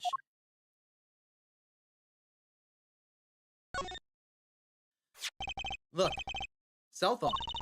Someone dropped it beneath this tire. If the car moved, it would be crushed for sure. Wonder if it belongs to the doctor here. We should bring it to him later.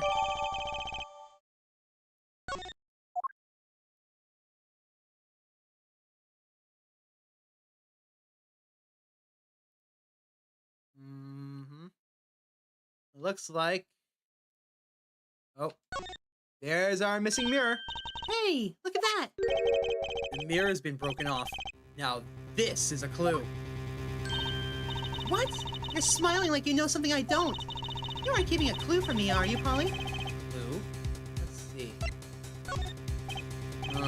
Not that I can think of. No?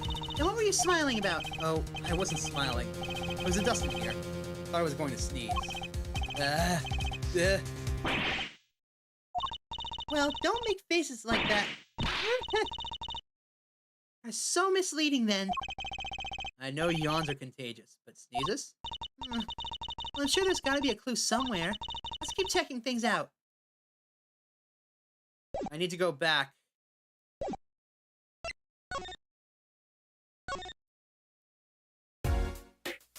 Move. Back to the mansion.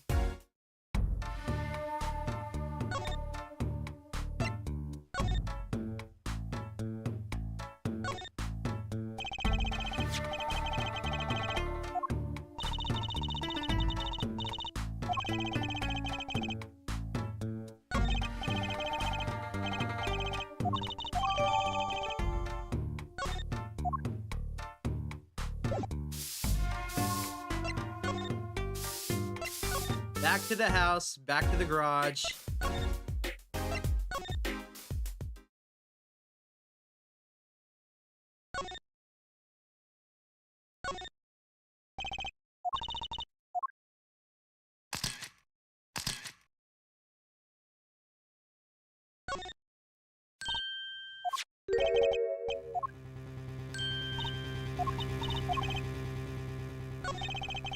I think I do have just the clue you've got in mind.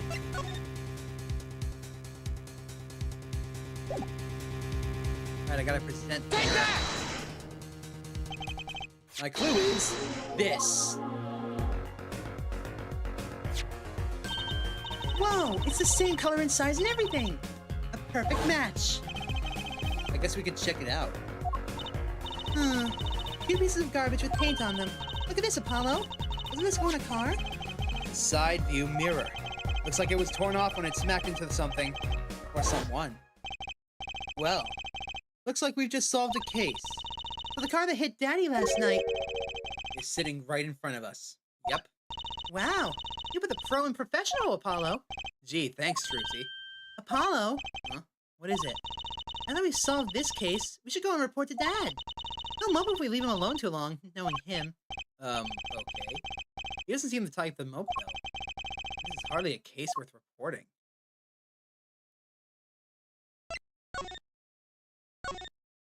I'm gonna go grab the slippers real quick.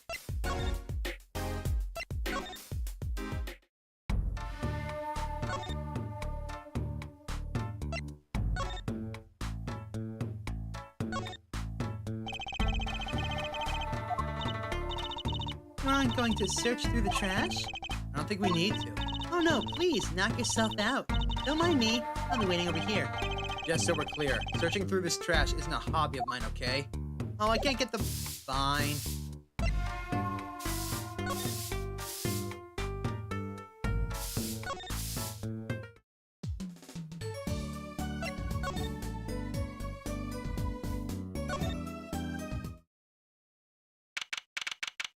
Back to the clinic. Huh? Mr. Wright's gone. Maybe he's gone for an examination?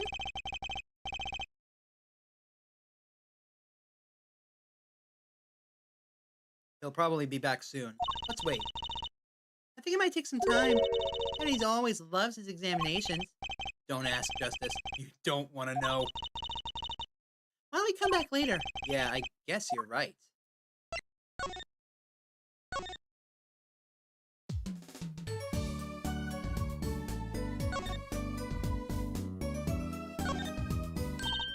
What? You want to see them again? Well, if you must. No. I'm fine, really. Let's just put them away, shall we? Case closed. What are you talking about? The case isn't closed until we have our thief. Just find him on the side while you work the other cases. If it were that easy, we wouldn't need the police. If we don't need the police, then we don't need a defense attorneys either, right? Fine. I'll look for your snatcher. Any ideas? Well, do we have any leads? A moment. Alakazam! Alakazing! Where'd all this evidence come from? So what happens next? That's it. Pretty neat, huh? Yeah, neat.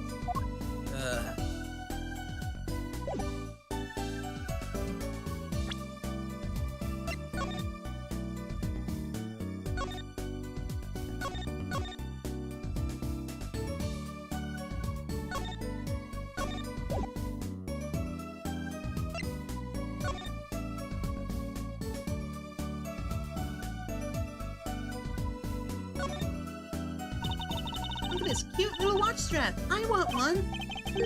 Kind of odd, though. What is? I mean, if you wanted to know the time, you could just look at the phone itself. Hey, you're right. It's sharp, Apollo. Thanks. Finally, some respect. So what does it tell you? Well, the owner of this phone doesn't think through the details, for one. They did drop their phone after all. Kind of figured they were a little spacey already. Oh, good point. Also, good job at imitating me. Yeah.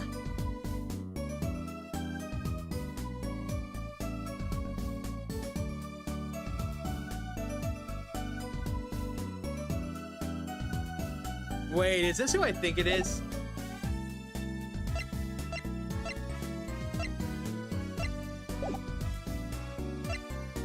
I have a sneaking suspicion I know whose phone this is. Let's go back to the Kitaki mansion.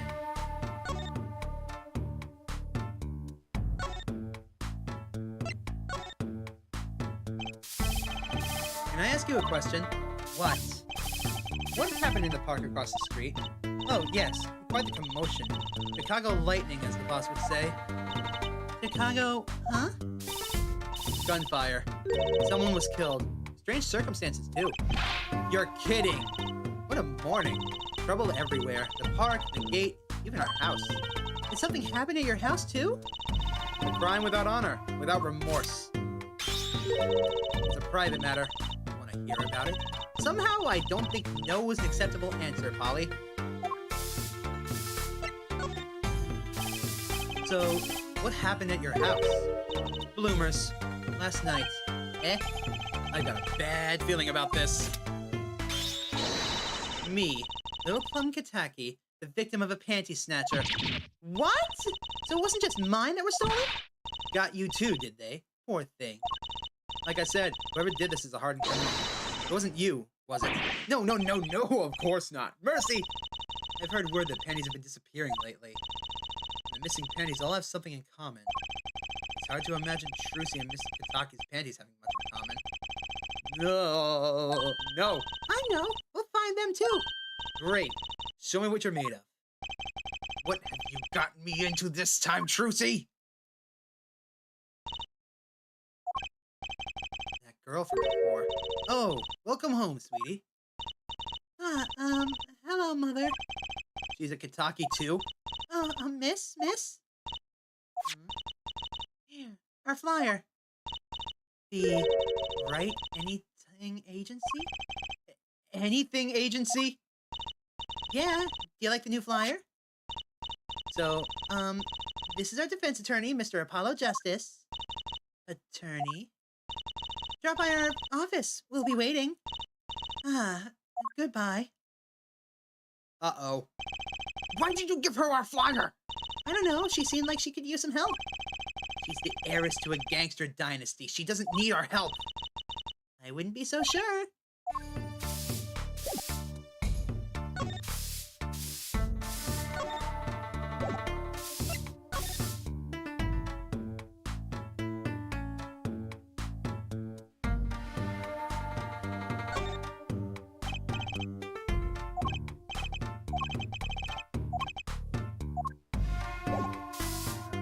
Then maybe present this?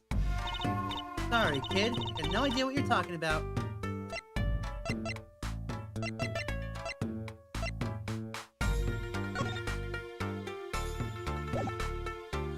Present this?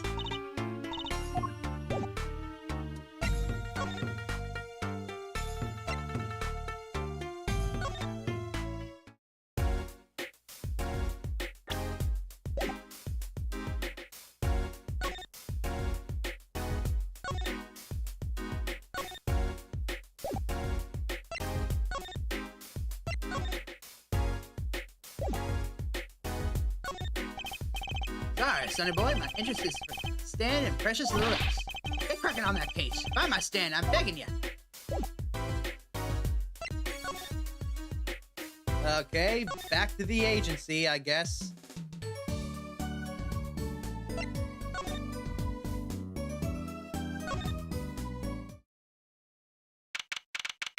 Here we go. This should do it. Yo, how goes it? Daddy, how do you feel? Not bad, Trucy, not bad. It's good to have you young'uns on the case. This old daddy-o gets some well-deserved R&R.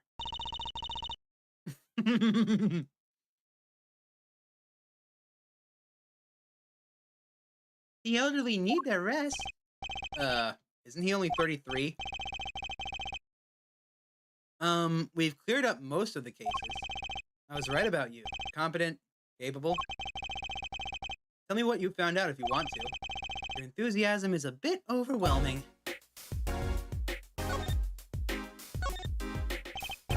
Well, I didn't certainly expect you back this early.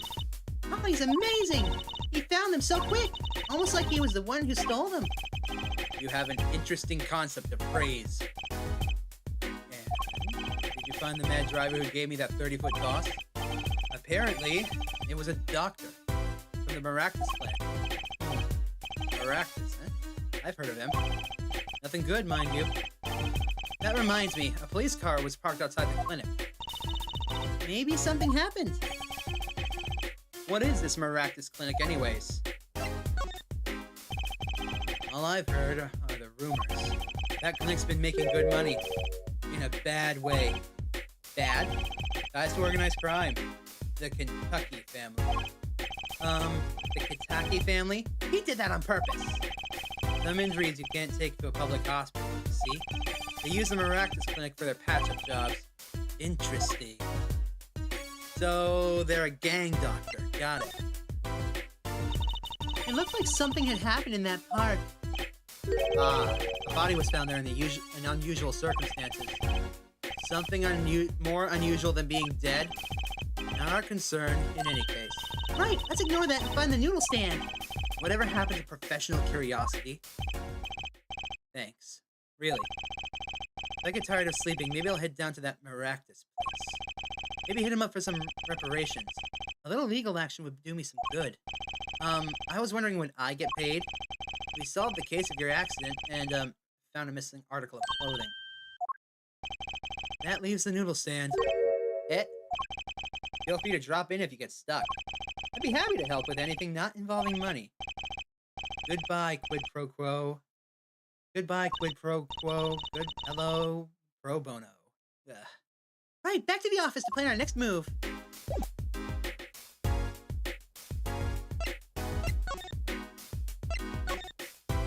I wonder what happens if I present this phone to him. I'm actually relieved to be so thoroughly ignored.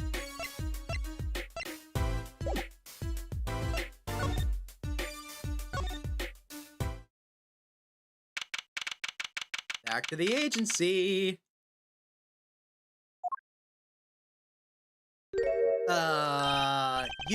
You're the woman from the Kentucky place. Yes?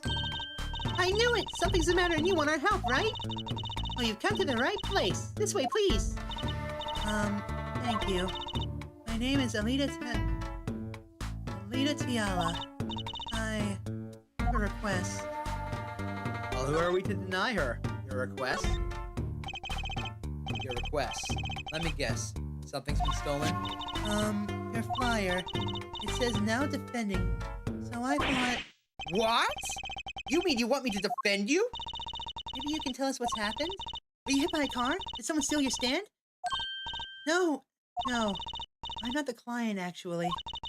The client would be my fiancé, I suppose you'd call him. Beyonce? What happened to him then? He was arrested this morning. The charge was murder. Murder?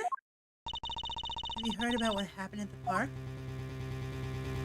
We've been trying to find out information about that all day. What happened? I haven't been told all the details, but I do know that a body was found in the park, near the Kitaki mansion. There were a lot of police cars there. Apparently, the victim was shot with a pistol. But I hear the circumstances of the shooting were rather unusual. And your fiancé was arrested for this? What sort of person is your fiancé? So, what's your story?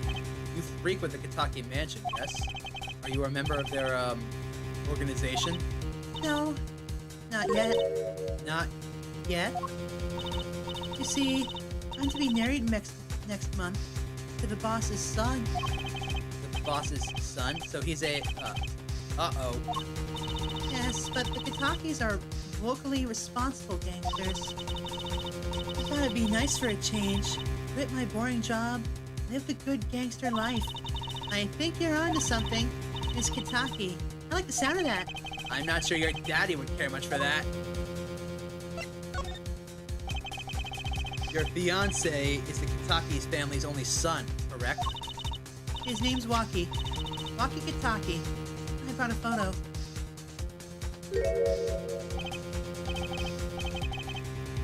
No, why does he remind me of Larry Butts? Well, that's quite the photo. I know. Oh, he can be powerful and menacing. It's so cute.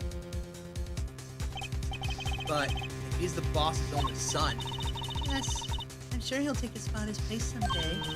Hey, I'm a boss already at this agency. Please help my Waki, please. right, my first solo defense case. Crime boss's son or not, I'll prove he's innocent. I prepared a letter of request. I know you need those.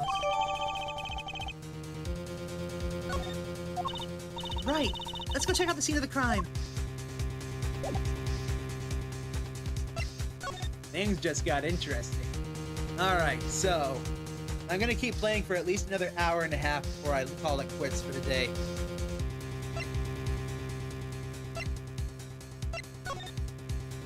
Let's go.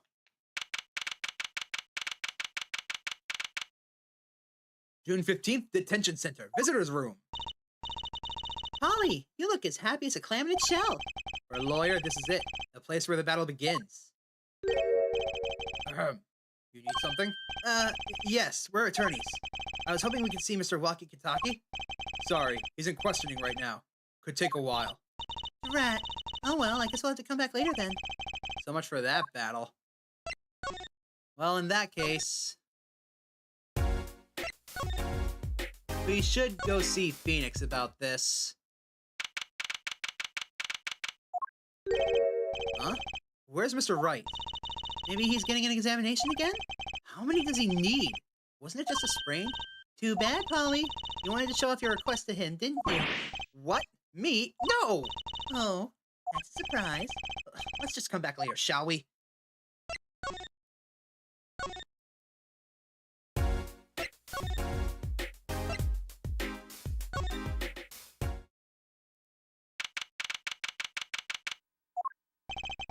So this is it. My first murder crime scene. It's you kids again. Look, can't you find some other place to play? We're not playing. We're investigating. Aren't we, Apollo? Sir, I have a letter of request here. Letter of... Huh? What does it say hit request on it? Miss Tani must have used the Kentucky stationery. Excuse me, coming through. It's you, Mr. Gavin. Who's this guy? I must say I'm used to being inspected by the ladies, but this is the first time I felt this way with a man. Mr. Gavin? Uh-oh. Fräulein, what is the sweet morsel like you doing in such a dismal place? Can I help? Yes? The policeman officer fellow here won't let us in. We even have a letter of request. You must be exhausted standing out here. I will take you to the scene of the crime. Really? Oh, really? By your leave, officer. Yes, sir. Of course, sir. Very well. This way, Fräulein. Whee! Hey, what about me?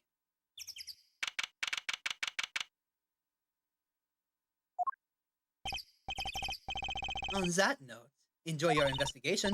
Thank you. Will we see you again? Ask the wind, Fräulein. I'll be riding on it. Auf Wiedersehen. Who was that? Apollo, look! A corpse! What? Hey, it's just a mannequin. Oh, it sure got me. Ahem. Might I ask exactly what it is you're doing here? Oh, it's you. How did you kids get in here? Oh, this guy, well, he was more like a prince, really. He let us in. Him again. That glamorous top. Always getting in my way. Anyway, this scene is off limits. Excuse me? We have a letter of request. One moment. Is she holding that big magnifying glass?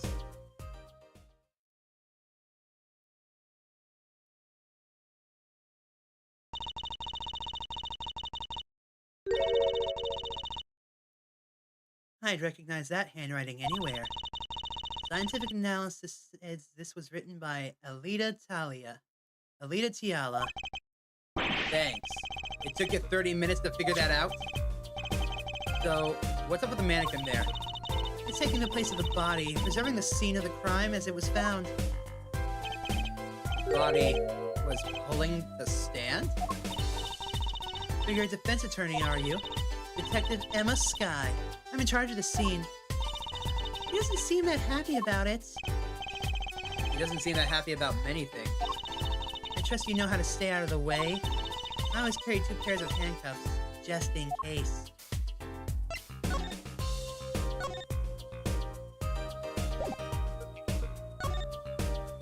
No, present my attorney's badge. If you could spare a moment to take a look at this. Can you see that I'm extremely busy? Eating snacks? Yes. Busy eating snacks, I'd say. Fast. How much do I want to bet that this is your phone? If you spare a moment.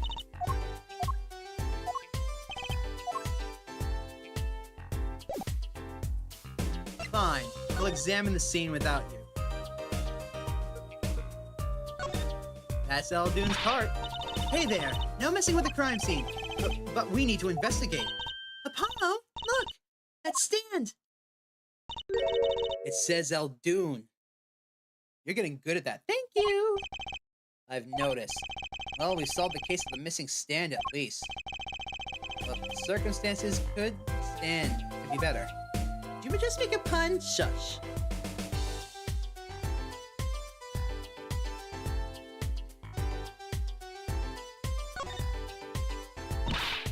Hey there, no messing with the crime scene. But we need to investigate. Investigations to be carried out by professionals, scientifically. Let's check out the crime scene, is she? Hey, Apollo. My very unscientific analysis tells me something here is very suspicious. I think I know what you mean. Kind of hard not to notice.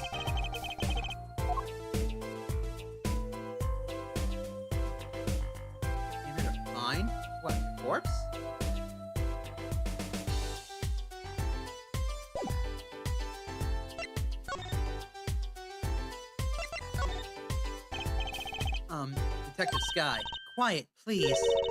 It's snack time. Who am I to argue with that? Oh.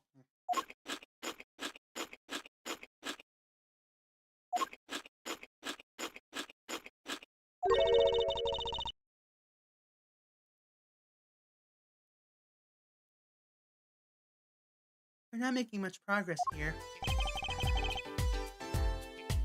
You must not be very busy. I never seem to get a lucky break. Back after 9 years, and they won't let me give me the position I requested. Then I hear he gave up the defense attorney life. Who's he? The next defense attorney? Detective Sky, quiet, please. Oh, not again.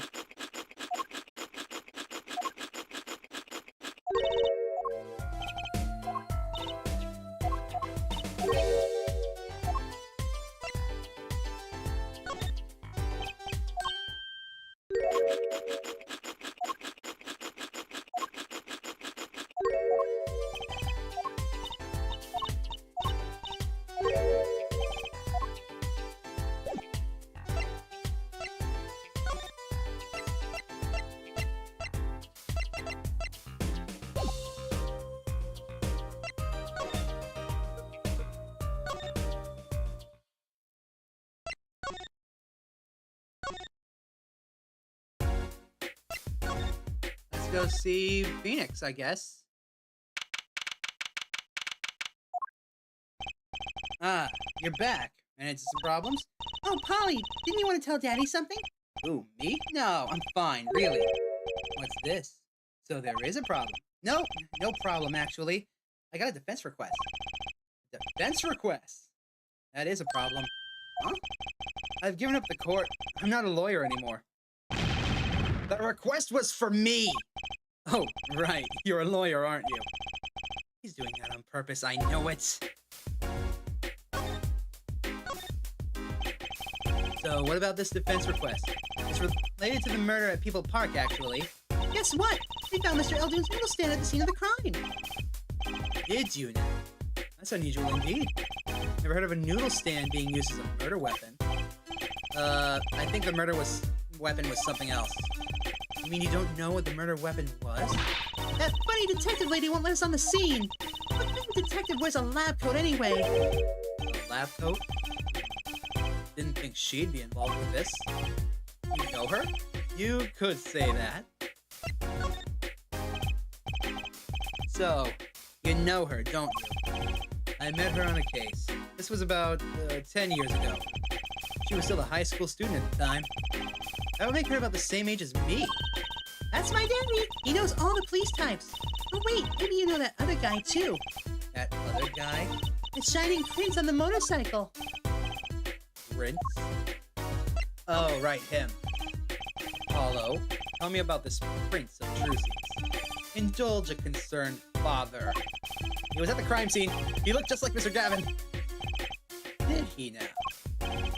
You know him? My guess is he's Christoph Gavin's younger brother. His brother? We're acquaintances, after a fashion. Javier Gavin, rock and roll god incarnate. Javier. What a lovely name. He's so dreamy. I didn't know Mr. Gavin had a brother. What was he doing out there? I have a feeling that you'll be crossing paths again soon. Now, what was the problem again? Having trouble investigating the crime scene at the park, right? Yeah, that detective woman won't let us.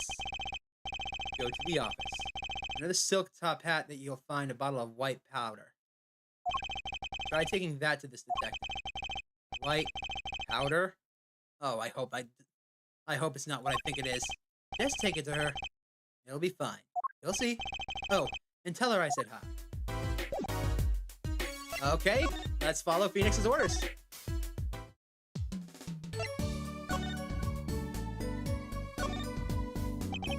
So this must be the silk top hat Mr. Wright mentioned. Take a closer look.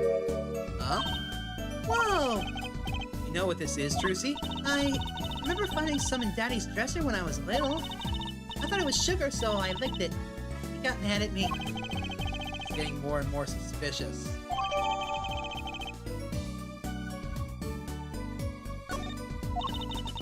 Let's Let's go talk to that detective. He's sure to know what that white powder is.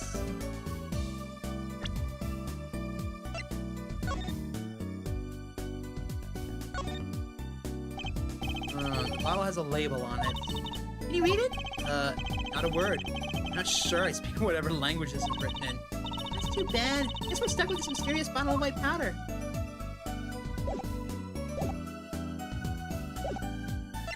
Okay, time to go get arrested for carrying drugs.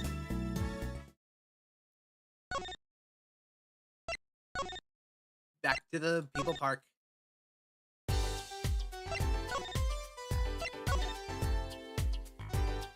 Right, present. There we go. Does this ring any bells? Is that? It couldn't. Where did you get that? I bought it from the office. You work at the Wright & Co. law offices, yes?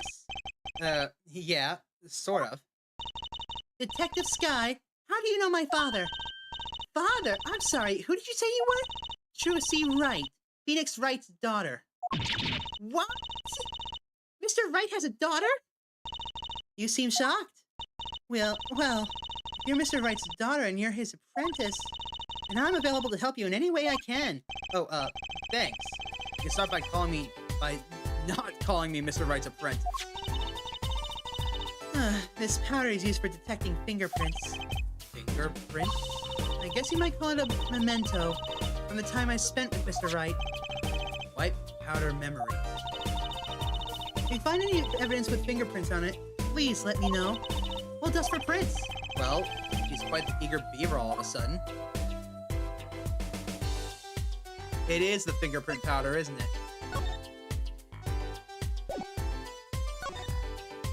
Okay, let's present everything we can. Sorry, I don't think I can help you with that.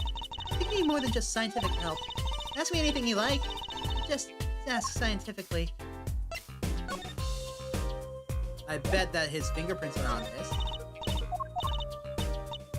Nope. Okay, is this your phone? Nope. Okay. The report came in late last night. The body was found much as you see it now. Except it was a real body. But why? I was a body pulling a noodle stand? If I knew the answer to that, I wouldn't still be here.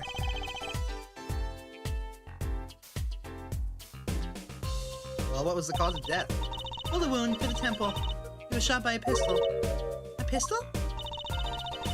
Not the easiest thing to come by in this day and age. Unless you're a cop. Or a gangster. Incidentally, the victim's name was Paul Maractus. I just received the autopsy report, in fact. Pal Maractus? As in Maractus Clinic. I mean, really, what is up with this case? It's enough to make me want to run off pulling a mysterious noodle stand behind me. Not so mysterious, actually. You should tell her, Apollo. After all, we know where the stand came from. A likely story. We didn't come here to play games, you know. Actually, we do know where the noodle stand came from. The noodle stand's owner is... Take that! Who's the old guy? This is the proprietor of Eldoon's Noodles, Mr. Eldoon himself. He's famous in this part of town. Not bad. I guess Mr. Wright picked the right kids for the job. That saved me a lot of work. Thank you.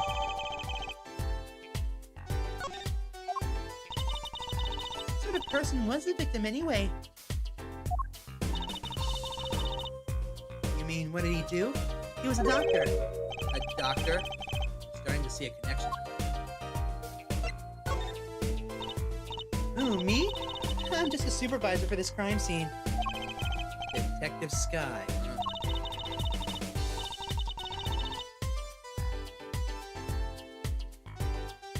I was out of the country for a while. I came back to be a forensic scientist. Oh, were you studying abroad? Something like that. I was studying in Europe. Forensic sciences, mind you. When I got back here, they threw me in criminal affairs just like that. Why didn't you just become a forensics expert in Europe? Well, I suppose that was an option, but I had a lot of favors to repay to people back here. Favors? Wasn't she in high school when she left? What? What's that look for? I was involved in an incident before I left. But Mr. Wright and his people helped me out. I owed them. Really? I had no idea. She's been out of the country for a while. She probably doesn't know about Mr. Wright's current state of affairs.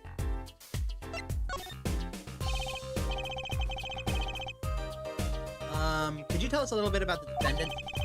He's the only son of the Kataki family, yes? Waki Kataki. I don't know if he's the boss's son, but he's certainly throwing his weight around. Violently, in the detention center. I see.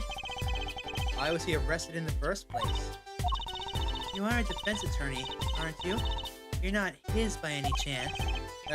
Actually, yes I am. Well, we have a witness to the moment of the crime. Eh? The witness called the police. They'll be testifying during the trial tomorrow. What?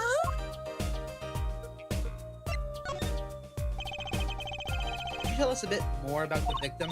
Well, let's see. Apparently he's the physician at the clinic in the area. Quite well off too, from the sound of it. The clinic's name is the Maractus Clinic. Maybe that's why the cop car was parked there. What? You've been to the clinic? Yeah, though on a related issue. I told the detective about the case of the stolen noodle stand. I see. So that means Dr. Maractus stole the stand and pulled it all the way here? That would seem to be the case. But why? Don't ask me. Let's have a look around now that we're allowed to. And this is Mr. Eldoon's noodle stand, obviously. It does say Eldoon in big letters, doesn't it? That mark on his paper lantern looks familiar. It's going to be a little weird telling him with a corpse and all. Anyway, that wraps up 3 of our cases. That's right. Congratulations, Apollo. Leaves us with one case that's worse than all 3 put together. Murder.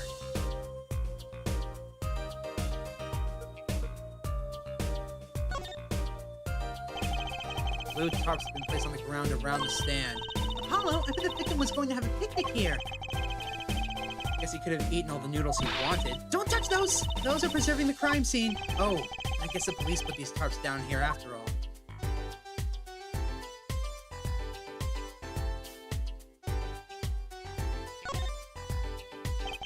This mannequin is dressed up to look like a police officer. I've seen one at the station. Mannequin in place of a body. The body of the victim has already been removed. Do you think the victim was the noodle stand thief? What? Do you think someone killed him because he stole it? Yeah. Taking care of business, little plum Kataki style. Try not to sound eager about that, please.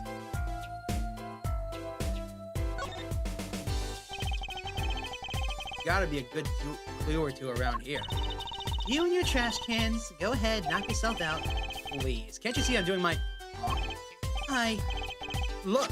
Another pair... Wow, Apollo. You're a genius at finding those. Stop saying that! Wait, these aren't... They're not mine! But these have been stolen too?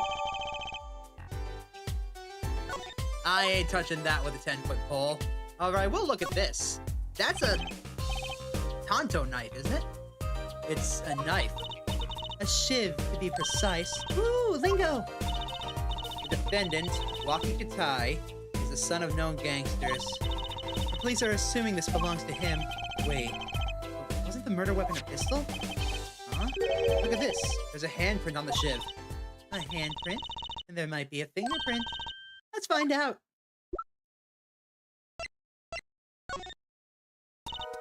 Right. First, choose the fingerprint you want to examine. Choose a fingerprint? Look closely at the handle.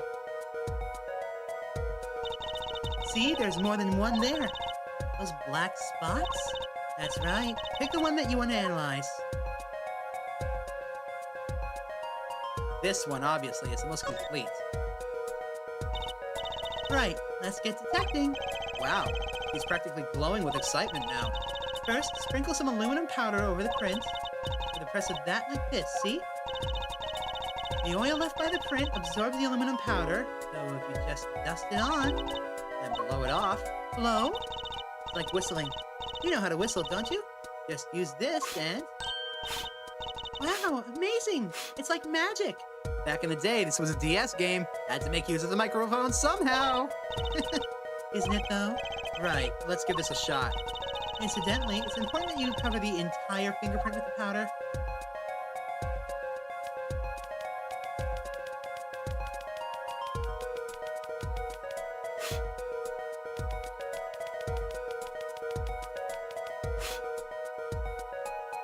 That'll do. No, it won't.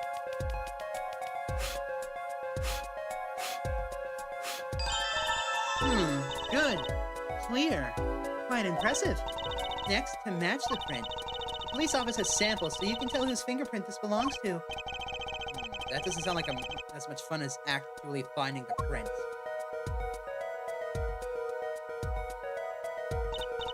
Okay, pick the person whose print you think this is. You probably have a good idea whose knife this is already.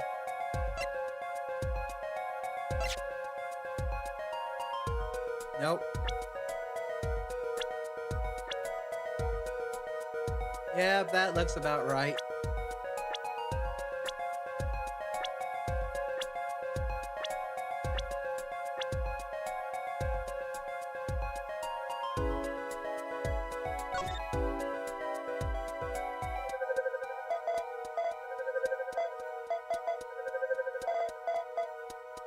It's a perfect match.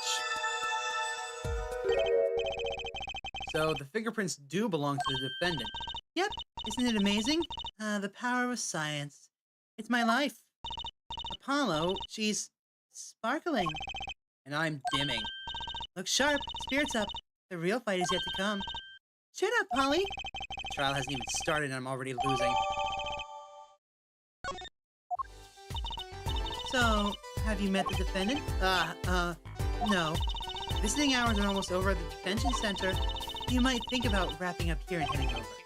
Good idea. I just don't know what good it'll do. We have a witness and a knife with prints. Have I mentioned I've got a bad feeling about this? Don't worry. It's like a right tradition. Some traditions I can live without. Later, Emma.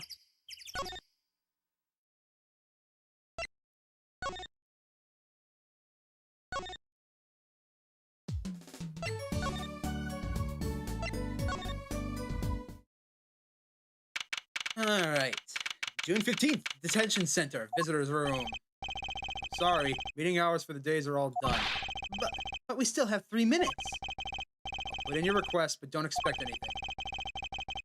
The father's talking in the private room with him. The father?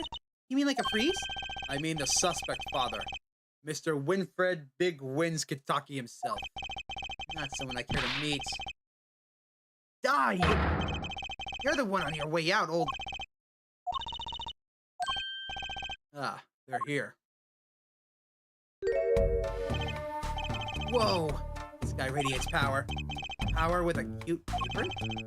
Milwaukee's lawyer. Yes, sir. Well, I'm Big Wins Katuki, fourth head of the Kitaki family. Capisce? Actually, I came to speak to your son. Mr. Justice. Yes? My son's innocent. He killed no one. If he were found guilty, it wouldn't be good. Capisce? Yes, I'm all about capisce. Capisce loud and clear. You gotta do more than just understanding to me. You'll learn, though. Even if the lesson comes at the end of your short life. I don't feel so good. What's the big idea, old man?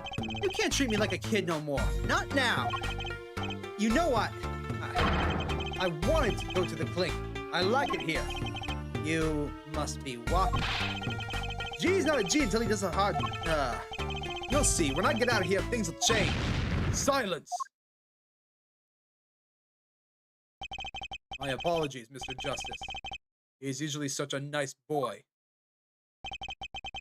Forgive me if I have a hard time believing that. Ah! You can't take me under your wing this time, old man. You heard me. I don't need no trial. I did it. I think that's enough for today, Mr. Justice. Don't let me down tomorrow. Crap! So much for talking to our client. Oh, we made so much progress today. I had fun, at least. Of course, the biggest mystery of all remains. How am I supposed to build a case for the trial? Oh, almost forgot. It's time for my show. Tonight, I'm performing at the Wonder Bar. So come check it out. How's about no? You know, I think that's a wonderful place to end things off. I have a feeling that if I continued, I would be going on for another 2 hours at least. So I'm going to end things here tonight. But be sure to tune in tomorrow for more. That's right. I'm going to be trying to get this done as often as I can. So thank you all so much for watching and enjoying my 300 subscriber special, the first part. Be sure to tune in tomorrow for the next part when we take on this case and possibly more. But until then, be sure to make an impact in someone's life today. Make it a great one. I'll see you guys then.